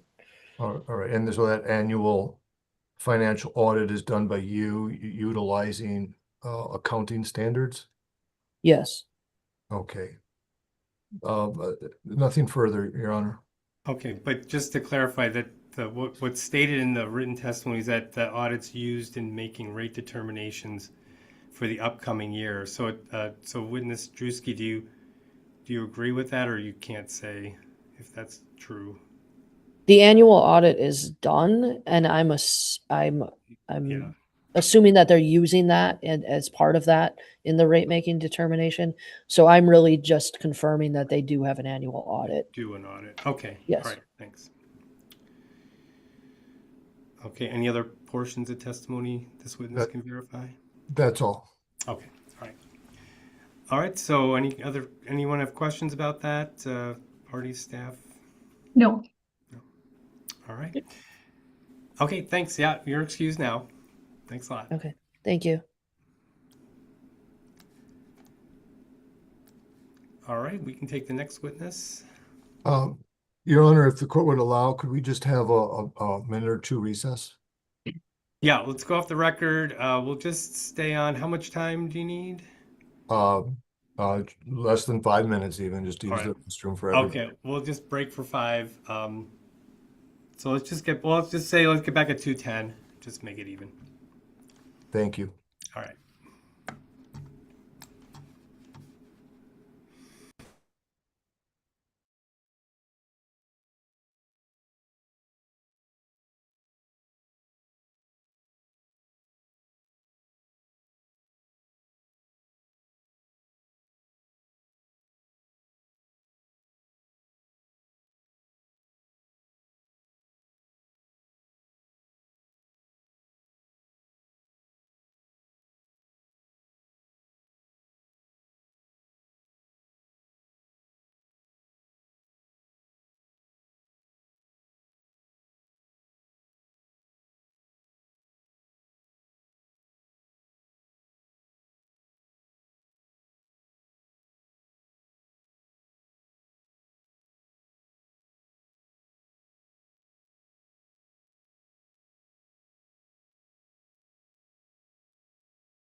All right, let's get back on the record. Continue with our respondent witnesses.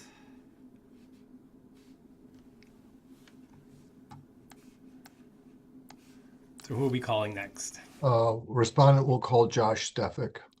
All right. See you there. Okay. All right, raise your right hand. I'll swear you in. Do you swear or affirm to tell the truth, the whole truth, nothing but the truth? I do. All right, go ahead. Josh, can you state your name and spell your last name? Joshua Stefik. JOSHUASTEFFECK.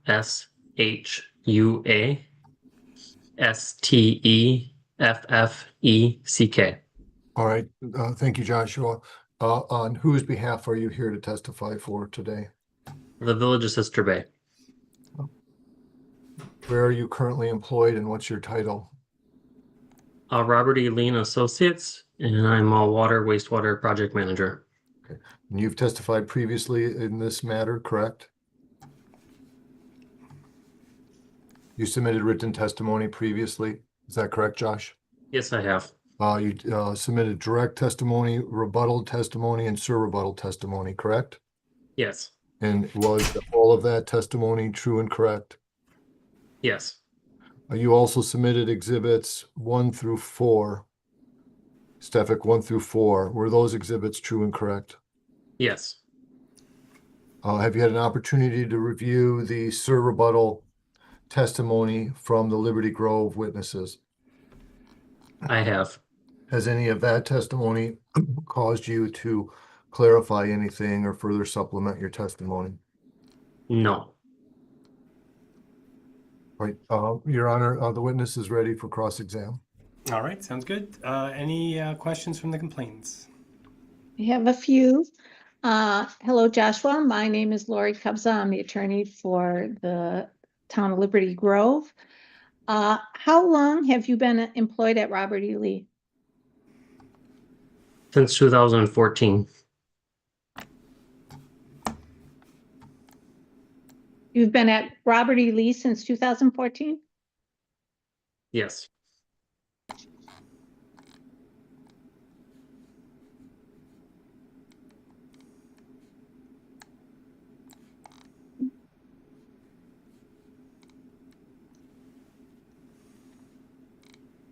On, oh, what's wrong with it?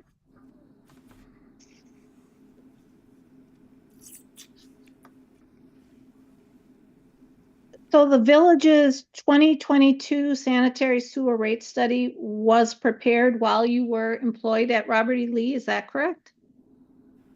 Yes.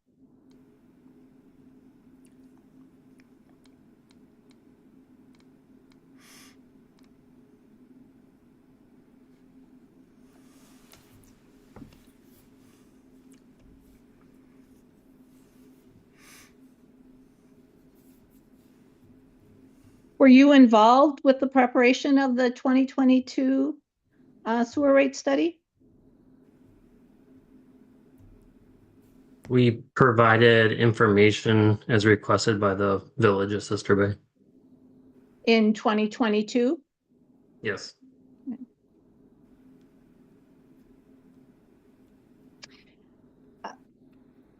Stefik, Exhibit 4 is Robert E. Lee's 2024 sewer rate study proposal. And that proposal refers to a Sister Bay RFP. Do you recall how how Robert E. Lee became aware of that RFP? It was transmitted to our office in some form, I believe, by email. From Sister Bay? Yes. I reviewed your resume, which is Stefik Exhibit 1, and I didn't see any reference to the preparation of wastewater rate studies. Have you been involved with the preparation of any rate studies before Sister Bay?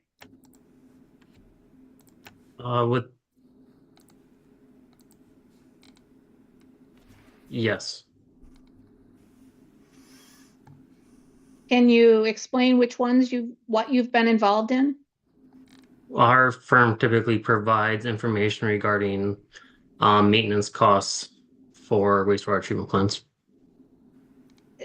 And is that information provided, for example, to the Department of Natural Resources in a facility study? It can be. When you prepare those wastewater rate studies, do you consider the flows and strengths of the equipment that's being, or the facilities that are being constructed? We don't typically do the rates. We just supply information to assist someone else in preparing the rates. And what kind of information do you provide? Like I previously stated, information regarding equipment replacement costs. Only cost information? And sometimes future capital costs. Do you provide any information regarding the design of facilities? For example, whether it's intended to address primarily flow or strength?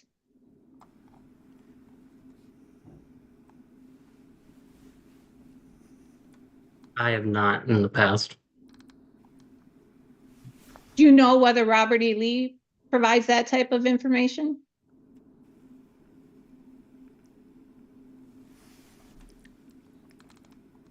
I do not know.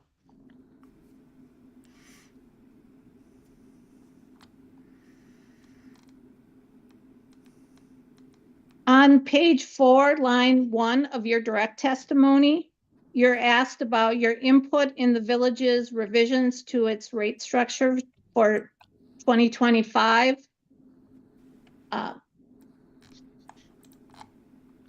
And you mentioned working in partnership with CLA, but I'm not clear from your testimony what you actually did. Could you expand on that a bit?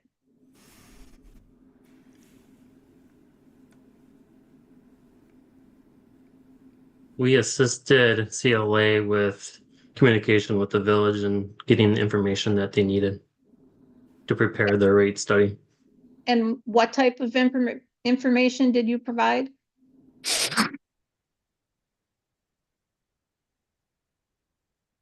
I do not recall off the top of my head.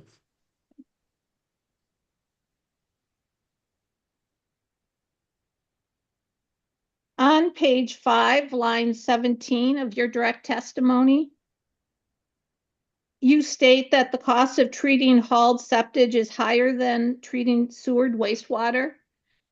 How would one go about determining the cost of treating hauled septage?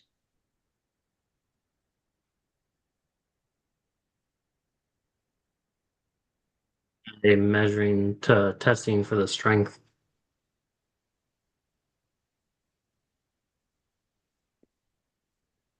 So if you test for the strength of the septage, how do you determine rates based on that?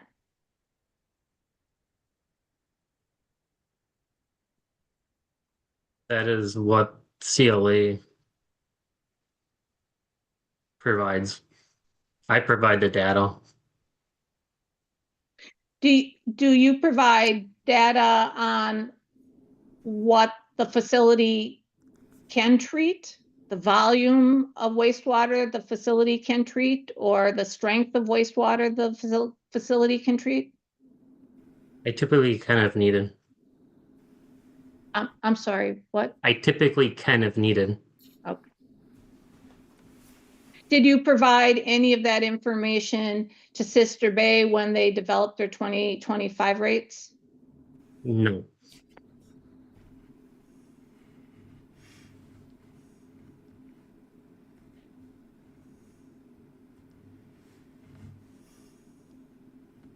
Were you aware that Liberty Grove was challenging Sister Bay's rates from 2022?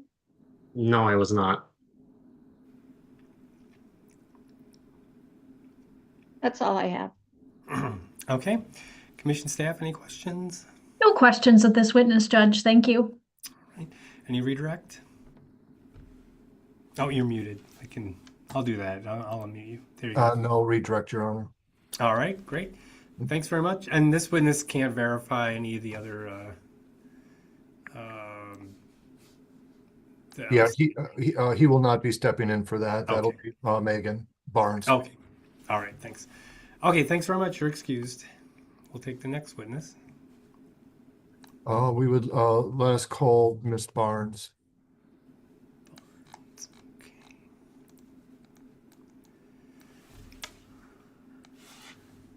Right. Let me see. Are you able to move her on the screen, Judge? Or is that's Mr. Nesbitt's head? I can't see. I will once I find Okay. Ms. Barnes. Oh, you mean they'll have to get their camera on first.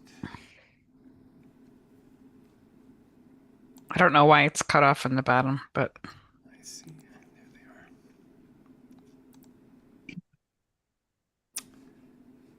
How does that look? I think we have her in the middle of the frame. oh, I don't see that breakout. Excuse me. That's okay. You got it? Okay. Yep. All right. So Thank let you. me swear you in, Witness Barnes. Raise your right hand. Do you swear or affirm? Tell the truth, the whole truth, and nothing but the truth? I'm having trouble hearing you. Let me see. You're unmuted on my side. Go off the record. Okay, great. So we got. All right. Make sure you're on the record. Did you catch that, Debbie? Couldn't hear her. Okay. Yeah. I Nancy, do. I swear. I don't know which one, but that works. You're You good. know what? You're good. All right, good. We just want to make sure we heard you. All right, go ahead, Attorney Bitar. All right, Megan, we'll give this a whirl, make sure we can hear you. Can you state your full name for the record? Megan Barnes, And who do you work for? the Village of Sister Bay. And how long, what is your title there and how long have you been there in that role? My current title is the Utility Director. I got this position specifically in 2024, and prior to that, I was the lead operator, and I started in that position in 2021. So I've been here now. This October, it will be 5 years. Which party are you here to speak on behalf of? The Village of Sister Bay. And in this case, you have previously provided testimony, correct? Yes. You provided direct testimony, rebuttal testimony, and surrebuttal testimony, correct? Yes. Do you stand by that testimony as true and accurate to the best of your belief? Yes. You also sponsored Barnes Exhibits 1 through 15. Is that correct? Megan, did you hear that? Did you sponsor yes, Exhibits yes. 1 through 15? Yes. All right. Do you stand by those exhibits as being true and accurate to the best Yes. of your knowledge? Yes. I also understand that you are here to substitute for Miss Berto's testimony and exhibits. Is that true? Yes. And did you hear Amber's testimony before we took that recent break where Amber stepped in for the last portion of the direct testimony from Miss Berto? Yes. So for all the rest of Ms. Berto's direct testimony, you have personal knowledge of that? Yes. Okay, and then what about for Ms. Berto's surrebuttal? You have personal knowledge of all of that? Yes. Okay. And you believe Ms. Berto's testimony, for which you have personal knowledge, you believe all of that to be true and correct? Yes. Okay. You've also had a chance to review all of the surrebuttal testimony that was offered by the Liberty Grove witnesses. Yes. Do you have any further clarification or response to that you would like to give at this time? Yeah, so I have two clarifications. Excuse me, just a minute. I just wanted to clarify the last line of questioning about the Berto testimony, and it looked like that section for Berto, page 7, lines 10 through 20, witness Drewski was able to verify that the annual audit was produced, but she was not able to verify whether that was used for rate making determinations for the upcoming year. Can you verify that occurs in practice? Yeah, I should be able to explain that. Yep. Okay, well, it's enough just to say that you Yeah. you can verify that Yeah, statement. yeah, I can verify that statement. Okay. And there's one quick one. We have a number of exhibits from witness Berto 1 through 8. And I believe, so are you familiar with those? Have you reviewed those? Yeah. Yes. Okay. I don't know why we're not able to hear you very, very well. Maybe I just need to wait a minute before I respond, but yes. Okay, great. And are those documents, those exhibits, complete and correct to the best of your knowledge? Yes. Okay, good, thanks. So we will need to get a refiling for Berto 7, just get the signed version of that, I believe it was a minute, resolution from the village. Resolution. Yeah. Yes, okay. we will. All right, great. I'm sorry. So go ahead. Just want to make sure we had that all tied in. And then I just, one other question related to the Berto testimony, just in terms of questions, in terms of the Berto testimony that's being offered here, you can answer questions if there are any from the parties and commission staff. Yes.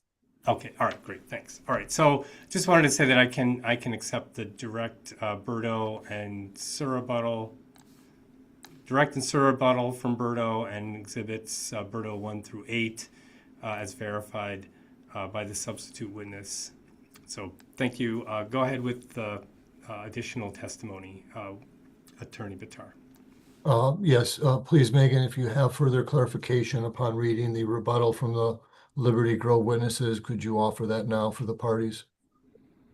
So in my rebuttal, I differentiated the customer class that the village holds, and I erred in the fact that I lumped the 4 technical groups into 2 groups. So residential and commercial are the 2 largest groups in the village of Sister Bay, but technically we do also have multifamily and public authority. They are far fewer accounts than the commercial and residential, but they are considered the consumer classes associated with the village of Sister Bay's rate structure. And then the second clarification that I have is about the audit that it relates to those consumer classes. So that was a terminology confusion kind of for me because we don't typically call it an audit. We every year go through the whole PSC on the water side because we are a metered utility on the water side as well.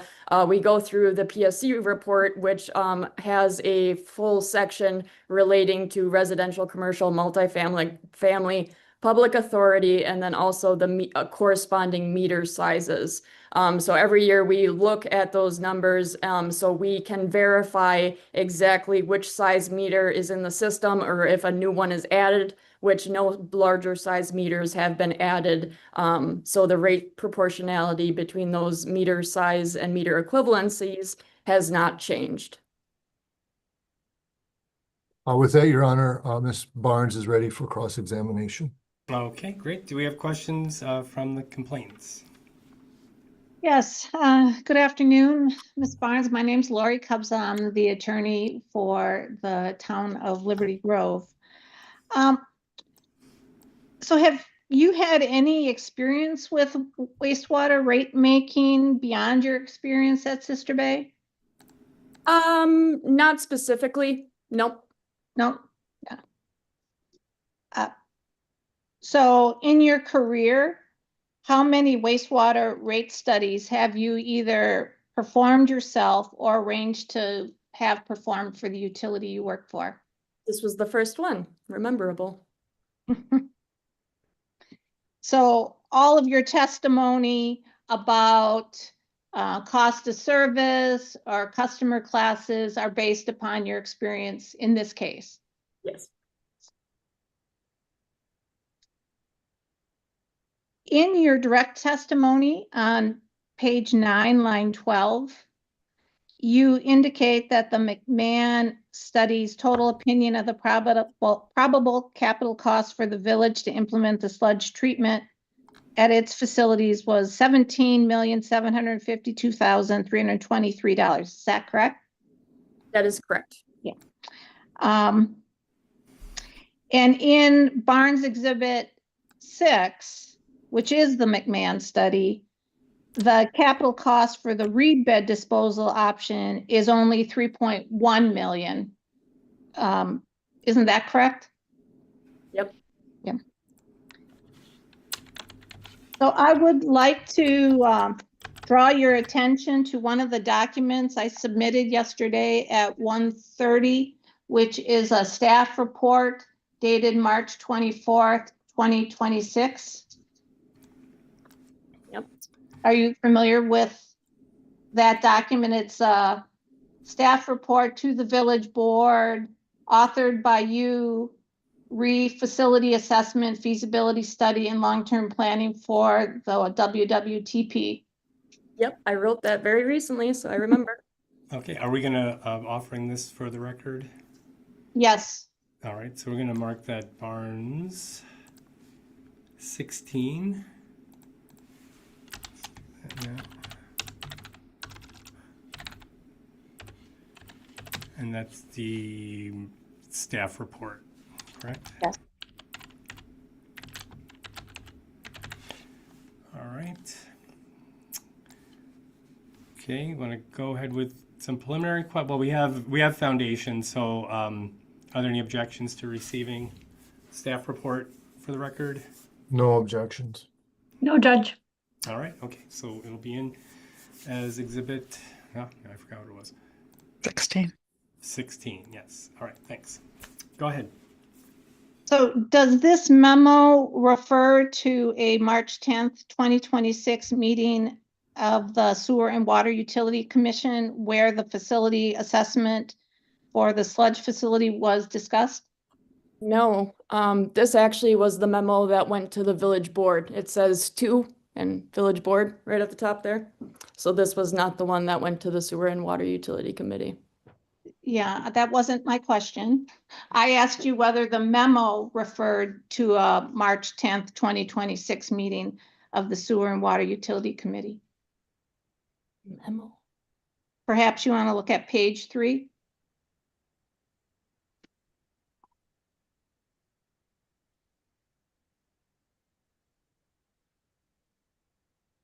Of the document?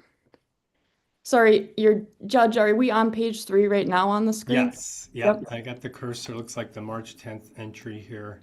Okay, that memo. I'm assuming that's what the attorney is Talking about. Okay. Can you state the question again now that we're looking at it? Could you read it back, please? Yeah, go ahead. Sewer and Water Utility Committee. No, sorry. We'll have the court reporter read back the question. Oh. Yeah, that's all right. Sorry. Okay, so there was a question and then she answered, and then Attorney Kupsa, you said it wasn't my question. So do you want what was after that? Yes. Okay. I asked you whether the memo referred to a March 10th, 2026 meeting of the Sewer and Water Utility Committee. Perhaps you want to look at page 3. Yeah, March 10th, 2026 is on there. And did you attend that Sewer and Water Utility Committee meeting? Yes. And at that meeting, did the committee discuss the recommendations related to the sludge treatment facility? Yes. And what was the recommendation made by the Sewer and Water Utility Committee? The recommendation was to pursue the sludge trying option if we could pursue discussions with the other northern Dora communities included in the study, those being Fish Creek, Bailey's Harbor, and Ephraim. So on the potential of partnering as a regional facility, but with also understanding that if agreement cannot be reached between all those parties, that the committee would then recommend that Sister Bay pursue the reed bed installation alone. Thank you. Judge, I just want to say my internet connection keeps saying it's unstable, but then it comes back on. So if I disappear, I'll get on with the hotspot. Okay, I'll keep an eye on you. Okay. Thanks for letting me know.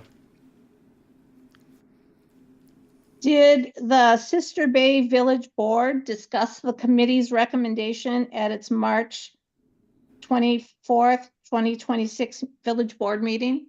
Yes. And what was the determination of the village board? To agree with the recommendation of the Sewer and Water Utility Committee and to direct staff to start the negotiations with discussions with Fish Creek, Ephraim, and Bailey's Harbor. Would you agree that at this time, Sister Bay has no intent to pursue a $17 million sludge project on its own? I'll object, Your Honor. It calls for speculation. She's not she's not a Board of Trustee member. Well, I can't ask Ms. Beardo. No, I mean, we have, well, I guess I think what you're asking is, did the village approve that conditional, the second recommendation that if an agreement can't be reached, would it pursue the reed bed installation on its own? Was that part of the was that a part of the approved recommendation, Witness Barnes?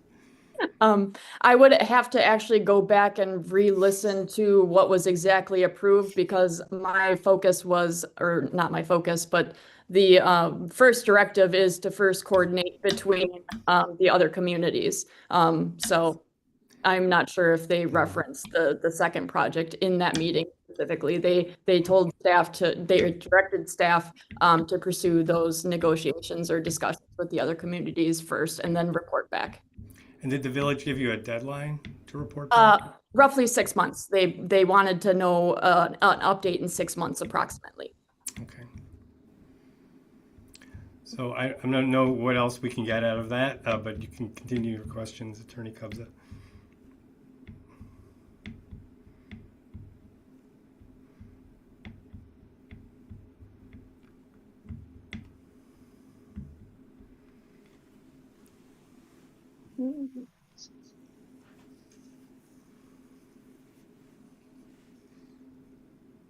In your direct testimony on page 10, line 15, you state that because the village's cost of processing hauled wastes are higher and the processing itself is harder on the equipment utilized in the treatment plant, the Sewer and Water Utilities Committee determined that some of the higher costs of processing hauled waste should be passed on to those customers.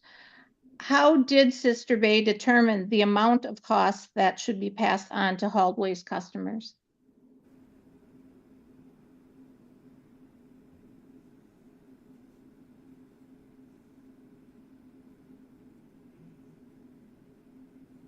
They determined the rate by utilizing the model and then adjusting the percentage from there.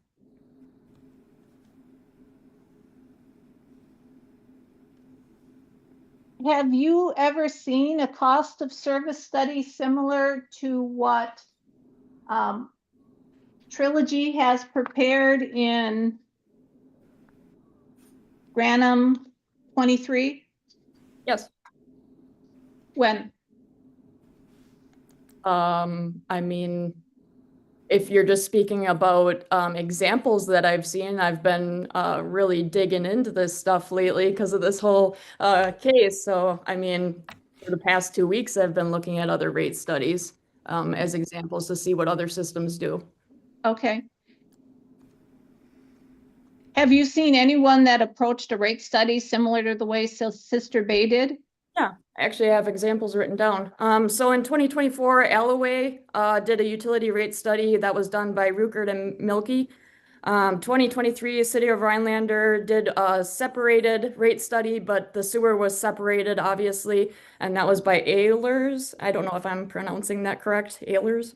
And then in 2023, the village of Kronewitter also did a similar study on water and sewer. I was only looking at the sewer, obviously, but then Ehlers also did that one as well.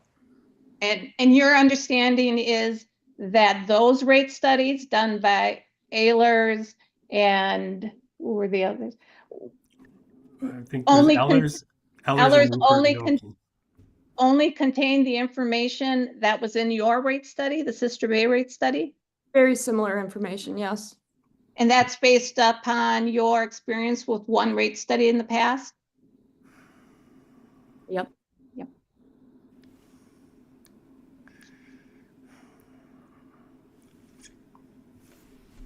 In your sir rebuttal testimony on page 4, line 4, you state nothing has changed the proportionality since the last rate study. What is the last rate study you're referring to? The 2022 rate study. So nothing has changed since 2022. For proportionality, no. And your understanding of proportionality comes from what? The user charge or the customer classification base relating to the meter equivalence of the meter that is installed in the residence or business. Were you involved in retaining CLA and Robert E. Lee? Minimally. I did not post the RFP. I did not approve. I mean, that was the committee's decision as well as the board. So it wasn't my decision to retain them specifically. When they were retained, who was their contact at Sister Bay? Me and the utilities clerk, Kara Kroll. And did you request CLA to develop a simplified rate methodology? No. That was something they suggested to you? Yes. Yes. Did you tell CLA that Liberty Grove was challenged, had concerns about the prior 2022 rate model? I believe we briefly mentioned it, but at that point, the committee had decided that they stood behind the rate model. There was a few areas where we thought we could improve, and that's why we tried to have an outside consultant to perform the study. Robert E. Lee, though, was not an outside consultant, was it? Outside of the village. They have a long-term relationship with Sister Bay, don't they? Yep. Yeah. If Amber says that Sister Bay never told her that Liberty Grove was challenging the 2022 rates, you wouldn't disagree with her, would you? Can you state that again? Would you read that back, please? All right, let's have you read it back.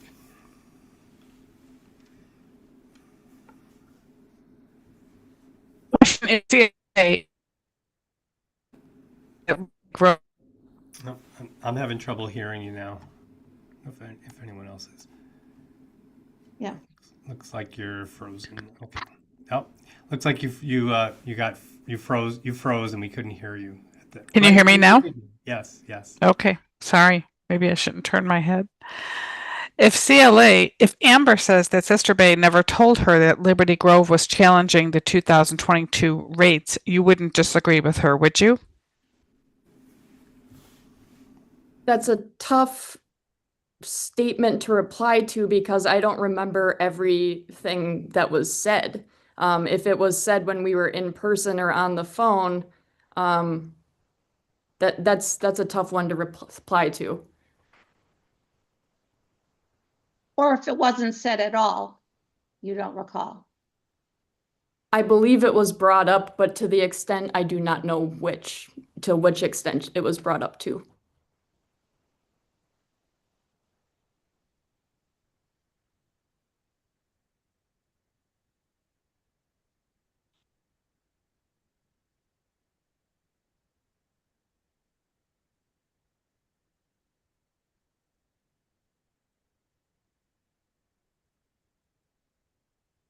Are you familiar with the utilities accounting? As manager, do you have knowledge about how the utility keeps its books, its accounts? Generally, but I mostly focus on expenses. I do a little bit with projecting revenues, but I'm not the finance department, and I have a very important other job operating and maintaining this plant here. So I am not a specialist in finance, no. Do you know the utility set rates in order to accumulate some money for a future wastewater future sludge treatment project? Is that right? Do you know whether the money that's being accumulated? I didn't hear, excuse me, I didn't hear an answer. Yes, I said yes. Thank you. Okay, I didn't hear it. Thank you. Sorry. Do you know whether the money that's being accumulated for this future sludge treatment project is being kept in a restricted account? No, I do not have access, or I do not watch or really know those accounts. Do you know whether the money in the wastewater treatment account could be used for other purposes? I do not know. I'm not financially detailed like that, to that level. We heard testimony today about the $15 million sludge treatment project being suggested or proposed based upon information you gathered. Is that correct? Yes. And can you describe that information? Where did you get it and what did it consist of? What information specifically, I guess, are you just looking for, like, where I got the cost analysis or like the estimate, or? And how you determined to include $15 million for a sludge treatment facility and rates? Yeah, so after we received the notice from SBU, I prepared a staff report outlining various options of sludge treatment protocols, I guess. So reed beds, I wrote a staff report about this, but there was reed beds, the sludge dryer, and then, you know, the committee just kind of told me to start looking into as many options as possible, but that the dryer would be a very good option for the area. Just because we do struggle up here with land spreading sites or like getting rid of Class B biosolids. So the assumption was that Class A biosolids would be the best option for the utility if PFAS and volumes of sludge were becoming an issue, because a dryer gets you down to the lowest volumetric quantity of sludge. It makes it the easiest to haul and get rid of, and also then therefore the cheapest. So I started investigating by doing a multitude of plant tours at facilities that had sludge dryers, and then I discussed this with many engineers, and they all gave me a baseline of around 12 to 15 million, which was pretty close with the eventual study coming out with 17.7. I don't know the exact number, but I know it was written in my direct testimony there. And when did you do this investigation? So directly after I heard about the SBU shutting us off from sludge disposal, which was June of 2024. So the majority of 2024, early 2025, looking into sludge dryers. And then I had also been looking into dryers beforehand as well, because we knew sludge was getting more expensive to get rid of. So it was kind of something that was in the back of the mind always to maybe pursue and look into. So I try to keep abreast of all current trends and things that are happening in the industry, and I like to investigate new technology. So this was something that was very interesting, and yeah. So the $15 million cost was included in the rate study based upon the investigation you did. Is that accurate? Yes. Had the utility committee approved this approach? The approach of doing a regional wastewater treatment plant at that time? Or I'm sorry, a sludge treatment plant at that time? I wouldn't say they approved it, but they directed me to keep researching and to budget for that number. And had the village board also authorized you to include that number in your budget? Yes. Was that number included in your capital improvement plan at that time? In the 2024 CIP, the whole dollar amount was not included, but one portion of the project was included, the screw press. And during your investigation, you were investigating it as part of a regional solution. Would that be accurate? I wouldn't say I was investigating it solely from a regional solution idea. I was investigating it based on the technology and what would it cost. The regionalization idea came about when everybody learned about the SBU shutdown and determined that, hey, if we can all kind of go together and try to ease the burden and maybe get more grants and try to get better funding and financial help, that this actually might be possible and it would help everybody on a countywide basis that's struggling with this issue. And when you did the investigation, you also investigated reed beds, you said? Is that right? Yep. Did you do an investigation of the cost of reed beds? The cost of reed beds, I knew it was going to be substantially lower. So the village directed me to budget for the highest expense that I expected for any of the sludge treatment options. The highest expense is the dryer. So that is what we've pursued and planned for.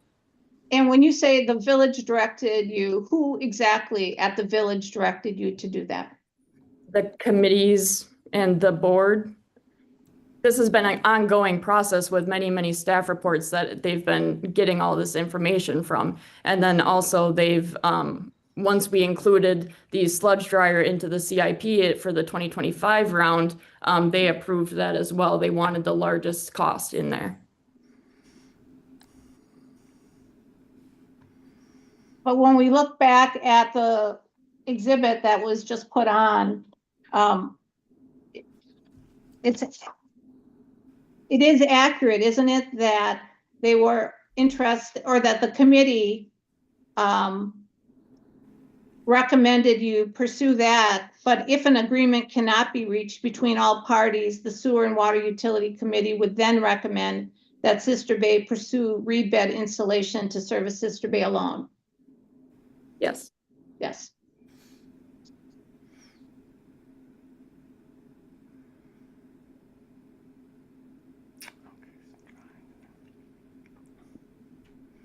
Were you the only one dealing with CLA on the sewer rate study?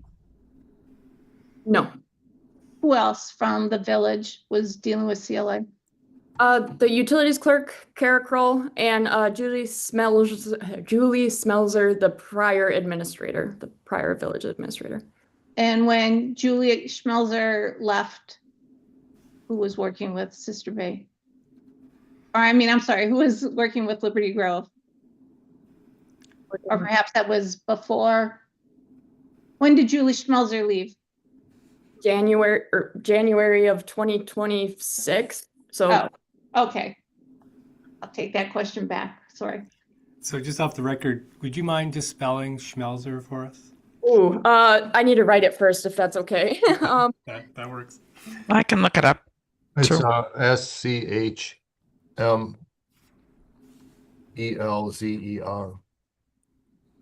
Okay, do you got that? Mm-hmm. All right, great. Okay, thanks. Let's get back on the record.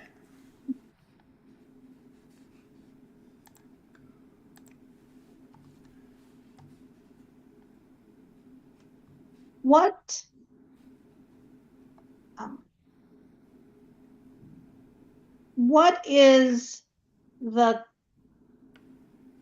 causes the need for sludge treatment? That's kind of a very broad question. But for the village specifically, the need for sludge treatment is we currently only concentrate our sludge down to a thick liquid solid. So we get about to 3.7% of solids volume. So it is still very liquidy. It's very volume heavy. So it has to be loaded out on hauled trucks and then transported elsewhere. Because also a part of our treatment doesn't include getting to like a cake material, which is able to be land applied. We don't have dewatering equipment. We just have the concentrator. So the need for the treatment is to reduce the quantities because of the difficulties we are facing in getting rid of our sludge. Since we always relied on Sturgeon Bay utilities to accept our sludge, and now with everything going on in the PFAS regulation world relating to land spreading, and also our being shut out of service from them due to their own upgrade at their facility, in which they did not account for any added capacity in the future for the Northern Door communities, it was deemed necessary to start really looking at options to get rid of the sludge and try to make it as cheap as possible for the volumes that are generated.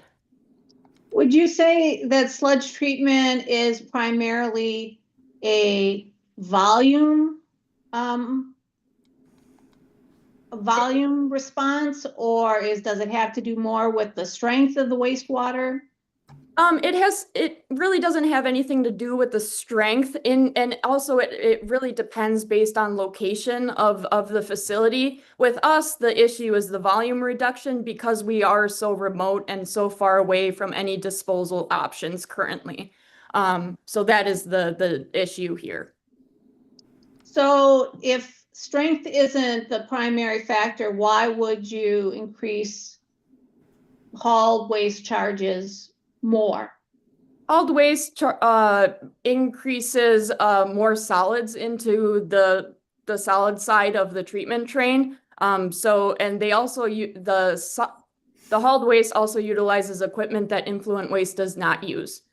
So there's a separate equipment that waste flows through that needs to be maintained and replaced that is separate from what is flowed through the influent of traditional sewer.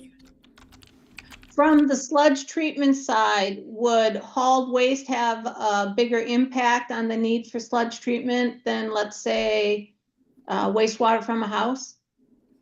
Yes. How so? Because you're adding more solids into the system. Because septic tanks, they dewater, they have a drain field. So they're removing a lot of the liquid components of that waste. So they're a lot heavier, a lot solid. They're harder to treat. They're more cost heavy on the system. So would you agree that in 2024, your rates included higher sludge treatment costs? You testified to that, right? That your sludge treatment costs were going up $117,000. Yep, we were projecting higher sludge treatment costs, yes. Yeah, and then you were also projecting the construction of a future sludge treatment project of some sort. Yes. Yes. Did you do anything to evaluate how much hauled waste would be responsible for causing those increased costs and that sludge treatment facility versus, a house? Not specifically, no. Did you just assume that it was the same thing as what you were doing in 2022? No, I don't think there was assumption that it was the same.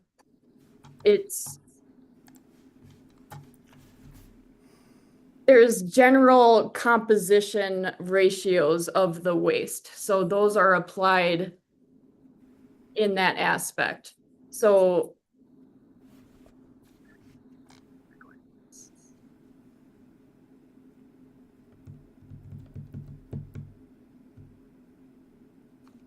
can you rephrase the question again? Could you read it back? Okay, go ahead and try to find that.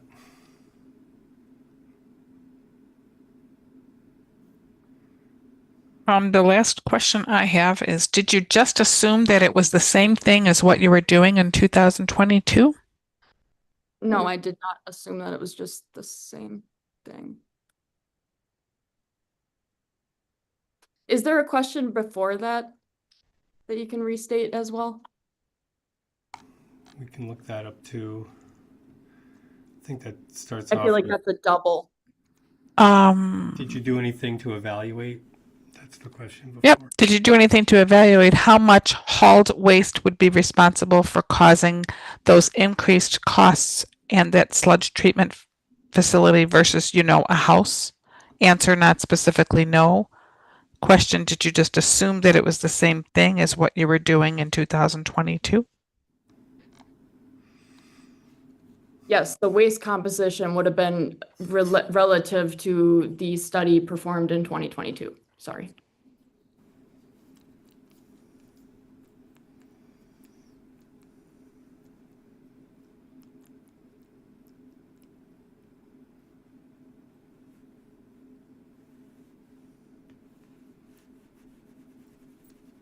I don't have any other further questions.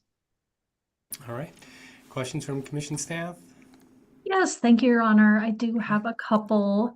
Witness Barnes, I'm Taylor Soul. I'm an attorney for commission staff. I have a couple questions to complete the record in this docket. Earlier in your testimony at the first part of it, you referenced, quote, PSC version, end quote. Were you referring to the annual report that all water utilities are required to submit to the commission every year? Yes, yes. Thank you. And then, Judge Newmark, I'd like to pull up a couple pieces of testimony. I'll start with Witness Barnes' rebuttal at page 7, please. And I'm looking at lines 8 through 9 regarding the proposed sludge treatment facility. All right, I think we're there. And we've heard some discussion that 2027 was the initial date or goal date that Sister Bay wanted to have that sludge treatment facility either in progress or in use. At this point, if you know, what is the earliest date that Sister Bay believes it may place into service such a facility, regardless of what form that ultimately ends up taking? I would say we are still planning for 2027 as of currently until the CIP and budget would be updated. And is Sister Bay still planning for the dryer as opposed to the reed method or one of the other options? So the village board is hoping for. We are pursuing the dryer option if we can coordinate regionalization with the 3 other communities, including Fish Creek, Ephraim, and Bailey's Harbor. Thank you. I just have one more question regarding the village's status with new water in Green Bay. Judge, I will turn to Witness Barnes direct this time. Also at page 7. And I'm looking at lines 3 through 6. I understand that the village's transport of the sludge to new water in Green Bay is on a temporary rather than permanent basis. Do you have any sense from your communications with new water in Green Bay how long that facility will allow Sister Bay to continue bringing that sludge there for treatment?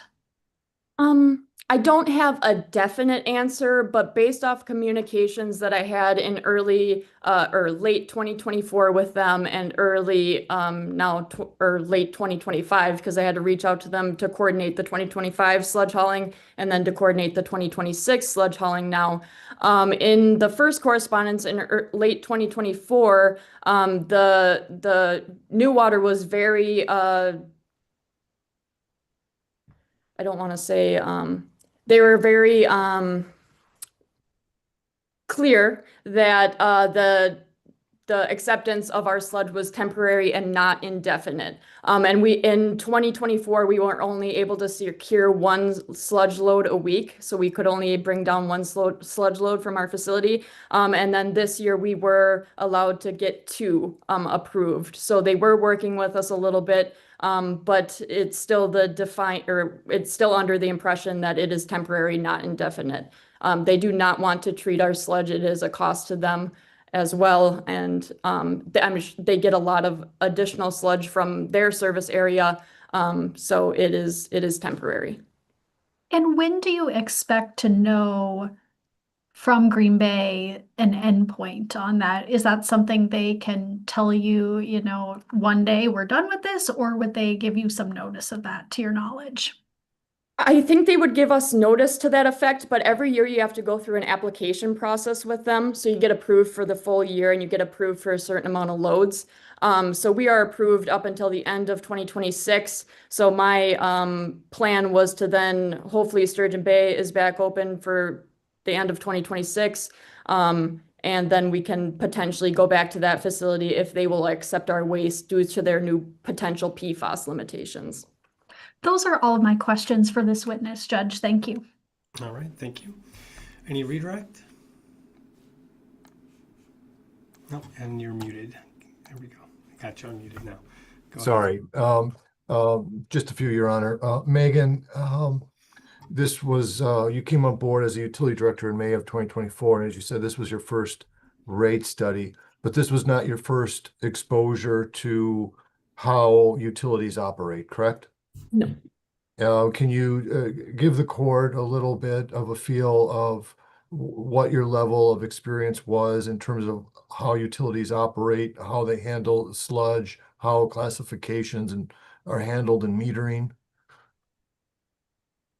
I have a decent, or I think it's a decent amount of background in this industry. So after I graduated college in 2020, I started as So when I was in college still, I worked at the city of Wausau, at the wastewater treatment plant specifically. I was not on the water side of that industry there because they are separate utilities in Wausau. And I was the lab technician there. So that's kind of where I learned the nuts and bolts about lab work that is associated with wastewater treatment.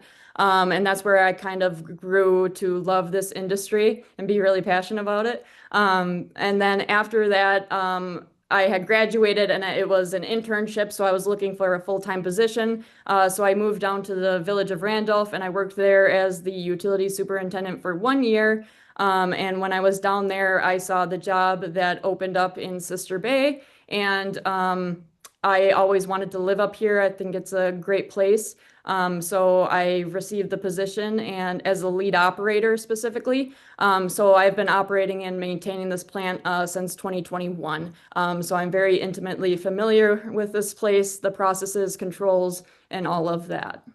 You just answered some questions from PSC's counsel about sludge loads, that you were taking about 1 sludge load a week to New Water and Green Bay, and recently they've worked with you to do 2 loads. My question to you is, back in 2024, how many loads a week did you need to transport? Well, in 2024, we were still hauling to Sturgeon Bay, but with the Sturgeon Bay system, we were only allowed to haul in the summer months because with their system, they could not accept sludge in the winter months. So we had to have adequate storage on site in order to get through all of those winter months as well. But in the fall, when Sturgeon Bay would really let us haul a lot of loads, I mean, we would maybe haul 5 or 6 loads a week. Instead of 1 load a week, spread out through a long time period. All right, can you tell us briefly about how many loads of sludge you need to haul in 2025 and now in 2026? In 2025, I believe the total we hauled was 400,000 gallons. And in 2024, we hauled 480,000 gallons. Go ahead. Oh, Go ahead. that was kind of the end. Sorry. All right. Well, I'm trying to get a reference point because you're talking 1 or 2 loads. What does that mean when you give us those large volumes over 400,000? What does that mean in terms of weekly loads that you got to ship in 2025 and 2026? Yeah. So 1 load is typically, depending on the truck, because there's different sizes of trucks, but what we use, it's usually around 5,000 gallons roughly. Okay. You've talked a little bit and I don't really think it's in this record, but what is sludge and what is the difference between, sludge that's, traveling through sewer systems versus septic versus holding tanks? Can you tell us that? Yeah, sludge is the byproduct of the solids treatment train at the wastewater treatment plant. So that is the settled out solids that accumulate in the final clarifier. There's a certain percentage that is wasted. I'm sorry, I'm sorry, settled out solids that accumulate in In the final clarifier. There is a certain amount of percentage each day that we waste. That's called waste activated sludge. And then that is stored in an aerobic digester where we then decant the liquid water off of the top of the tank to concentrate it a little further from just the waste activated sludge standpoint. And then after that, once we have enough solids in that tank, we utilize our concentrator system, which utilizes polymer, which pulls flocks together in the sludge material itself and dewater or concentrates the sludge by pulling those sludge flocks together and getting rid of that liquid component of that material. Okay. And is there a difference between septic waste and holding tank waste? Yes, there is a difference between And septic. what is that difference when it comes to trying to handle that type of sludge? So like I think I stated this before, but septic tank waste is a different composition because septic tanks have drain fields, so they do get rid of, they have seepage fields, so they get rid of some of that clear water. So they are more concentrated material than the holding tank waste is. And then those differences will influence the cost to handle the sludge, both in terms of transporting it because of its volume and also in terms of breaking it down? Is that a yes? Yeah, sorry. When you when you heard that Sturgeon Bay was no longer going to take your sludge in June of 2024, you said you began doing some investigation or looking around at costs. Can you tell us, what facilities you looked at and what type of resources you looked at to come up with the $15 million?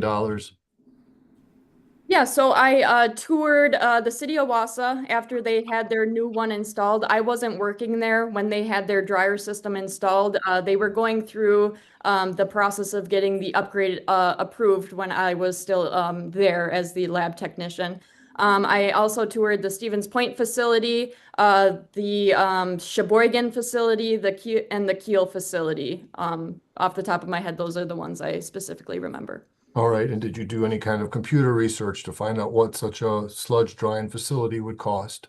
Yes, And how much time did you spend or how many did you look at? I mean, I would on an hour basis, I would probably say before I put a $15 million price tag on it, I would say at least 40 hours. All right. And so between all of those tours and all of that research, that's how you arrived at it. It would be in the ballpark of 15 million. Yes. Okay. Now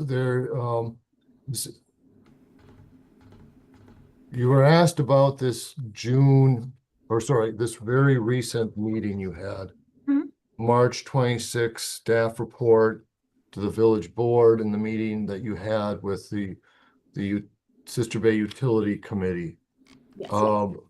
Just for context, can you tell us whether or not the village is engaged in those discussions because it's trying to figure out what to do, given that this proceeding is ongoing? Yes, we just had our first meeting. Objection. I don't understand the question.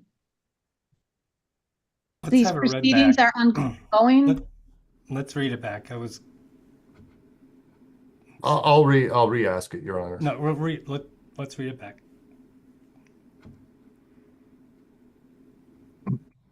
Just for context, can you tell us whether or not the village is engaged in those, it's discussions because it's trying to figure out what to do given that this proceeding is ongoing? So this proceeding is this legal action. I didn't hear that. What This was the- legal action. Okay, so I guess, is there an objection to that question?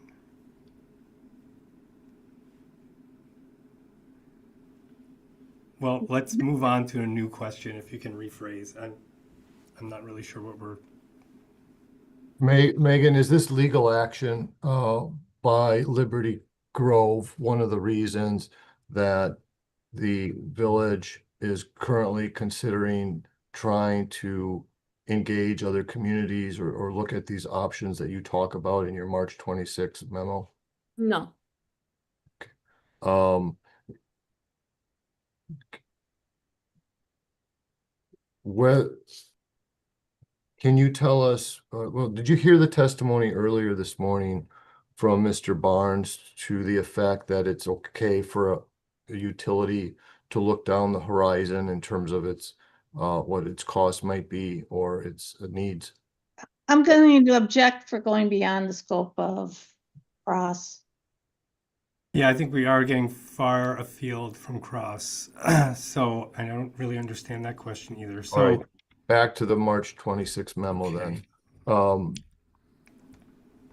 Can you tell us whether or not the utility is trying, when it set those rates in 2025, whether it was trying to position itself to financially take on whatever option it might need to handle the sludge? I think we already have that. I mean, we've already pursued this line of questions. The whole case is really about that. So do we need additional answers on that?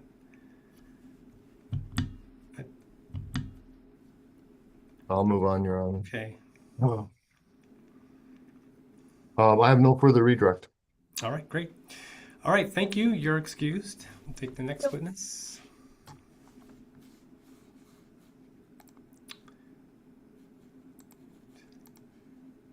I don't know if there's anything where I stuck my foot in my mouth. Thought I muted you. You muted and I'm unmuted. All right, so do we have, so Berto is, Are we on the record? yeah. So Okay. we have no other witnesses from the respondent. Is that right? That's correct. Okay. Is, I just want to confirm that Barn 16 is accepted into the record. This Did I one? not do that? Yes, I didn't. Yes, we will accept that. Okay, so can we move on to commission staff? Yes, thank you, Your Honor. Commission staff would call to the stand Steve Kemna. Okay, I see you there. And got just centered here. So swear you in, raise your right hand. Do you swear or affirm, tell the truth, the whole truth, and nothing but the truth? Yes, I do. All right, go ahead, Attorney Sewell. Thank you. Witness Kemna, could you please state your name for the record to start? Yes, Stephen Kemna. And how are you employed? I'm a public service engineer. Did you prepare and file or cause to be filed direct testimony and rebuttal testimony and 2 exhibits in this docket? Yes. And are the statements and representations made in your testimony and those 2 exhibits, true and correct? You know, let me interrupt a second. I just have one exhibit on. Oh, you're counting the DRR exhibit? Yes. Yes. Okay, I see. Sorry, my fault. All right, proceed. Do you have any additions or modifications to your testimony at this time? No. And are you sponsoring those 2 exhibits that I referenced a moment ago, which consist of the cover letter and commission memorandum for comment, and then the parties' data request responses? Yes. Your Honor, Witness Kemna is available for cross-examination at this time. Okay, so just to make sure we have this on the record, despite my rude interruption, is all your testimony and exhibits complete and correct to the best of your knowledge? Yes. Okay, thanks. All right, do we have questions for Witness Kemna? Start with the complainants. Yes, I have a few questions. Okay. Good afternoon, Stephen. My name's Lori Kubza. I'm representing Liberty Grove. On page 4 of your rebuttal testimony, beginning on line 5, you indicate that in your review of the docket, it does not appear that Sister Bay has provided an exhibit or other documentation regarding the technical or mathematical formulas that form the basis for its 2025 model. Since submitting your rebuttal testimony, has Sister Bay provided an exhibit or other documentation regarding the technical or mathematical formulas that form the basis for its 2025 model? I'm sorry. So you're on page 4? On your rebuttal testimony, page 4. Okay. Beginning on line 5, where you start Okay. in my review. Oh, I see. Okay, thank you.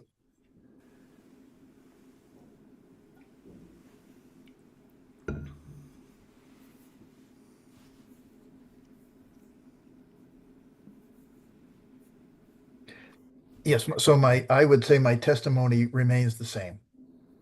That they have not, in addition, offered any more testimony or exhibits. Would you? That would or change other my opinion. documentation. Okay. I'm sorry. Exhibit or other documentation is what's stated there. So. I'm sorry, Mr. Kemnock. Can you say that again? Right. They haven't offered any additional information that would change my statement here or my opinion. Thank you. So could you now look at the sentence that follows that, beginning on line 8?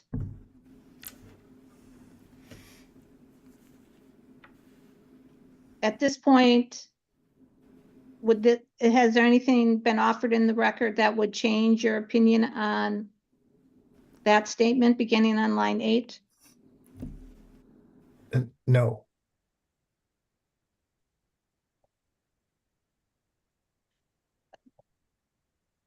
Let's see. Could you look at, staying on that page, could you look up at line 1? That the sentence that starts commission staff. Mm-hmm. Could you read that sentence to yourself, telling me whether that's still commission staff's assumption? I'm sorry, what page were you on? Rebuttal Chemna 4, but now line 1. Oh.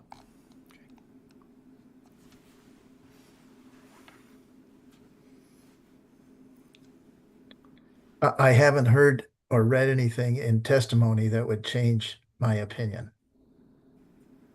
regarding that statement.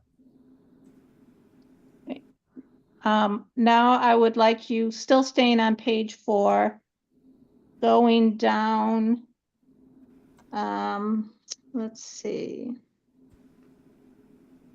to the sentence starting on line 22.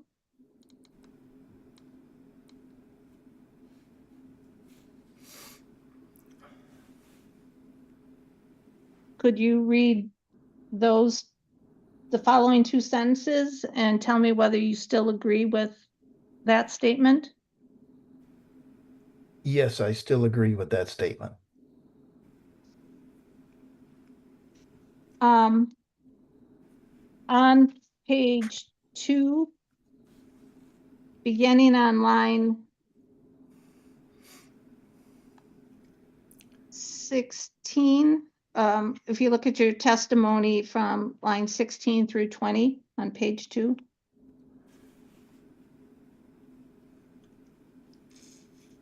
Okay. In your view, is generational equity relevant to a determination of reasonableness? It would be if the sewer utility was regulated by the PSC for rates. Would it be relevant to a determination of unreasonableness? The action calls for a legal conclusion. I'll sustain that objection. But this is the commission's jurisdiction on what's. All right. Yeah, just ask in a different way. I think that's all, that's all you need to do.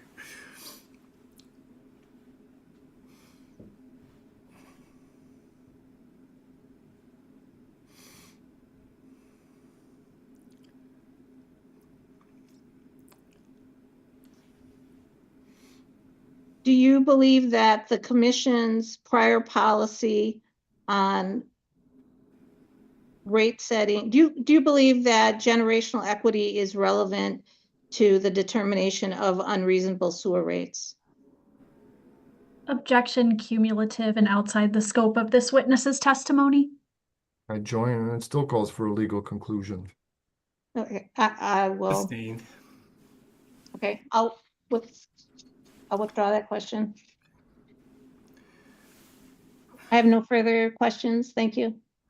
All right. Questions from the respondent? Mr. Kemna, I understand you describe yourself as a PSC engineer. What is your engineering certification? I have a professional engineering registration from the state of Wisconsin. Okay. Do you hold any type of degree or certification as an accountant? No, other than a class in accounting and classes in rate making. And then I worked here at the PSC for about 5 or 6 years as a developing cost of service studies and rate making for water utilities. Yeah. Have you ever worked with or reviewed any utility rate studies that were done? Let's strike that. Have you ever worked with or reviewed any utility rate recommendations that were performed by CLA, Clifton Larson, before the one at issue in this case? Oh, I don't know. I could have. I developed like over 50 cost of service study and rate designs, and I'm sure some of those were reviewing other consultants' work, but I don't know if I did Clifton Larson Allen or not.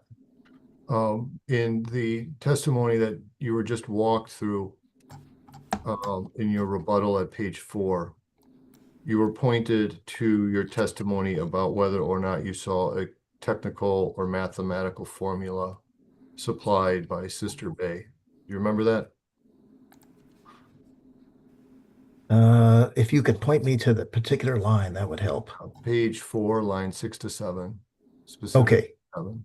That's good. I see it. In my review of this docket, it does not appear that Sister Bay.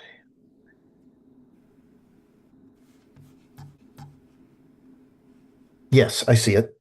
What is your definition of, quote, technical or mathematical formulas, close quote?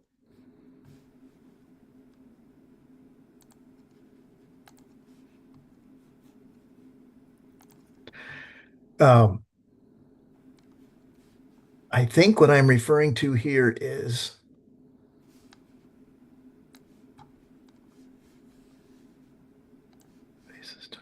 hang on, let me just a second here. Okay. Commission staff assume the Sister Bay applied the 6% were developed. I can't. Yeah, well, off the record for now. Okay. Sorry. I'm sorry. I kind of thought that, but I didn't want to. Yeah, that's good. I'm mumbling. Just let me know when you're ready to answer. Okay, thanks. Sister Bay disputed that there is any connection between the 22 and 29. That's testimony. In my review of this docket, it does not appear that Sister Bay is provided.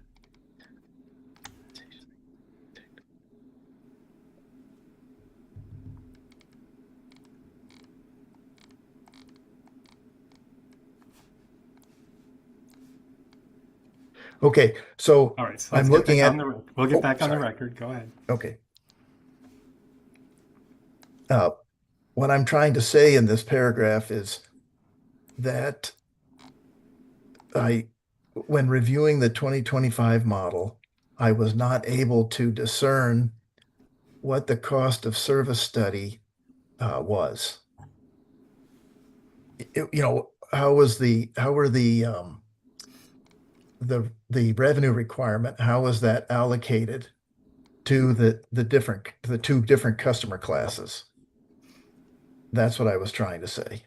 So you were looking for something that was called a cost of survey study, or some spreadsheet that would show that there was a revenue requirement that was taken and distributed based on cost functions to the customer classes.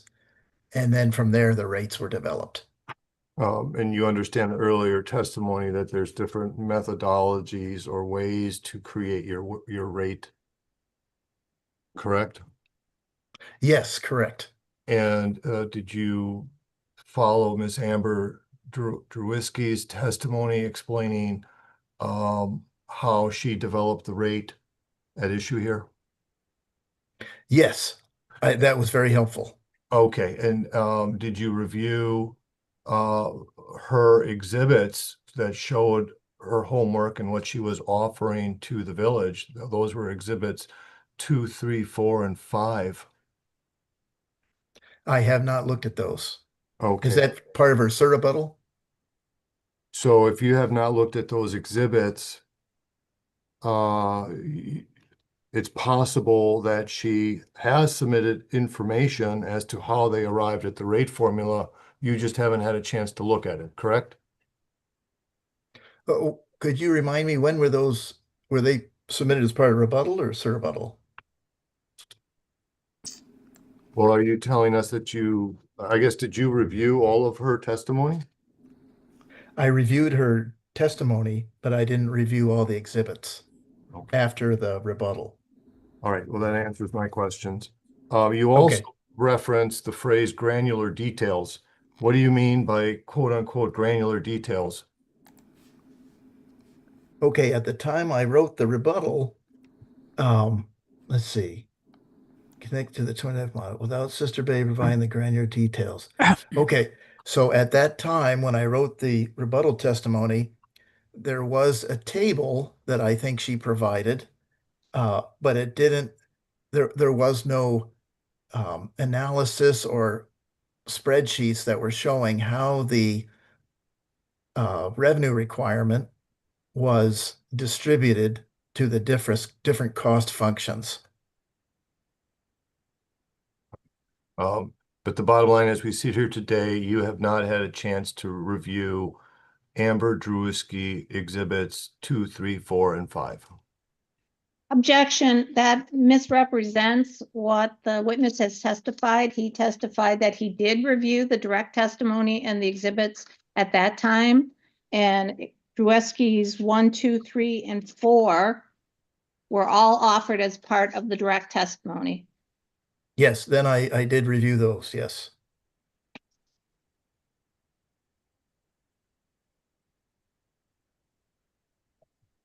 And when you reviewed those, why did you believe that they were not the quote technical or mathematical formulas that you needed to see in order to understand the rates? Because typically, when you're dealing with the cost of service study, you're actually seeing how the revenue requirement is distributed to different cost functions, and there were no cost functions in any of those tables or charts. What if the cost functions hadn't changed? There was still no evidence that cost functions were used. And you're still, as you told me moments ago, you are still expecting something that looks like a quote unquote cost of survey. Cost of survey? Cost of service, I think you mean. Cost of service, sorry. Thank Right. you. No problem. That's what you're looking for. Well, I'm looking for the information. I'm not saying that that has to be the way it's done, but I think that's what the testimony was purporting, that those steps were done. And so I wanted to make the point that if this had been done based on PSC standards, that information would be available. But you've now heard from Amber and it's been clarified for you? It's been clarified that she didn't do those steps. So I'm not saying that that's that's up to the commission to decide whether that's legitimate or not. I'm just saying that it's clear now that those steps were not part of her analysis. Right, and she gave an explanation for why they were not part of her analysis, correct? Objection calls for legal conclusion.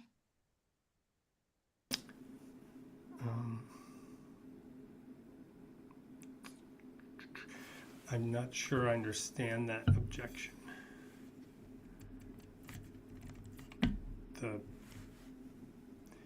And I don't think the question called for a legal conclusion.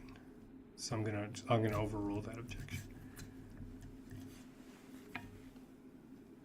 I think Amber said that she provided an explanation why she did not include that information and why it wasn't part of her analysis. And did you also learn from Amber's testimony today, information as to how they arrived at the recommendation of 3 to 6%? Yes, I understand how she arrived at those numbers. All right. You just mentioned a moment ago PSC standards. What PSC standards are you referring to with respect to a wastewater utility? Historically, the Public Service Commission regulated combined water and sewer utilities for rates. And so the commission over the last 40 or 50 years has done hundreds of wastewater utility cost of service studies and rate designs and developed rates. And it's only been in the last 15 years that that's stopped, because over time, those wastewater utilities chose not to be regulated. Before that, they chose to be regulated in order to benefit from the bond acquiring benefits of being associated with their water utility. But after they developed their own financial history, then they separated themselves from a regulatory standpoint from the Public Service Commission. Okay, so in the last 10, 15 years, as you say, they are now unregulated, correct? Right. There are no more sewer utilities that are what I would call primary jurisdiction of the PSC as far as rates. They're all complaint jurisdiction through Wisconsin statute 66.0821. Okay, and you would agree with me that another big change in the industry over the last 10 to 15 years is that you have tightening environmental regulations on how to handle the sludge, right? Objection, this is outside the scope of this witness's filed testimony. Sustained.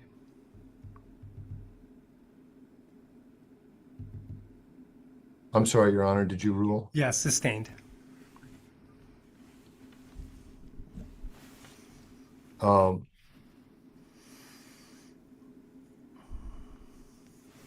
And so because these utilities are now unregulated, they're trying to address their costs and expenses and future needs by utilizing different methodologies to create their rate models. Is that true? Objection, vague. I'm going to sustain that objection as well. How many different kinds of rate models are used by Wisconsin utilities? Objection calls for speculation and outside the scope of this witness's filed testimony. Yeah, I think if you're talking about water utilities, it's also irrelevant. So I'm going to. I'm talking about wastewater utilities. But if the witness doesn't have that type of knowledge about how wastewater utilities go about their rate methodologies, then I'll move on. Is that the stipulation from PSC's counsel? What was the proposed stipulation? I did not catch that, Judge. Neither did I. Is the PSC stipulating that Mr. Kemna does not have experience or training and qualifications in wastewater rate methodology and models? I am not stipulating to any facts that are not contained within witness Kemna's existing written testimony or the verbal testimony he has provided today. So then you'll allow me to explore his comments that he didn't see the information he needed from Subject, Sister A. yes, subject to my objections.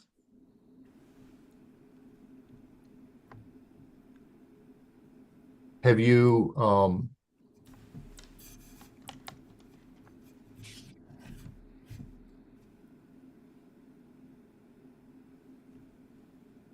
sir, did you hear Megan Barnes' testimony this afternoon that explained what they were trying to accomplish with their rate study in 2024? I heard her testimony. I don't remember her. I don't remember what she said specifically about the 2024 rate model. Is that unreasonable for a water utility to include in its rate analysis that it may have to develop a sludge facility? I think that's a question for the commission. Okay. I have no further questions. All right. So how about redirect? No redirect at this time, Judge. Thank you. All right. Okay, thank you very much. You're excused. And that's all of our witnesses. So at this point, let's move on to any outstanding matters. Is there anything else we need to address before we adjourn? Anything parties need to raise? Okay, so we had a few people joining the Zoom connection, and I still believe the YouTube live stream isn't being displayed. It's running, so I believe we may have a recording of the hearing, and if I can find where it is, I will put it on our YouTube channel that we've been advertising.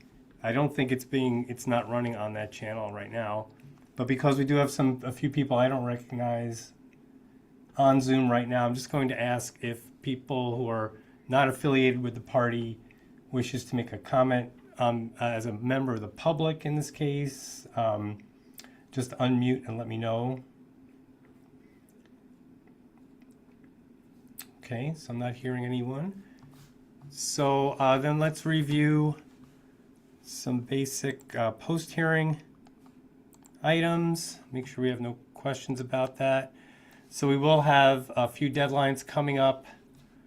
You'll have a draft transcript issued on April 13th.